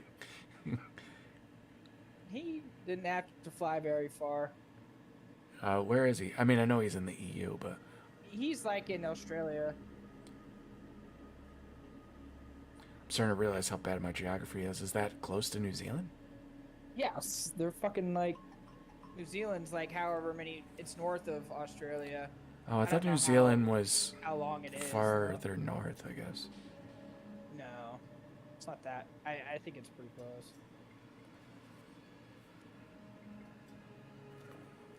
I'll Google it. Oh, I'm already Googling it. Australia to New Zealand. Oh. 2 hours. And Wow. 55 minutes. Yeah, I had no fucking idea where New Zealand was. I mean, I'm not god awful at geography, but I'm not good. But Jesus, I did not know New Zealand was right there. I also didn't know Matho was in Australia. Once again, and Well, I guess I can hear it. I thought it was like a German accent for some pressed the reason. button they shouldn't have. No. It was me, and we needed to relog. Just find the right person for the job. So today, going to be going through. Yeah, I didn't know MV. I mean, I know and I'm a bunch of other countries and where they are, but I guess I just never thought of New Zealand. Pretty intimidating, pretty cool though. Overall, Jesus, no wonder people were bitching. They were like, getting to New Zealand's like $3 to $4 grand. And I was like, really? In the EU? I was like, oh, New Zealand isn't even close to the EU. It's like fucking... Sounds beefy. I mean, I guess if you flew over Antarctica or the North Pole, just do a big old rotation. So start out. There's an Alva. There's apparently a good few directions to go in this act. Got our mini map back. That feels pretty. Oh, he's good. on right now, David. Just get my bearings. Okay, let's He see just what we started. got. Piles of gold. Can spend at vendors. Interesting. Some physical damage on a crumbling mace. Warrior Great Helm. Yep. Bit of life. Bit of everything. Pretty nice looking setup. Now we press Alva. King's March. It's been months since I had it off. Oh god, don't let the dialogue play out, Matho. You'll want to sell your share of these vile artifacts first. Talk to Rog here. He's our buyer. I'll have to. Oh damn, sorry to date again for you, MV. Where do you live, MV? Don't worry. We'll see each other again when the time comes. I mean, this shows that you're much closer to New Zealand than I Rog. am. I think we need to check out. Oh, you're in Australia. Alright, you can't pick on me. That's much fucking easier for you. Okay? You show me on a map where Ohio is, okay? That's not a whole lot of life for a level 45 character. Something tells me we're going to be dying a few times. Bunch of minus chaos, some fire, cold res. That's nice. Pretty intuitive panel for your resistances. As we all know, we do need resistances in this game. What do we got here? Talk to Rog. Preacher. Friend, I have urgent news for you. I do not know why he's letting dialogue play out. What are you doing? Nobody cares. Listen to what I have to say. No. Go on. Not interested. All right. Apparently, we don't care. I like that. How'd you not know where New Zealand is? Where are you from? Australia. Well. Danig, Rogue. All right, where's that boy Rogue? What can I do for you? Yeah, Hook me up, pretty Rogue. decent at geography, but I don't. Definitely not on the level of those guys who play the fucking geoplane. Oh god, yeah, those guys are nuts. It should be more than enough to hire a ship. I was watching one on YouTube the other day, and they were like, they were doing a challenge of like the best guys, and they only got like a point Hiring a ship. 1 Stars, second you got some stuff split for us? of the picture. All right, you can use and your they were gold. right We've like already grabbed some 80% of the flasks time. or Yeah. It's fucking fast wild. breed or cold like, spell, this is skill, awesome. gem stuff. Yeah, is that They're just like God RNG? yeah, kind of had some rolling if I needed this, fields, or does everyone get one of these? Estonia. Yeah. That guy on the corner looks stoned. I have a charter. Now, let's see about I do like the tricks though that he used. Like they'll look for a billboard to see the language, and then they'll look for like a highway sign. It's very alien doing things on someone else's PC setup. But I even with those tricks, I wouldn't be good at it. The whole thing here. If you did one for America, I imagine you can set it for just America, right? We're looking for work, yes. Probably. I mean, We but have they. enough I don't think credit they with the do. Trade Guild. Let me see. But I'm sure they have, like, maybe like cities within a country. Wow. Okay. Doc leave. I don't know. I can take you wherever you need. We'll set sail right now if you want. The chat. Hit the set sail He button? just keeps letting these things play out. Oh my And he God. goes, wow, in the entire chat. Yeah, wow.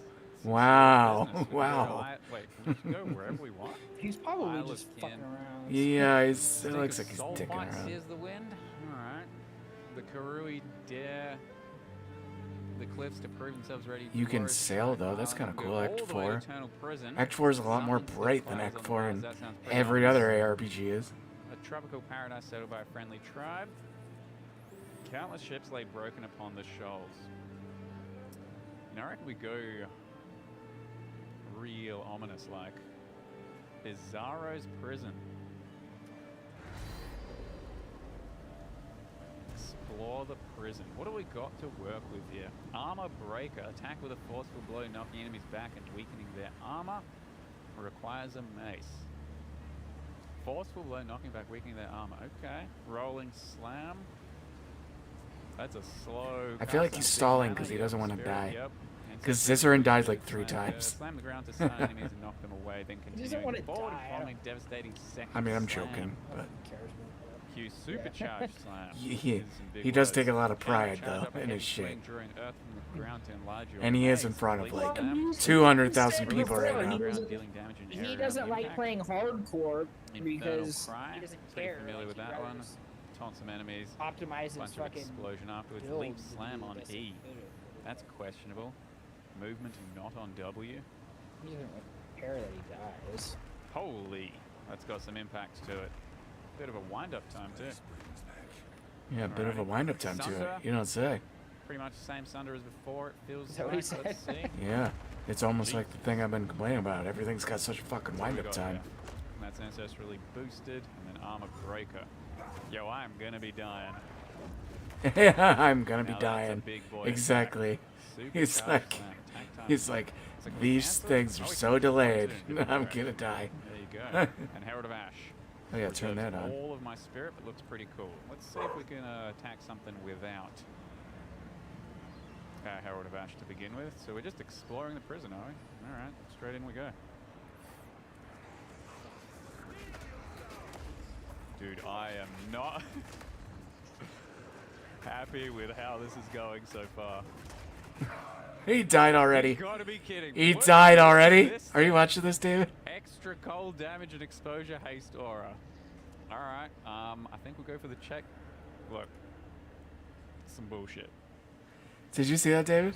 That's all we gotta say. I think we'll take our Yeah, I Herald of did. Ash now. He got What do we worked got? immediately. Supercharge slam. Why? Because he couldn't move and So I attack. went with a fatty right click, and I think that may have got me killed. Armor breaker, supercharge slam, infernal cry, leap slam, and then sunder. Maybe we need a sunder from a bit more long range. Need some strats for this. That is some slow attack time there. Need to check out my flasks as well, to be honest. So reduced recovery, 25 recovered instantly while on low life, and then just a regular. Oh man, did I pick the lab?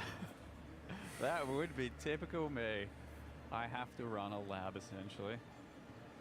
Within these walls, Lady Justice. Yep. Okay, that's a lot.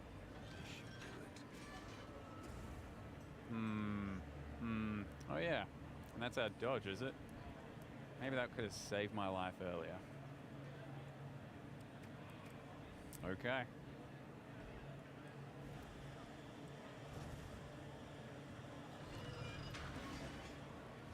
Any lab enjoyers in the chat?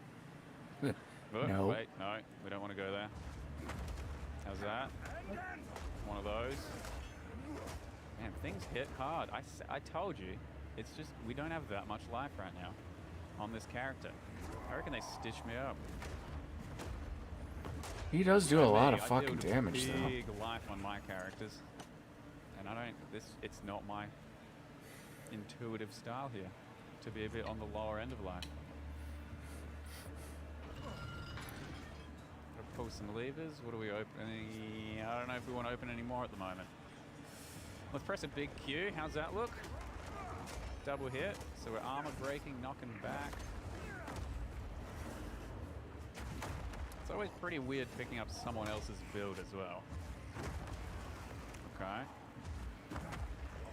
Maybe I jump in and not die? Wait, what's happening here? Hasten. Okay. Jumping over. Gotta press mana. I'm getting out of here. Wait, what's the dash like? Okay. Oh man. If they don't change the speed of the game, I am not playing this class. This looks brutal. It's honestly kind of different to the usual What PoE class is he gameplay. playing? It's pretty difficult to control. It feels. Like the Marauder or whatever. He's Maybe that's why they. Maybe that's why they were Attack, showcasing the monk and. he's literally taking forever to kill You guys these getting red, mobs. or am I blind? And he's level 45. Again, mace locked door. Okay, so we do want to open that door.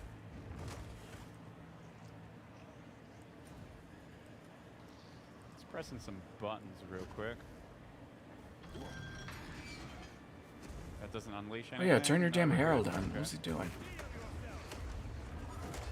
Is that going to be for my single target then? Knocking and weakening their armor. What does that even mean? Like that.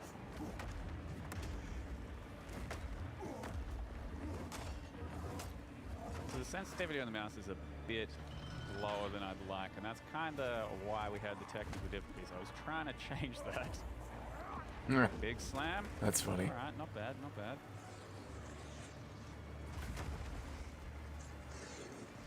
So where are we headed to? Did you hear what he said, David? Let's get a No, map overlay I happening. can't hear what he's saying. They started late, a little late. And he was like, there was I technical do love my difficulties map that were overlay, my but it's fault. kinda not useful And then just anymore. now he's like, the mouse sensitivity is a little off, and I tried to change that, and that was the delay, because it screwed crap up. We won't talk about that. We're still exploring prison. So apparently tried to change the mouse sensitivity and Jump shit, in, like, and then hit him with a barrel completely roll. lost it. Hit him with a barrel roll. Okay, so you're not rolling through enemies. That's interesting. I thought maybe you could like just cheese your way through. Oh, you can't roll through enemies. One of these, give him a leap slam, hit him with one of these. Just get more in tune with my attacks, because we are going to be coming across some serious business soon, I imagine. So how am I going to do that? Hit him with an arm? Okay, Sunder's pretty powerful. It's honestly not too wrong to just be a Sunder build right now. Jump in, with hit him with one of these, and then combo him with one of these. Alright, not bad.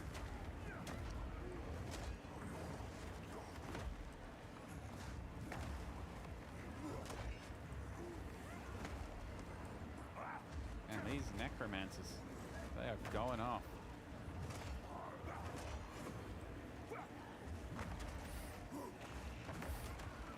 Who's resin at this point?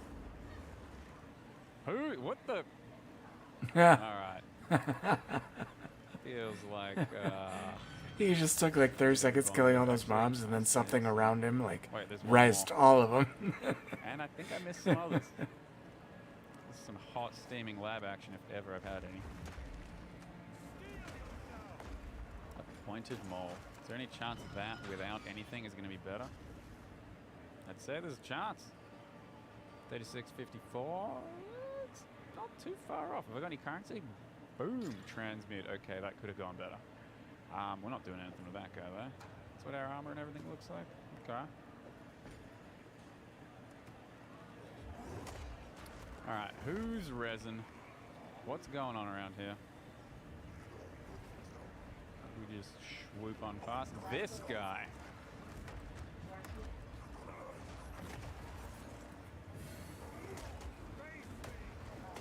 GG noob. And we got one more lever over here.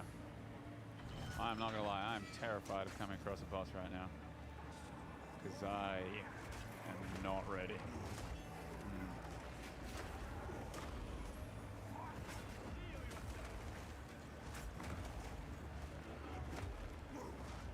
We got one of them somewhat Z DPS builds right now. So you know I didn't build this character. Would have blasted through by now. What's this guy got?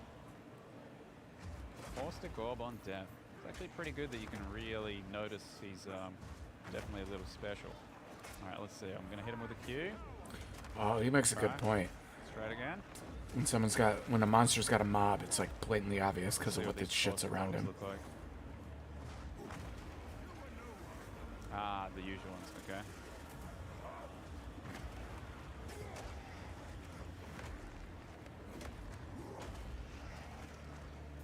Ember Great Axe. Is that a pure fire damage two-hander? And a spear. Look at that.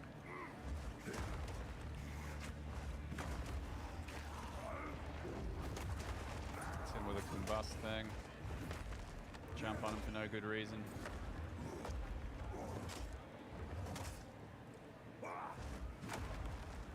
him with another huge attack. Okay. That's what happens after. Anything? It's the mouse sensitivity, I'm telling you. Alright, what's the knight armor? Big fancy looking armor. So that's the pure fire damage axe, okay. Crossblade spear, alright. We'll keep exploring so you can see me die to a proper boss, I think. Oh yeah, you subtract him. That's for sure gonna It's bad he can't read chat. I tell him to spinning back fist. That seems to be a decent attack, right click. Leap out of here, barrel roll through there. Okay.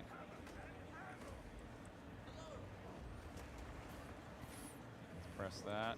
Let's try and press that. A mail belt. Reduced flask charges used. You gotta be joking. Look at the implicit on that belt. Huh. Get me one of those right now. Alrighty. Ah, that's a locked door. It's alright, we're chilling.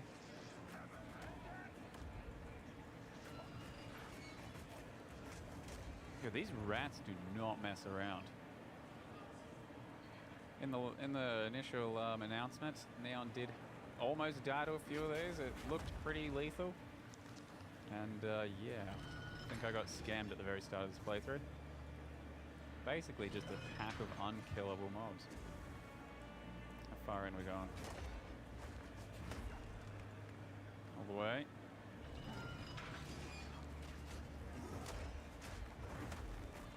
Okay. Hit him with space, not too shabby.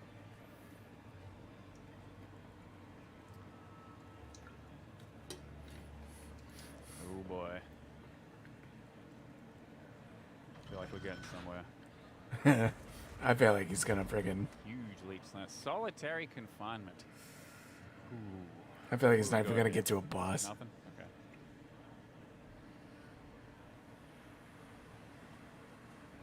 This can only end in tears.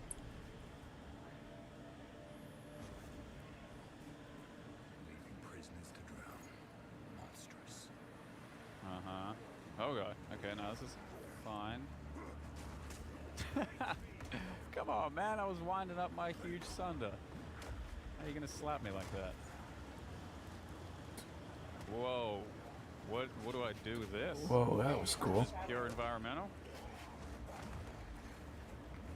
Yeah, I'll take some booze.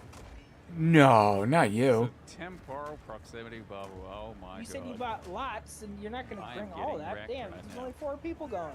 It's maybe one of those we shouldn't fight this thing style situations.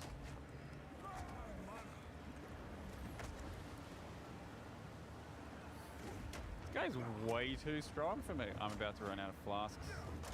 Alright, tactical retreat. We've got to fight something else.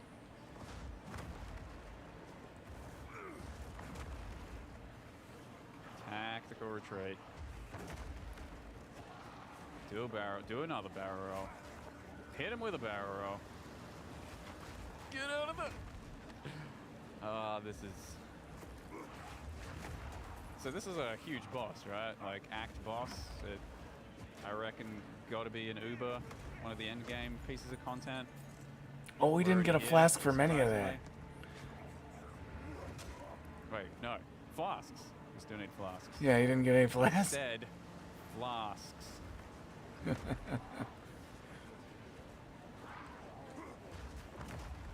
what's he doing? Okay, yep, dodge that.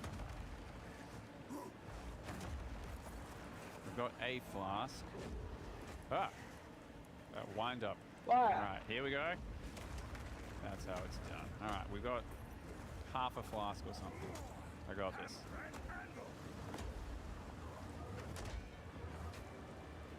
This guy, absolutely ridiculous. I dodged when I didn't need to. That's it. 1v1. That is unreal. All right, what do we got here?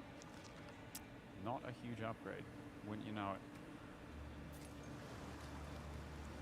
Explore solitary confinement. I mean, I'll keep checking it out, but I feel like we are in a world of hurt. What the? He pulled him over the ledge. I think, went the distance on that one. Alright, that feels good. These guys are gonna explode. Okay. Okay.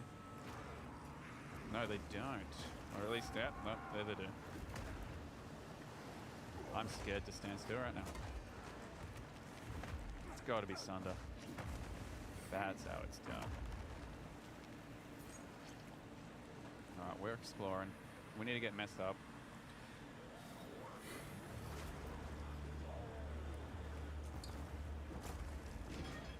Pretty cool zone though, like what is with this water? Does it slow us down or anything? Or is it just pure environment for environment's sake? 'Cause it looks stunning.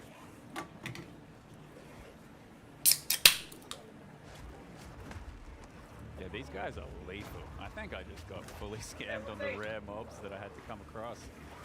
Oh god. Trying to barrel roll out of here. Nope.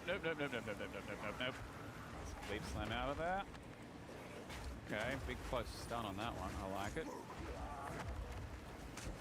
Cannot believe how overtuned those guys are. I'm calling for nerfs already.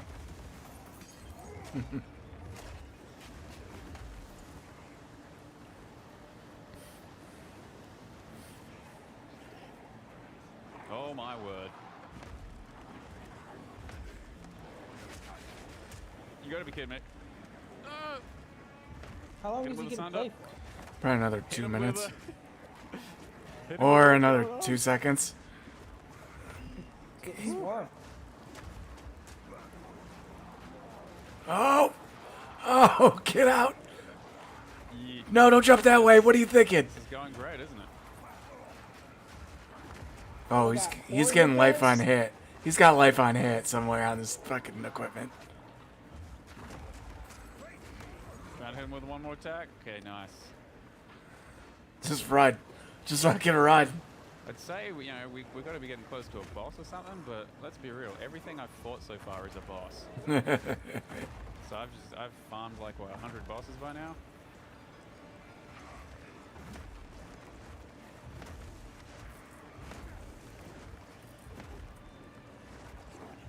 I'm going for it.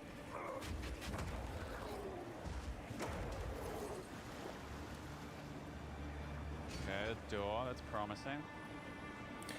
He's got the same mentality I would have if I was doing this. Nice little lead. He found the one skill instead of like trying everything that seems to be working the best, and he's just spamming that shit. It's like, nope, this one's the best. I hope you like seeing the other skills once, because I'm not using them again. That's good news. Oh shit. Alright, so what do we do here? I think his time's just about up. Let's press 1. Should we stab him?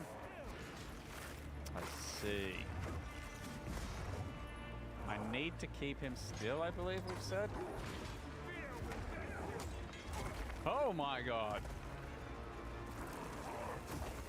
Okay. I need to keep him still. Right, but how do I do that? Do I have to drag him over from one end to the other? Good. It's strong. It's real strong. Alright, we'll go one more. Get a big attack. Sex here. dungeon. Face tank. Oh. Oh. He played risky because he knew his time, right? he knew his time was coming up. That is some intense action. I think that's all we have time for, though. Unfortunately, didn't get as That was far pretty as I'd cool. like, but that I'm is super a curious beautiful what the world fuck to go they meant through, by and, I gotta keep hey, him I still. hope we can all experience it soon. Thank you very much. Like, for do you have to watching, legit and stun enjoy him the rest of the somehow? show.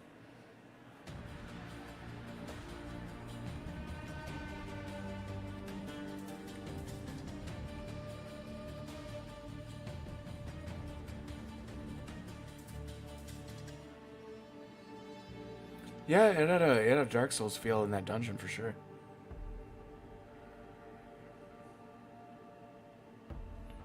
Well, that boss at least had a very Resident Evil, like later Resident Evil feeling. That was like a Resident Evil 4 kind of feeling. With the chained up Resident. Oh yeah, with the dodge roll. Yeah. I can see it. The unlimited no cooldown dodge roll.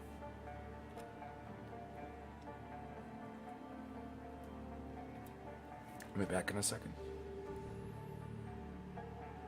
Yay, the mobile gameplay showcase. That might be nice to watch. I mean, I'm biased because there's very rare occasion that if I'm away from the computer, I have a chance to do anything on my phone. I'll be back in a second.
Subtracting here with Trev, the main developer here and the leader of Path of Exile Mobile, and we're going to be playing this for the first time myself, and I'm really, really excited because this is my first chance to actually encounter Path of Exile 2 content. The lines are so long here at Exilecon, and what I've seen so far that Trev showed me ahead of time here, I am really excited for. So should we just jump right in? I think just jump into it. Yeah. Okay, so this is my first time seeing any of this. Although I did get a little bit of a head start from Trev.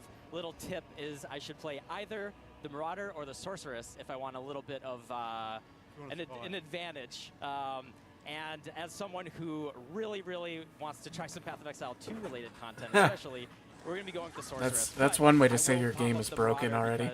I have questions about I was given a tip. If you want to be able to play the game, play one of these two classes. Intelligence and spells. That's what I like. Oh, this looks terrible. Okay, she was a dangerous political dissident. Yeah, so we're going to theme each of the characters with a crime, because you actually start off in the Colosseum, and it's all part of like the storyline. I think what I said to you earlier, David. Looking for someone are you to there? actually do his missions for him. Oh, really? Interesting. It's not a beach. It's not a beach, yeah. Well, and can you comment anyways, on the what I relationship texted him earlier about the PoE mobile, I think it would be amazing if some of the currency you got in the mobile game, assuming there's currency, you could transfer to your like PC account or your console or somehow. Maybe they'd only be able to do it with PC. But then, like, you could play on the side and, like, get it to your, like, PC account. Recognize it, but it's also completely bespoke content for mobile. Okay. Very cool. All right, and I'm playing Standard League? Yeah. All right, so does that mean there's going to be challenge leagues and everything? Yep, the leagues are planned. Okay. Yeah. All right, excellent. Yeah, we're keeping exactly the same model. So.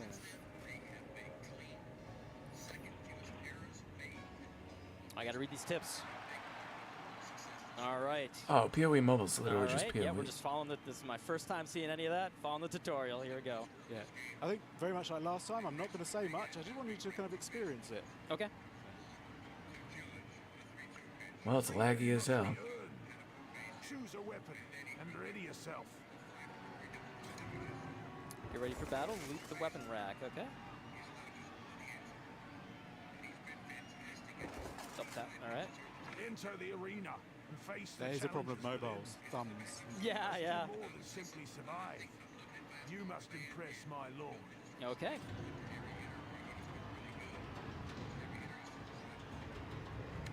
All right, so move around like this. You have taken damage. Tap a So this is basically the first tutorial step. Like we're trialing a lot of the kind of tutorial is actually we're using Exilecon to trial it. And this looks terrible. Like we actually add in like moments where we pause the gameplay so you can kind of see like tutorial tips. Oh, that's wonderful. Okay. All right. Making me do the face rub. It looks like. Can you comment on the flask system besides this? The what? Sorry. The flask system. So flask system you not is hear me? Now I can because your ass is muted. So like you have available flasks. With regards to kind of your health, it's a very convenient. Can't you hear me? That's because I just rejoined the channel, you clown. Oh, well, there you go. Okay, so a little ruthless taste in there, huh? Probably got rid of your mute. Oh, you know what? Maybe it was me then, actually. Like, we're again just experimenting. I forgot that's a thing. Yeah. Okay. All right. A little bit younger. All right. He's looking nice. Are you watching this mobile game? Doesn't look like Virtue Gem, huh? All right, I mean, I'm just gonna be absorbing as much lore as I can. It doesn't look very good. This is all new to me. Well, good thing you don't have to play it. Okay. Looks like nobody's going to. And they're not doing anything Path of Exile wise for 3 years for that game to come out. Wait, say that again? It's been really I said, and they're not putting out any new content until this game comes out. Like, well, that game's in a whole other echelon of nonsense. So it suits the platform. If they were like, And you can buy this orb to advance for $6. Different.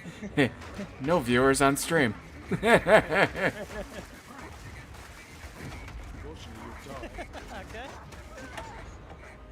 All right, well, we're testing the softcore mechanics right away, seeing how those go.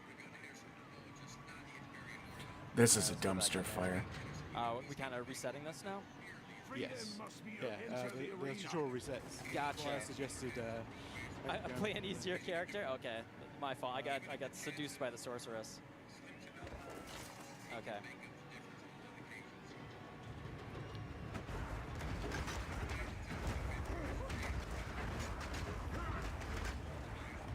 It's so laggy. Regular thing that I do on a regular Jesus Christ. Scan past everything real quickly to catch up. Like Path of Exile 2, yeah, the dodge, the roll. Oh, we actually have this dodger. Okay. Yeah, yeah. All right. I wasn't going to tell you. I was like, you're just gonna let me die, and then. What are they playing on an Android? Ah, I said it.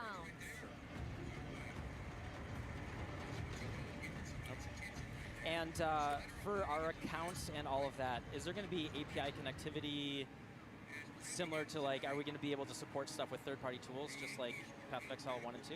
Yeah, I mean, we're trying to kind of introduce new features, like, for example, in the skill tree, we're discussing actually having a template system within the skill tree as a social feature as well, to be able to share your builds with your friends.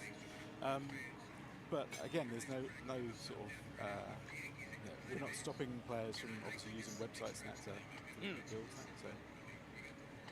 I was just going to see if I could boost myself here a little bit in the tutorial. Oh, it's so cringy. Hearing Subtract him act like he's having fun. Right, I'm staying behind. Who's playing it? Subtract him. I don't know. The guy who banned me. Alright, and I see it has all of the new Path Yeah, remember I told you that story? He banned me because I told him shoot the spinning back fist as Cammy in Street Fighter 6. He got really pissed off and banned me. Then we just go to the default fireball that gets equipped. Yep. He must have been tipsy. But you are Probably. about to get a mana flask. Friday. Okay, and then on the right. Steps of the tutorial. That's true. I can't ever speak to you sober these days. You've got the finale coming up. Gotcha, okay. You're the. I will try very hard not to die this time. I'm sober right now. The ordeal ahead will I wish I wasn't. strongest survive. But you must be cunning as well. My aid will provide you.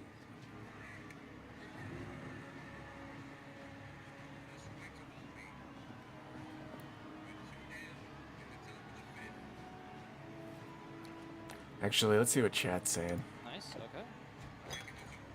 Who is this for? Yeah. Path of Lack. Let it die. So Not impressed at all. The feed for this is getting a bit stuttery, so we apologise for that. But generally speaking, Path of it's Lack. fine. It's unfortunately just the feed. Yeah, sorry about that. It feels fine. I can tell you it feels fine in the on the actual phone. What frame? Okay. Just gonna hang out, let these buddies take all the damage. Should I give you a tip? Like XCOM? I'll take all the tips. Take the punishment first. Yeah. So. All right. Yeah. If you got any game facts tips, let me know. Ooh, an XCOM style Path of Exile might be kind of cool. Paid to lie. Well done, Subtractum. That might be my favorite one. Oh, and then use my mana flask. Got it.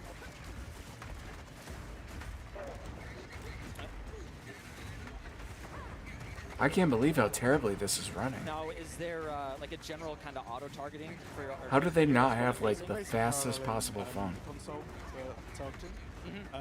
There is some advanced kind of skill features that are specific for mobile as far as targeting with the touchscreen, but Unless I it's the think that's something capturing. We'll talk about it another time. Okay. And his screen looks fine. Okay. All right. Another tip. Yeah. It's not over yet, so Okay. be ready. All right. So I'm going to immediately equip this gear that I got. We're gonna take our time, level up, and pretend like we're playing hardcore. Oof. The chat's even meaner than I'm being. I can't even read it anymore. Okay, so It's making me feel awkward. Drag on.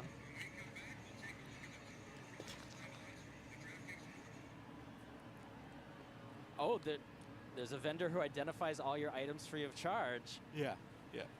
who Again, that's not a... who pushed that for? I like that. Can we get that everywhere? It's basically so like with regards to like He's interaction playing with an towns a bit iPhone. more. He might be. Kind of putting more things in town just so you get that level of interaction. Android is probably better for gaming. Great feature.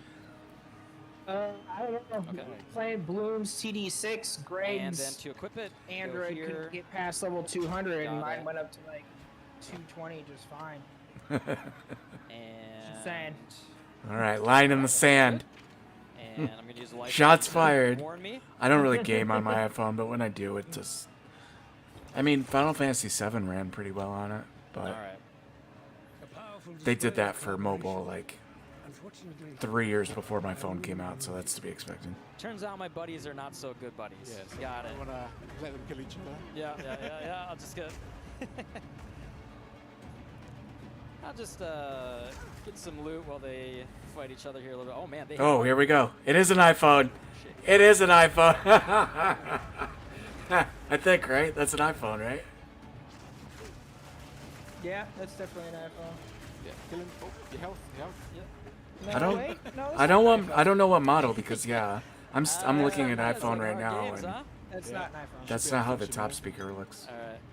That's not how that. They don't have that like little black. But I mean, I have an XR though, so there's like 3 generations above me.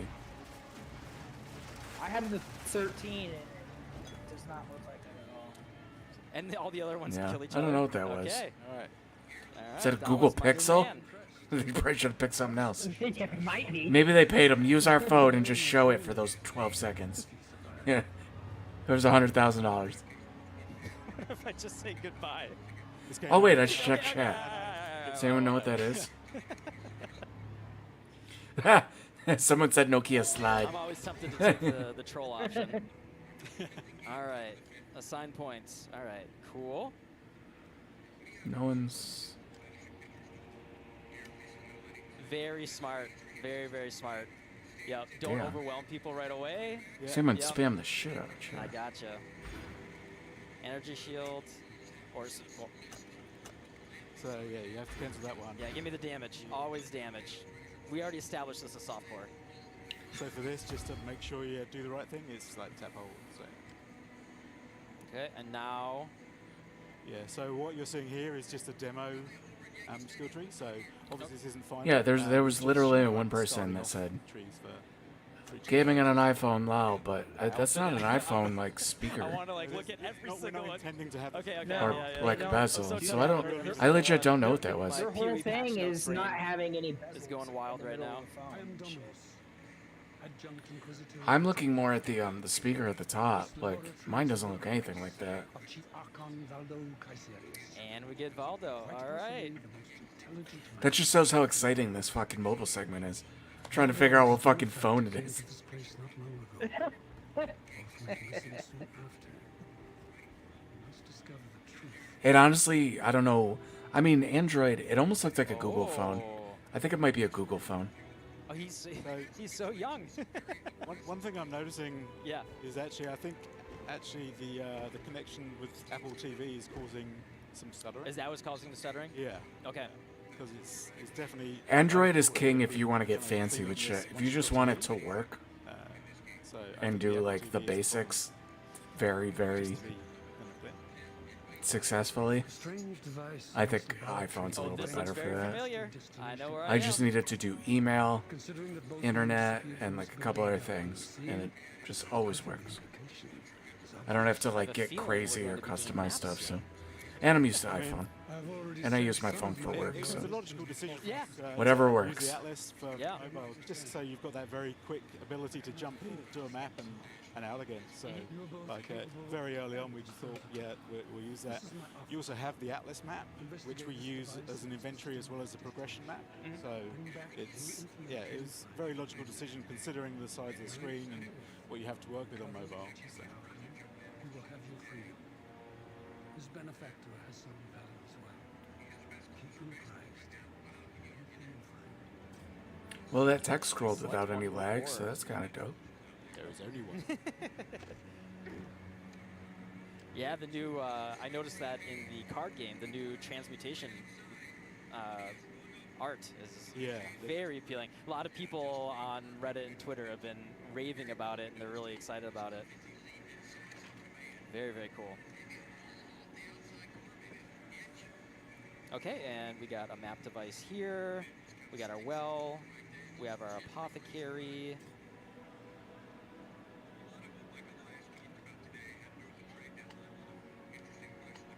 I'm too poor.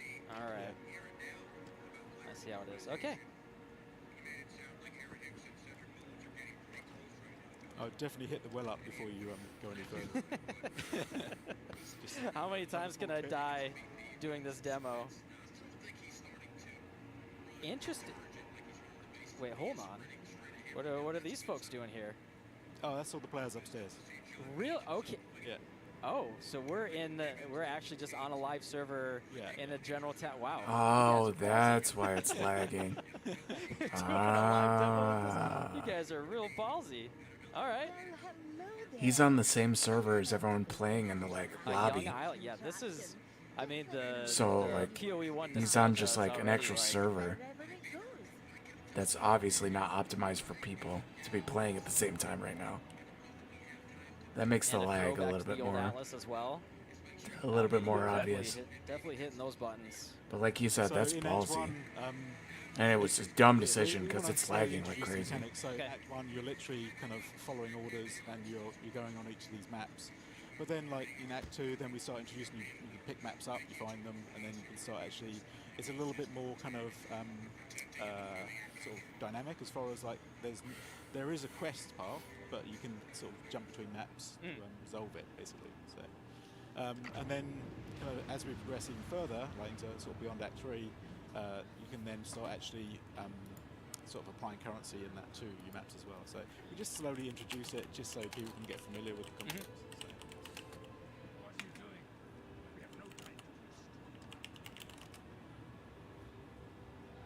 All right, let's get mapping. All right, I got. Who are these guys? There's Dominus.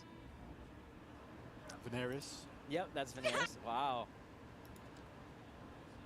So I'm just like fawning over the all the lore and the characters. I can sum up this mobile stream in 5 seconds. He's already dead. He's already dead.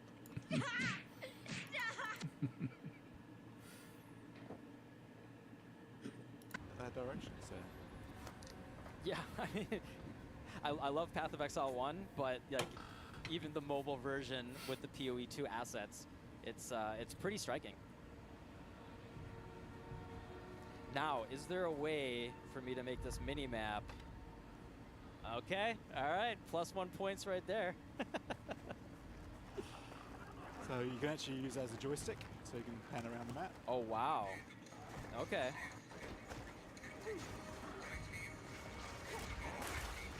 How has this guy not addressed the lag? Like, why is he? Does he not know what's going on? All right, yeah, I'm fortunate about the streaming. 3 days ago, I was playing Tornado Shot with the Mage Blood. I gotta recalibrate.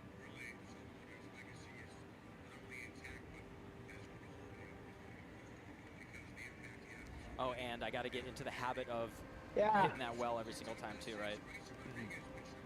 Yeah. So again, yeah, it's definitely a point of contention, but you know, we are paralleling and sticking to Path of Exile 2 as close as possible. Like, voting on the next one. You know, zero compromise with regards to the mobile. So yeah, we want everyone to have the same kind of experience that they have on the PC. Spinning lag fist. And regarding loot and everything on the ground and picking it all up, are there any unique features of that in Path of Exile Mobile? Unique challenges with all of that? Loot filters, for example? Loot filters is something that's on the card.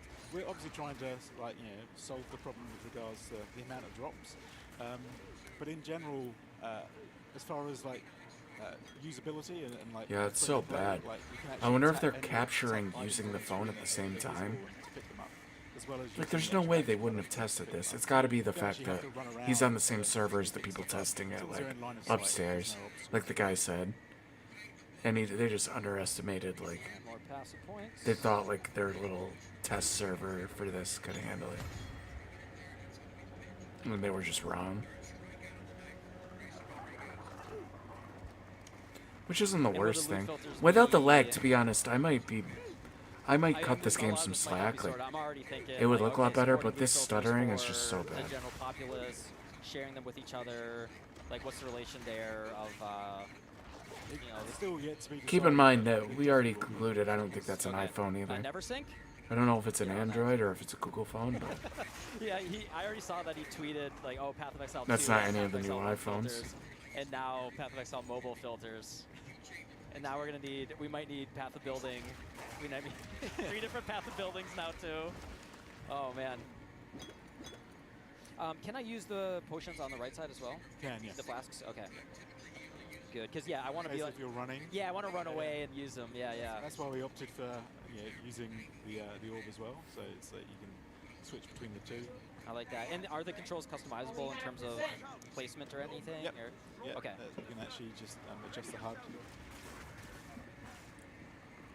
What I was mentioning before about the kind of advanced skill use is we have a D-pad system, which skill set you have at the minute is probably not worth actually investigating, but we have a system where it allows you to swipe in the direction on the screen. So you equip them into the D-pad slots, and then it basically means that you've got targetable skills. Oh, okay. We opted for that system rather than actually having a press hold and a directional target, primarily just because of the pace of the game. Path of Exile, it's like, you need very fast response for your skills. So, there's basically a system where you can just swipe on the screen. I mean, The in reason its I mention defense, that is, like, when you can after playing it for customize 20 minutes, he's getting a lot better at it with the you can movement and actually stuff. scale the size of the joystick area as well, so it means you've got larger screen space for doing your targetable skills and stuff like that. So we've made it as customizable as possible. Sorry, I'm distracting you. I look up for 1 second. I'm almost dead already. Okay. Yeah, I want to talk to this this quest NPC in the middle of my map. What is he doing? Doesn't he know this is Path of Exile? I just want to run strand and run to the end. What's going on, buddy?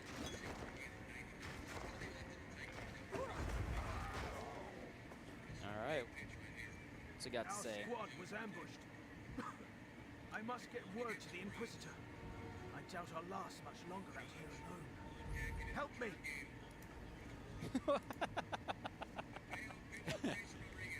I'd recommend aid. Did you recommend it? Okay, I mean... Well, it's your choice. It depends how you're feeling. We gotta kill. We gotta kill. Sorry, we gotta kill this out.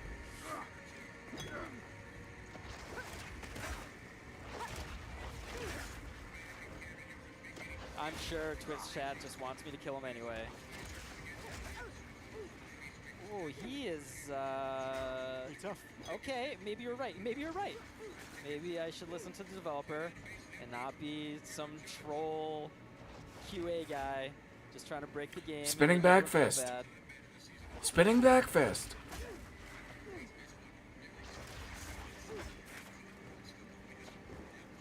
Yeah, I do have to say it's a shame about the Apple TV stuttering because when it's not stuttering, it generally Okay, does feel it is an iPhone. They're using Apple TV. Hopefully we'll see you upstairs. Yeah, But yeah, they're like trying to stream it at the same time, which is dumb. I don't know why you wouldn't plug something in. I don't know what phone they're using though. That's not the new one. And it's not the XI. Just like, I'm good. I gotta do it though. Why wouldn't they use the newest phone possible? Like, Yeah, it's like that's an weird. iPhone fucking like 8. Yeah, it does look super old. Yeah, there we go.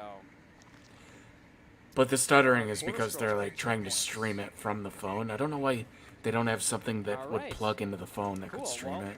I mean, this is feels great so far. Is there anything else? But yeah, that's not the newest one. think I should Not get even to? close.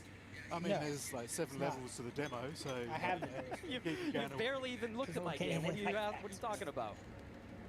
So yeah, basically we left it as an open-ended demo. So the only thing that's restricting is the battery life. So people can play as long as they want upstairs. Okay, excellent. And are there any plans for any time frame we could talk about right now? Demos or anything? We're paralleling Path of Exile 2. So Okay. obviously, Big Brother. So we can't really talk about sort of timings of release or anything like that until we're happy with like where that's at. So So yeah. Okay. Basically, Path of Exile 2 will be first. Okay. Excellent. How Well, did they thank not you for test letting me streaming play it through Apple TV? I had a lot of fun. I'm excited to see it. Oh, you know what I bet it All is? right. Well, yeah, Since thank it's you everyone for wireless, watching and, they tested following it along, without and, fucking I'll be upstairs playing for 10,000 anyone that's, people on here the at internet on their Wi-Fi and shit. You know what I mean? There's so much other traffic. They're trying to stream anything like wirelessly. It's just the dumbest decision in the world.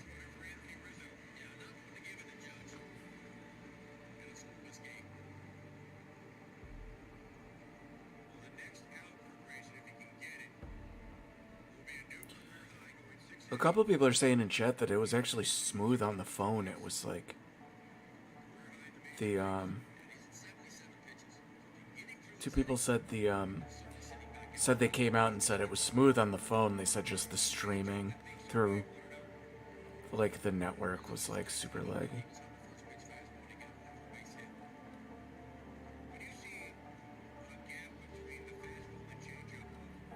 Whatever, it's over. Thank God. Although granted, like I said, if it wasn't for the stuttering, it looked okay. Like the game, I was other than that stupid arena starting thing, actually going through and killing stuff. I was like, all right, this doesn't look terrible. If I just spend a ton of time on my phone, I'd probably play it. But it's just there's very, very few instances I play like a mobile game. Unlike David over here, who half his job is to play mobile games all damn day. What level did you get in balloons again? 220? Yeah, buddy. Can you save your spot, or do you have to, like, keep it open kind of thing? Not keep it open, you know what I mean? But, like if you close the game, like, completely, will it save your spot? Are you talking to me? Yeah, balloons. On the map? Yeah. Yeah. Oh, And that's then you cool. can pick it up, like, on the computer. Oh, yeah, that's right.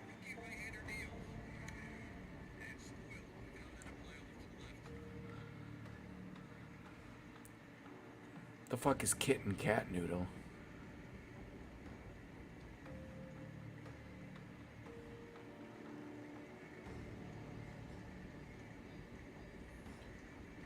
Wait, what is this?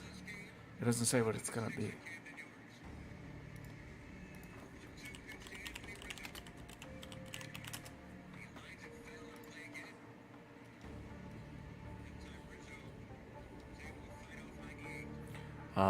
They took down the schedule?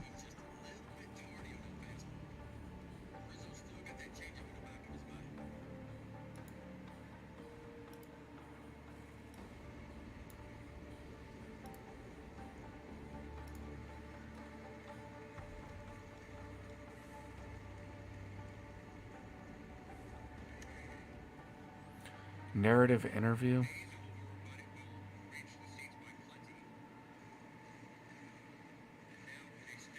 Gameplay showcase Preach Gaming. I don't know who Preach Gaming is.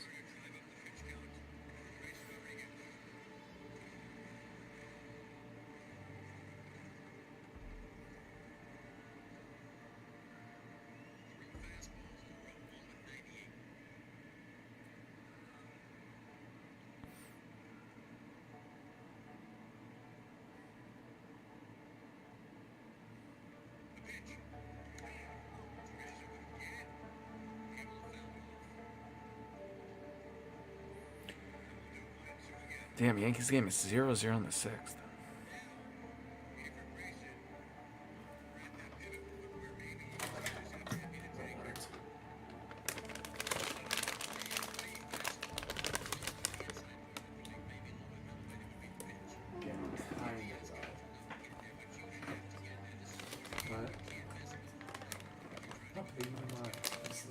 Just need advance in my starters. Give them the shakes.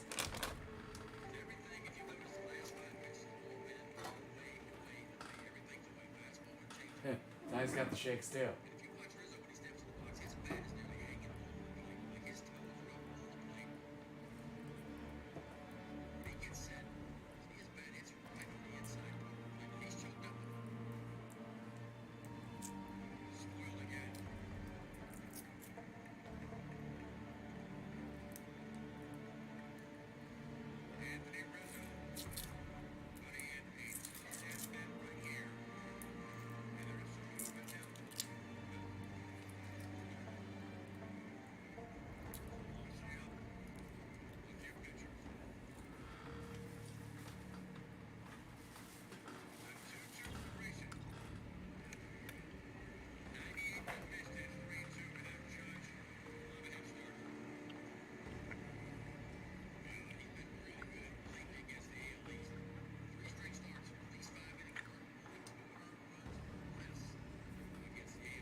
second.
Hello, Exiles. I hope everyone is staying sane. I'm Kitten Cat Noodle, and I'll be interviewing Matt about the narrative of Path of Exile and Path of Exile 2. How's it going so far today? Oh, it has been fantastic. Exilecon is amazing. We've been looking forward to this for years at this point, and here we are, finally. Yeah, literally years in the making. 2019, you know, has anything changed since then? Oh, since 2019, absolutely. So people here back then played just Act 1, and Act 1 actually hasn't changed that much for this demo, but everything after is a completely different shape. So the first thing I did, they hired me basically to write the story for Path of Exile 2 and shape, you know, what we're doing, where we're going, why we're doing it. And when I landed, we had absolutely no idea, nothing in mind whatsoever. Like, there was some talk, you know, of like all the characters from Poe 1 and bringing that back and building off that. But then after a whole bunch of different ideas, like whole ships, I wrote like maybe like 40 different documents that were all multiple pages of like, here's a full storyline for Path of Exile 2. It would take me like a day or 2 days to figure out, and then be like, no, that's not right. Like, okay, fair enough. And we just keep going at it and keep iterating. And so when we had Exilecon 2019, we had one image for what might come, and then there was a whole bunch of question marks. We're like, Act 4, question mark. Act 5, question mark. You know, so that's definitely all been figured out now, and we have made so much more progress. So people here today are playing most of, or a big chunk of Acts 2, 3, and 4. I'm so very happy with where they landed. It's going to be so difficult to decide what to play, or I'll just bully people to get out of line to play all of them. Go back, play all of them, because we're so proud of what we've done here. They're fantastic. And honestly, I got everything that I wanted, because there's always a struggle between mechanics and writing. I say, we need to get this story, and they're like, but the mechanics. But no, we actually managed to get both, because we've had enough time to do that and fuse those two things together. That's awesome. That's really cool. So how much of PoE 2 are we going to be taking from PoE 1? Like, is it a continuation of our story, or is it so far, I guess it's 20 years in the future, is it so far that besides the it's just literally a narrative. An interview about the narrative. Does now go into PoE 2? Oh, absolutely. So the whole world was shaped by those events, for sure. They are new people. Like, the 12 classes are new people, but the legacy of the Godslayer and the tremendous disasters of basically killing the beast and changing everything forever. And as we saw, the Countess speaking there in that trailer at the beginning. Oh, the Countess. Is David, that are you name? here? I mean, that's Yeah. just the general title. Want to play that arena League of Legends mode? Spoke about how she's witnessed divine Yeah, devastation, give and the me effect that the gods have had on raid classes couple they've 3 returned. minutes And maybe or so something. the legacy over the last 20 years of Ho1. 30 We're in an minutes. intense Everything console that fight happens match now. right now. Yeah, Alright. no, that makes sense. I I'll, suppose I'll messing play with one average with a powers, random. fighting gods. It might have some level of Not, consequence for not future feeling events. this narrative That checks out. interview. So speaking of that, I will now keep that it we on know screen, that we though. have a year about until Path of Exile 2 comes out, are the leagues that we are what did I going just to click see related to or building up to what we're going to do in PoE 2? See, that's a difficult question to answer, but I can Favorite say from my perspective, so I've been working on Path of Exile 1 leagues and Path of Exile 2. It was primarily Path of Exile 2. So at times we have had another writer. There was a Nick Colin who was here somewhere. There was a Nicola Treadwell as well for various points, and they were mainly on Path of Exile 1 leagues. But I would also help out. Like I did Trial Master and Maven, stuff like that. And now it's just me, so I think anything that's in the league will absolutely be completely coherent with Path of Exile 2. Not that anything else wasn't, but this is definitely intentional in mind, giving you teasers, spoilers, like things to think about for the future. It's all really coming together really well. Yeah. So, speaking of that, with the new league that's coming out, with all of the Karui, which I'm so excited about. I've been dying to see Hinakora for I don't know how long. It's been kind of my piece that I'm looking for. You know, she's so powerful, so interesting. For one, are you excited about the league? Is that something you wrote for? Oh, absolutely, absolutely. So we just had like the craziest audio and recording schedule I've ever had in my life. Over the last month, we recorded over 20 characters. We had voice actors in every single day. Sometimes Oh, Vlad, that's a sometimes solid the same band. voice actor scheduled for like 7 p.m. at night and then 9 a.m. in the morning, and we're like, you can just sleep here if you want. Like seriously, we're not even joking. Like some of us are sleeping here. The Exilecon's in a week. Well, let's get this done. And 11 of those were for this league in the last week and a half, and so yeah, there's all the Kendon and different Kane. Karui This chieftains will be and stuff interesting. like that. And every single one was just an absolute blast. All the voice actors were fantastic. They're all so very different. They're all so full of lore. And I also think I mentioned to you earlier that because we were so rushed, the bosses didn't have time to review my script, so I got to write whatever I wanted. There's so much lore. Unfiltered Matt lore. I love it. Yeah, we'll see. We'll see how that goes. Oh my gosh. I am extremely excited to see that. What is, I don't know if I can ask this, what is one of your favorite leagues that you have worked on? Oh man, so many of them. So I joined the company right around Delve, and then the very next thing we did was Betrayal. Oh yeah. I did a good half of those characters along with Nick Cullen, who wrote the other half, and I think you can tell who Oh, wrote am I which not on one, full screen because window? there are some that are just like so fun, and those are his. Then there are ones that are just freaking weird, like If That Fled. That was me going, how do I do this? How do I write 9 characters in 3 months? And we just had an absolute blast with that. Love Betrayal for that. Love Heist, because we did the same thing there, where we just split up the characters and just took their personalities to the extremes.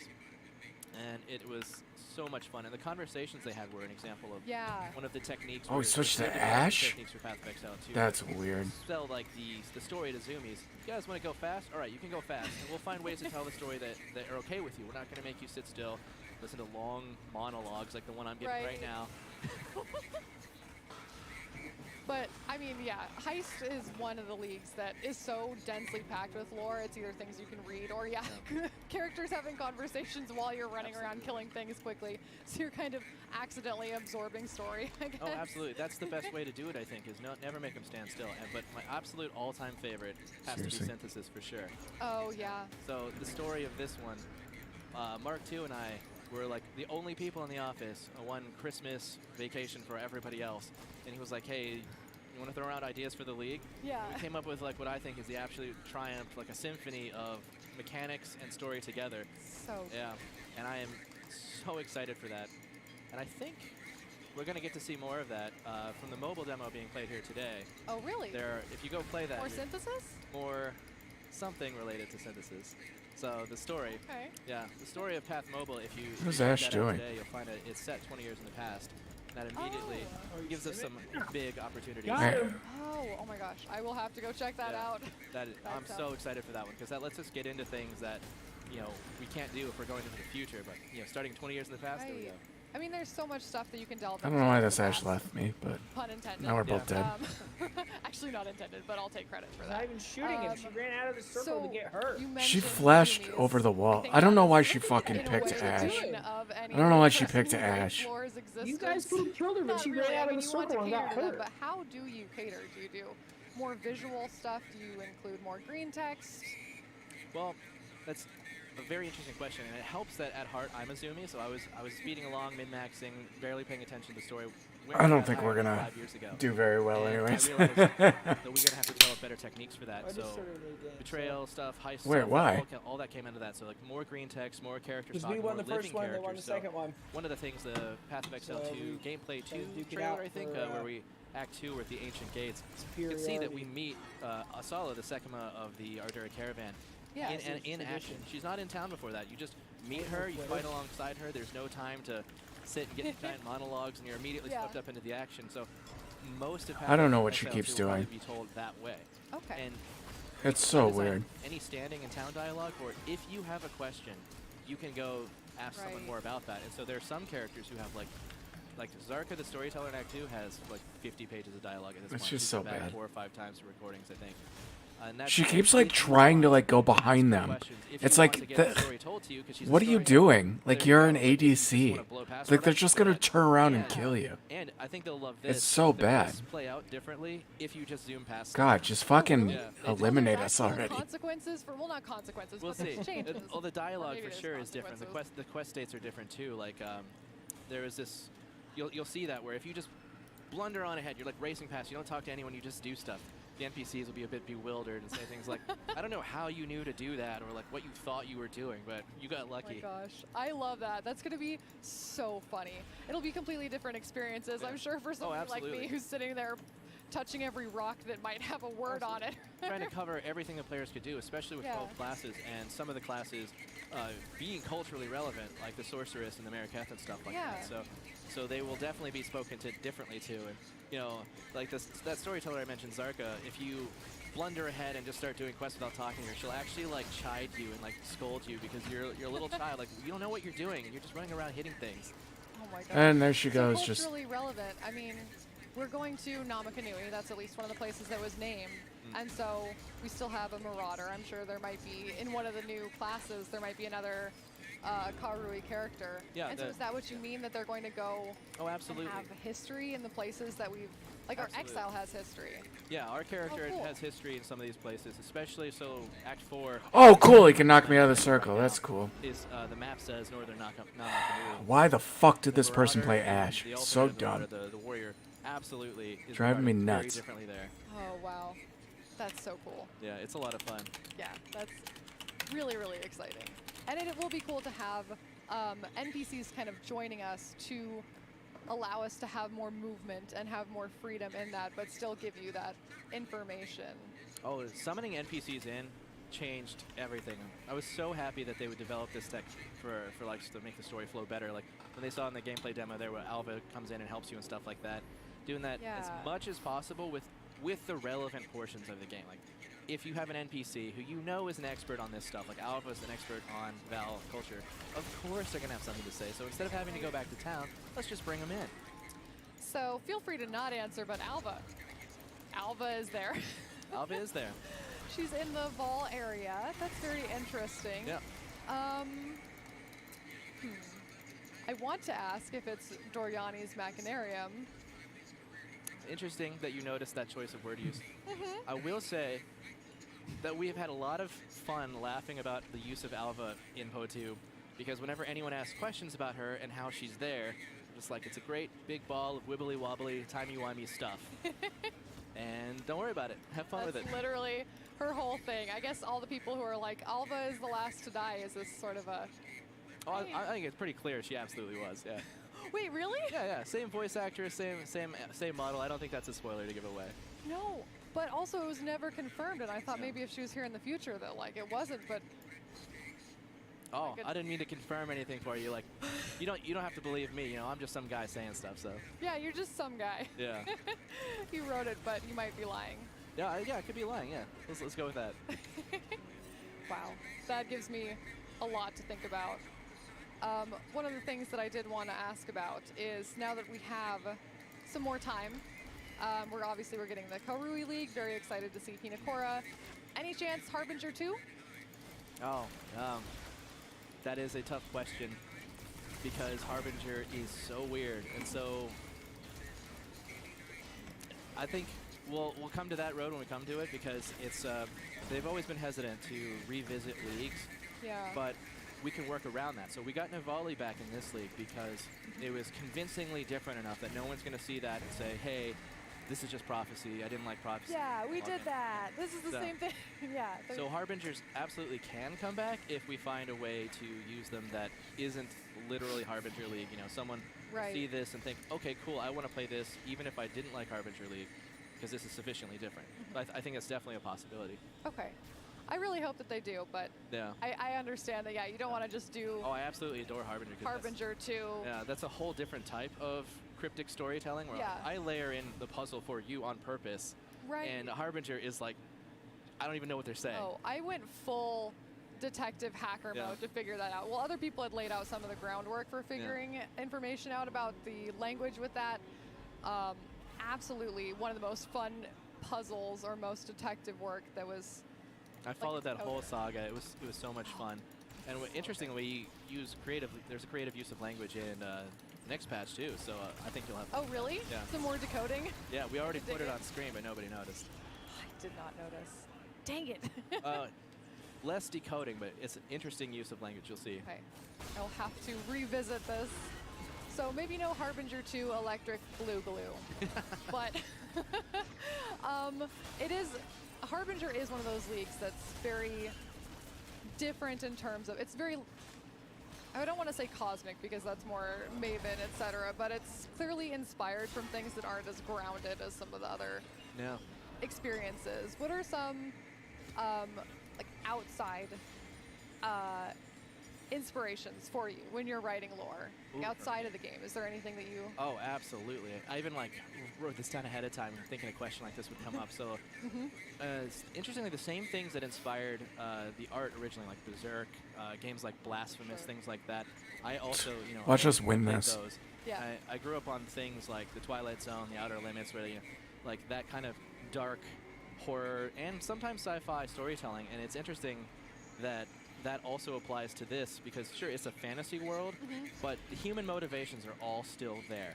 And so players and NPCs alike will all have motivations, and sometimes those motivations take them down very dark paths, and I'm very happy to go down those roads with them, and sometimes they just get a terrible fate.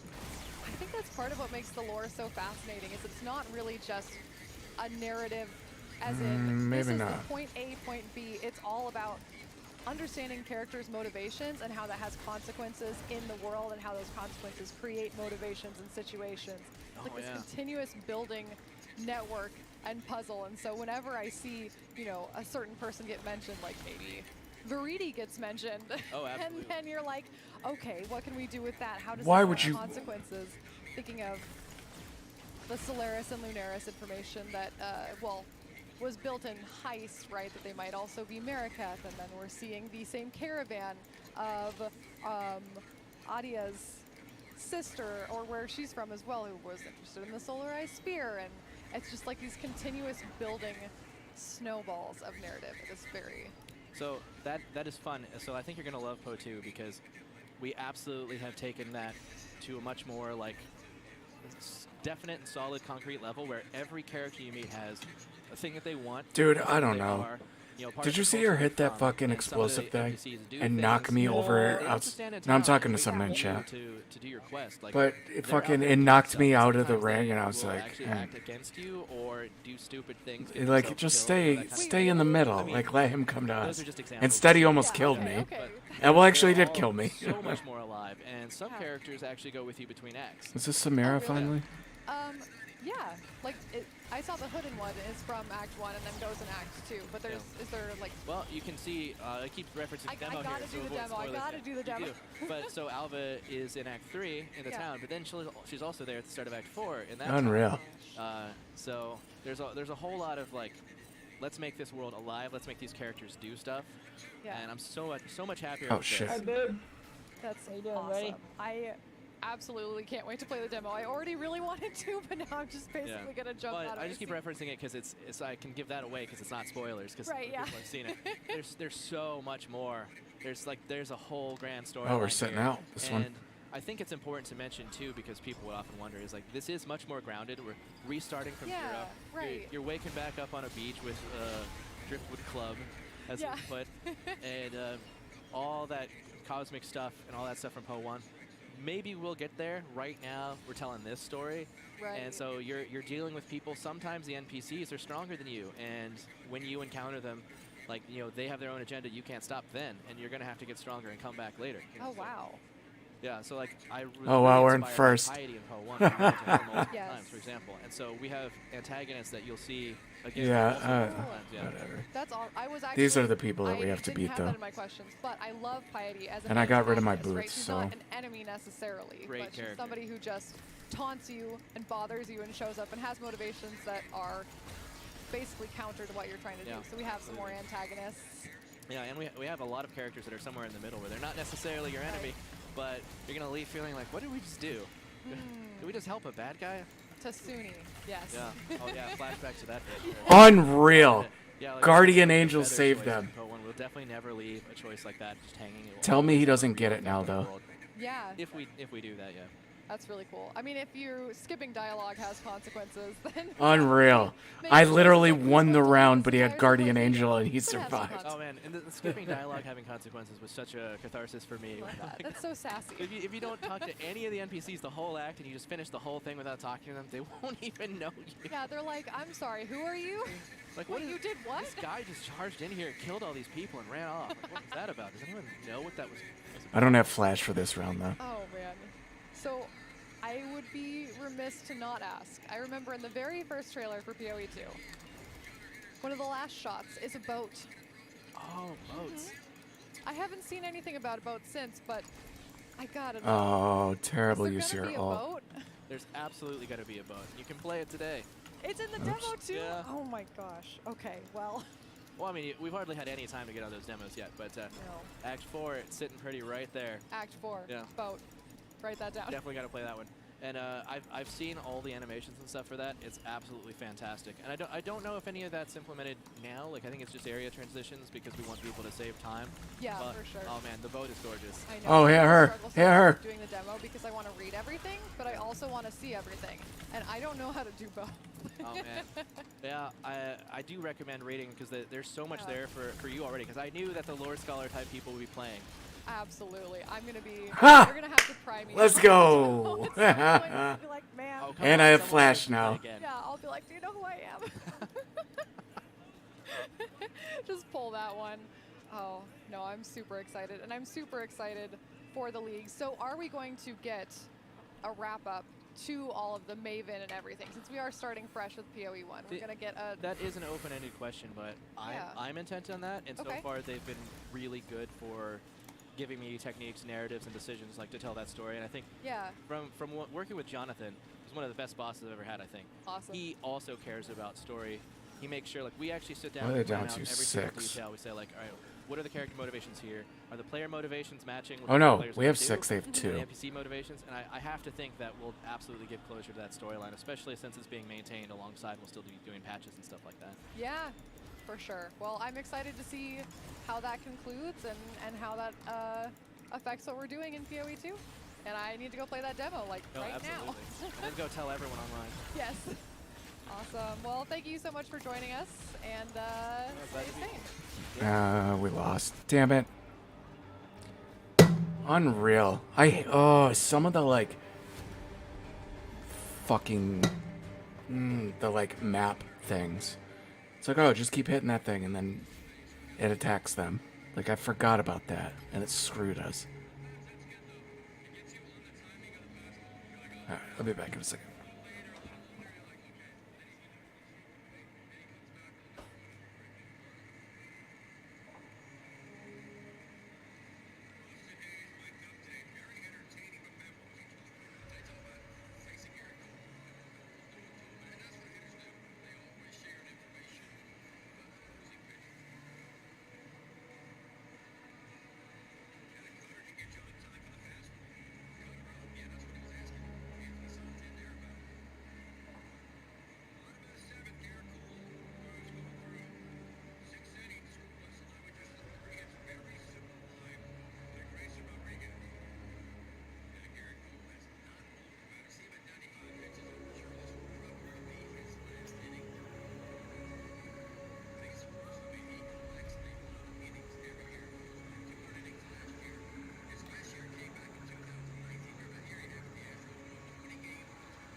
Alright.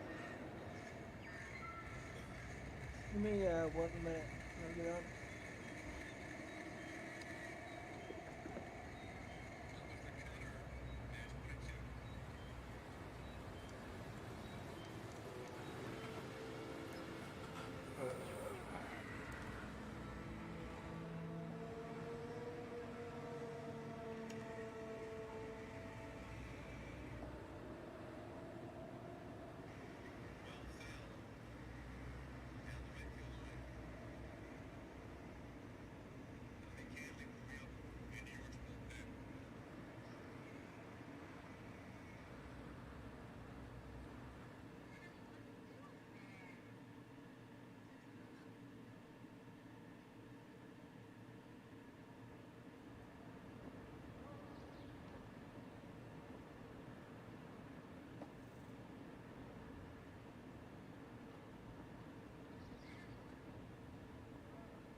Ladies and gentlemen, welcome back to Exilecon 2023 Alright, what's the next and thing? the streamer stage. We are going to be playing some Act 4 in Path of Oh, Exile nice, 2. another My name is gameplay Preach. one. Many of you probably know me from my blind playthrough of Path of Exile, where we went in and see if we could figure out this game that needs a degree in order to play it without knowing anything at all. And I have been here all day and have yet to actually touch Path of Exile 2, but this has come with a number of warnings. Apparently, I am going to get destroyed. I must use my dodge roll.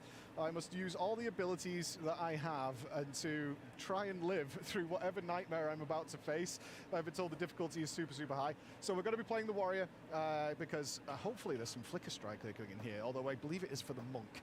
But we'll see what we can get. So let's log in and see what we can mess around with. And hopefully I'm not going to die as much as Zizaran, because I believe he got messed up completely. So, we're dodge rolling. I have some abilities already. Let's have a look-see. Armor Breaker. So the combos, one of the big things that I saw from the keynote that I was really excited about was the combinations of spells and how they work to make it into big, massive smashes. Attack with a forceful blow, knocking enemies back and weakening their armor. So we're getting armor debuff from doing that. 2 to melee strike range. Okay, requires a mace. We've got that over there. The rolling slam. Slam the ground to stun enemies and knock them away as well. Then continue forward and perform a devastating second slam. That sounds awesome. What have we got here? The supercharged slam. Channel to charge up a heavy swing, drawing earth from the ground to enlarge my mace. Juicy. Release to slam the ground, dealing damage in an area around the impact, followed by aftershocks dealing damage in a larger area. Okay. And the Infernal Cry performs a war cry, taunting nearby enemies to attack the user and exerting subsequent attacks. Combust is triggered when affected enemies die. Ooh. Well, that sounds good. And we do get leap. Fantastic. Jump into the air, damaging and knocking enemies back with your mace. When you land, enemies you would land on are pushed out of the way. So we're constantly knocking stuff back with this. And we've got Sunder. Slams the ground, creating a wave of churning terrain that damages enemies in a sequence of areas in front of you. A number of enemies hit by the wave will release a shockwave, damaging other enemies. It requires a mace. And Herald of Ash. So we do get a buff. Grants a buff providing attacks fire damage based on your damage. While you have this buff, enemies near those you sufficiently overkill with attacks will be burned, taking fire damage over time based on the overkill damage. The burn inflicted by the skill can only be affected by modifiers to damage over time. Perfect. All right, let's get dodging. Oh, look, it's me. Oh, fantastic. Hi, Elva. Ah, King's March. It's been months since I had a bath. If you're looking to hire a ship, oh, Alva's you'll want filthy. to sell your share of these vile artifacts first. Talk to Rog here. He's our buyer. I'll have to attend to a few things. Yeah, gotta wash. But don't worry. We'll see each other again when the time comes. Fair enough. Where's my boy Rog? Are we going to do some gamba? I kind of want to talk to the preacher. Friend, I have urgent news for you. Time is Why are short, so many people and the letting the unmaking of dialogue the roll? world is nigh. Are these going to give us Please, side quests? Listen to what I have to say. Go on then. All right, Not ignored, interested. shunned. All right, Rog's in here. Welcome. I can already see the difference graphically. Hello there. Hello I'm there. Rog, the local trade guild contact for Kings. All right, geezer. I'll take this haul off your hands and set up an account for you. This looks like quite the pile of treasure. It should be more than enough to hire a ship. The only captain available is new to the job, but I know her. Her name's Makoru. She'll get you where you need to go. Sounds like a deal. Sounds like hiring a I ship. can sell this haul for you. Should be more than enough to hire a ship. The only captain available is new to the job, but I know her. Okay. Her name's... Sounds good. All right. Fair enough. So... I have a charter. Now, let's see about that ship. Boat time. What's the well? Oh, it just refills our stuff. Excellent. I want to leap slam in town, and they're not going to let me do it. Oh, look at this. This is a juicy boat. It's a thick old boat. We're looking for work, yes. If you Oh have my enough God. credit with the trade guild. Let me see here. 5 minutes in, this guy's played zero of the Set sail game. now if you want. Perfect. Boat me. Ooh, map. Ah, I get to pick. So there's a prison, Shrike Island, Isle of Kin, Journey's End, Kedge Bay, Nagatoto Island, Tropical Paradise. Right, let's go to Journey's End. Let's go there. That sounds good. If we're going to die, we might as well die at Journey's End.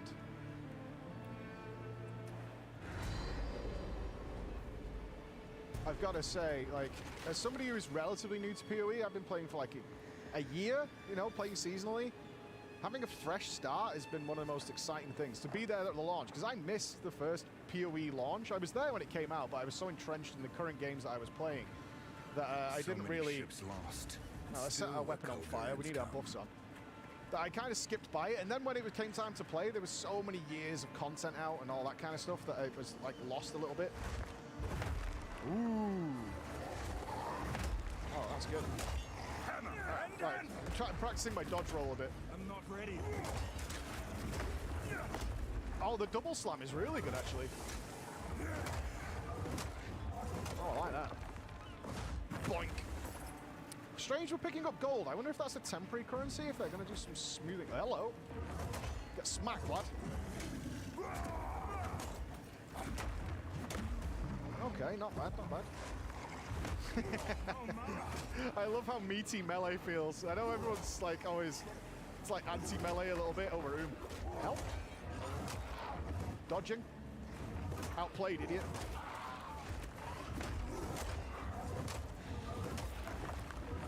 Oh, these birds are bad. Bad birds. Oh god, I'm draining my mana so hard. Okay, need to keep an eye on that a little bit. Actual loot, I have not checked what I've got. I can't equip that anyway. Alright, we got a magic boy. Flame of the Forge. Beautiful. Right, see, yeah, that's where you don't... Okay, so the telegraphing is actually really good. I heard some people say they weren't sure on the animations, but maybe it's because a lot of the PoE 1 stuff is so fast and you kind of just murder everything on the screen. I see the telegraphing, I see what's going on.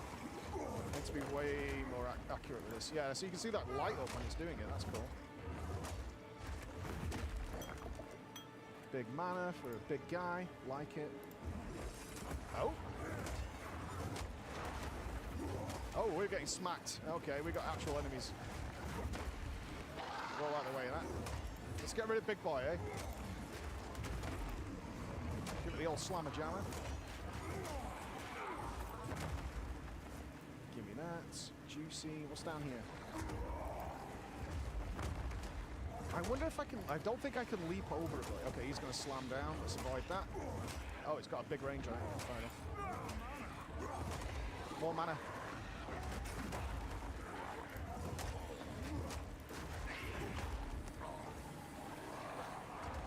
Yeah, you see the range on that attack? That's nutty.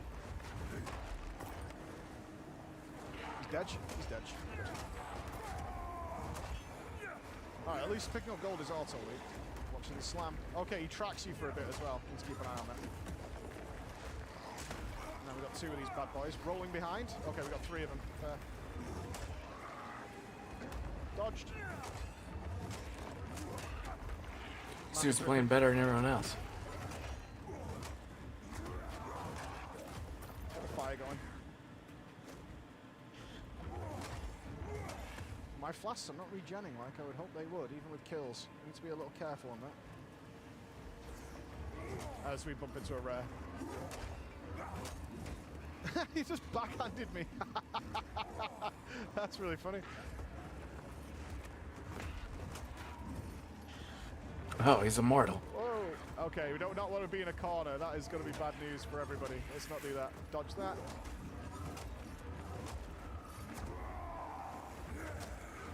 We're kind of boom. Oh. Oh, yeah. I saw the backhand coming as well. Do you take dam? Do you know how to take dam? Oh, you're just regenning all your life. Okay, yeah, I don't do the dam. Let's kill some enemies and get some flash charges. That would be probably wise right now.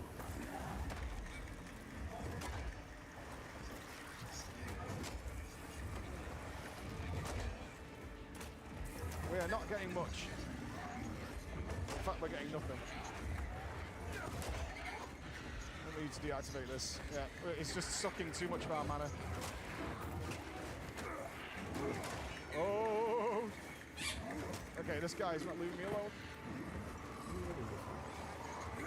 Let's roll out of the way of that.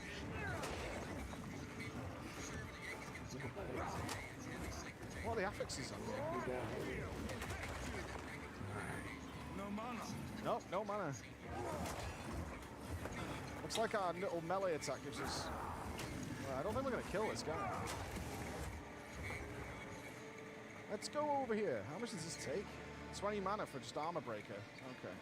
Right, let's regen a little bit.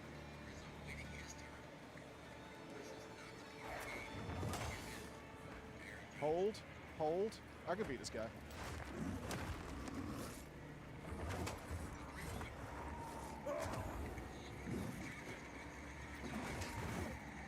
Oh, that is not making damn.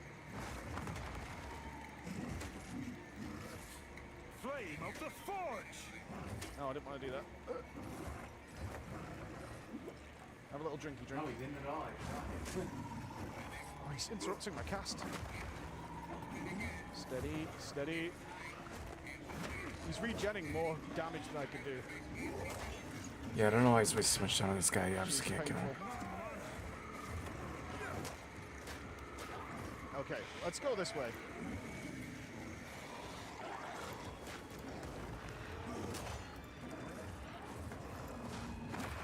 Ooh, give me that.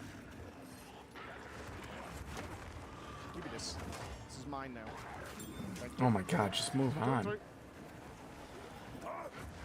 Oh, roll, roll, roll, roll, roll, roll, roll, roll, roll. Okay, we might have got into a bad situation here. Flame of the Forge! Oh, okay, we're going to be fine. This is fine. This is all fine.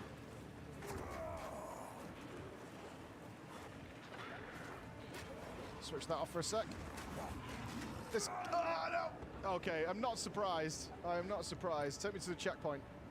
I am absolutely not surprised. Am I mana back? Okay, good. Oh, of course, because it resets the whole level now. Okay. Alright, we need to use some different abilities here. Good 5% more recovery if you use one long mana. Yeah. 40 charges. Maybe a bit too spammy with it earlier on. That'll happen. This map looks beautiful. The whole thing. Oh my god. Okay. Let's focus more with the double slam.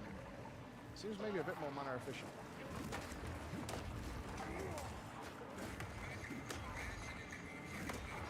What was that gem we got? Kill this guy.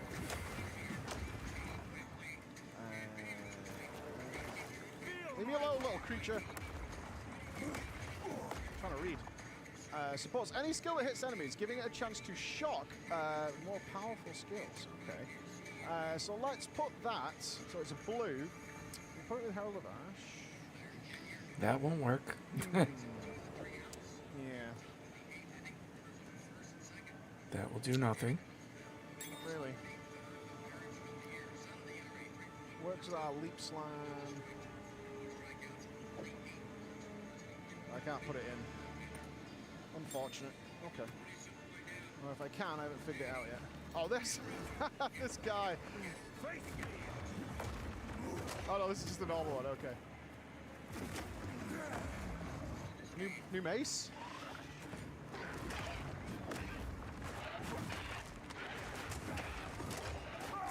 Whoa! Yeah, don't kill me. There we go. Beautiful. It's definitely going to take some time to adjust to this one. I do like the double slam quite a lot. Yeah, we want that up for these explosions. Maybe if we pile some enemies on top of that rare, that might be the play. We should roll here.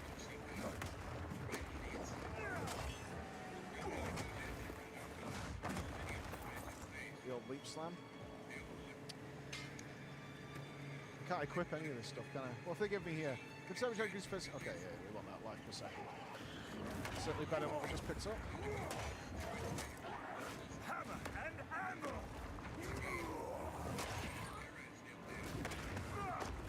Not sure how much damn that combust does.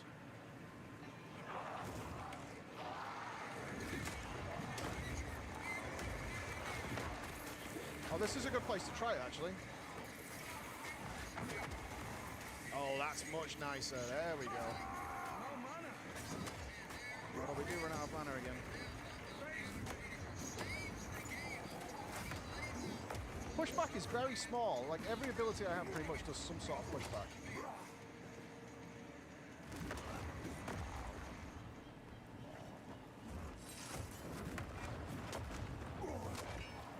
Yeah, we are again. Oh, we're getting trapped. Let's not do that.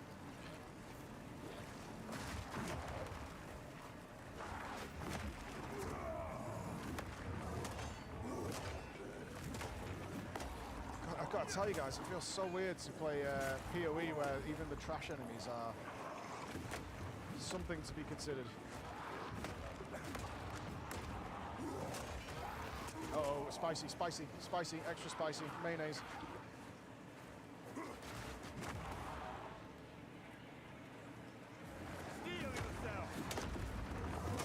Get out of here. Oh, the tracking's not too bad, actually. Yeah, as long as you go like a decent distance away, you're fine. Alright. Alright. I'm kind of avoiding that big life regenning rare. I'm gonna play I'm Ash. certainly not maxed on the damage for what I need. We almost won. So we're gonna dodge that big time. It's fucking weird.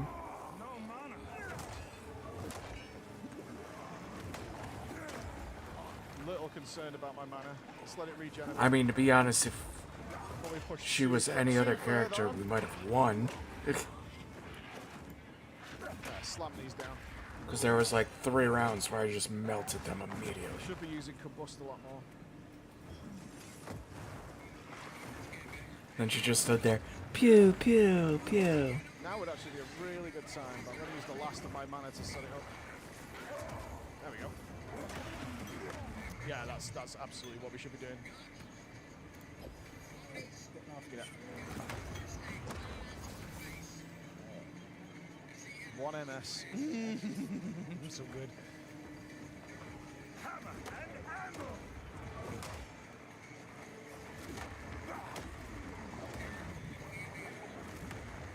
Yeah, I think I'm gonna stop streaming.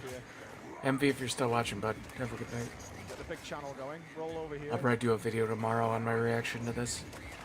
Maybe I should wait till the second day. Roll this. He's gonna slam me. Yeah, maybe I'll watch both days Okay, and we're then do a getting a little video. bit more comfortable now. Okay, it's a very tiny explosion. It's fine. I'll be honest, it's probably because of my noobishness.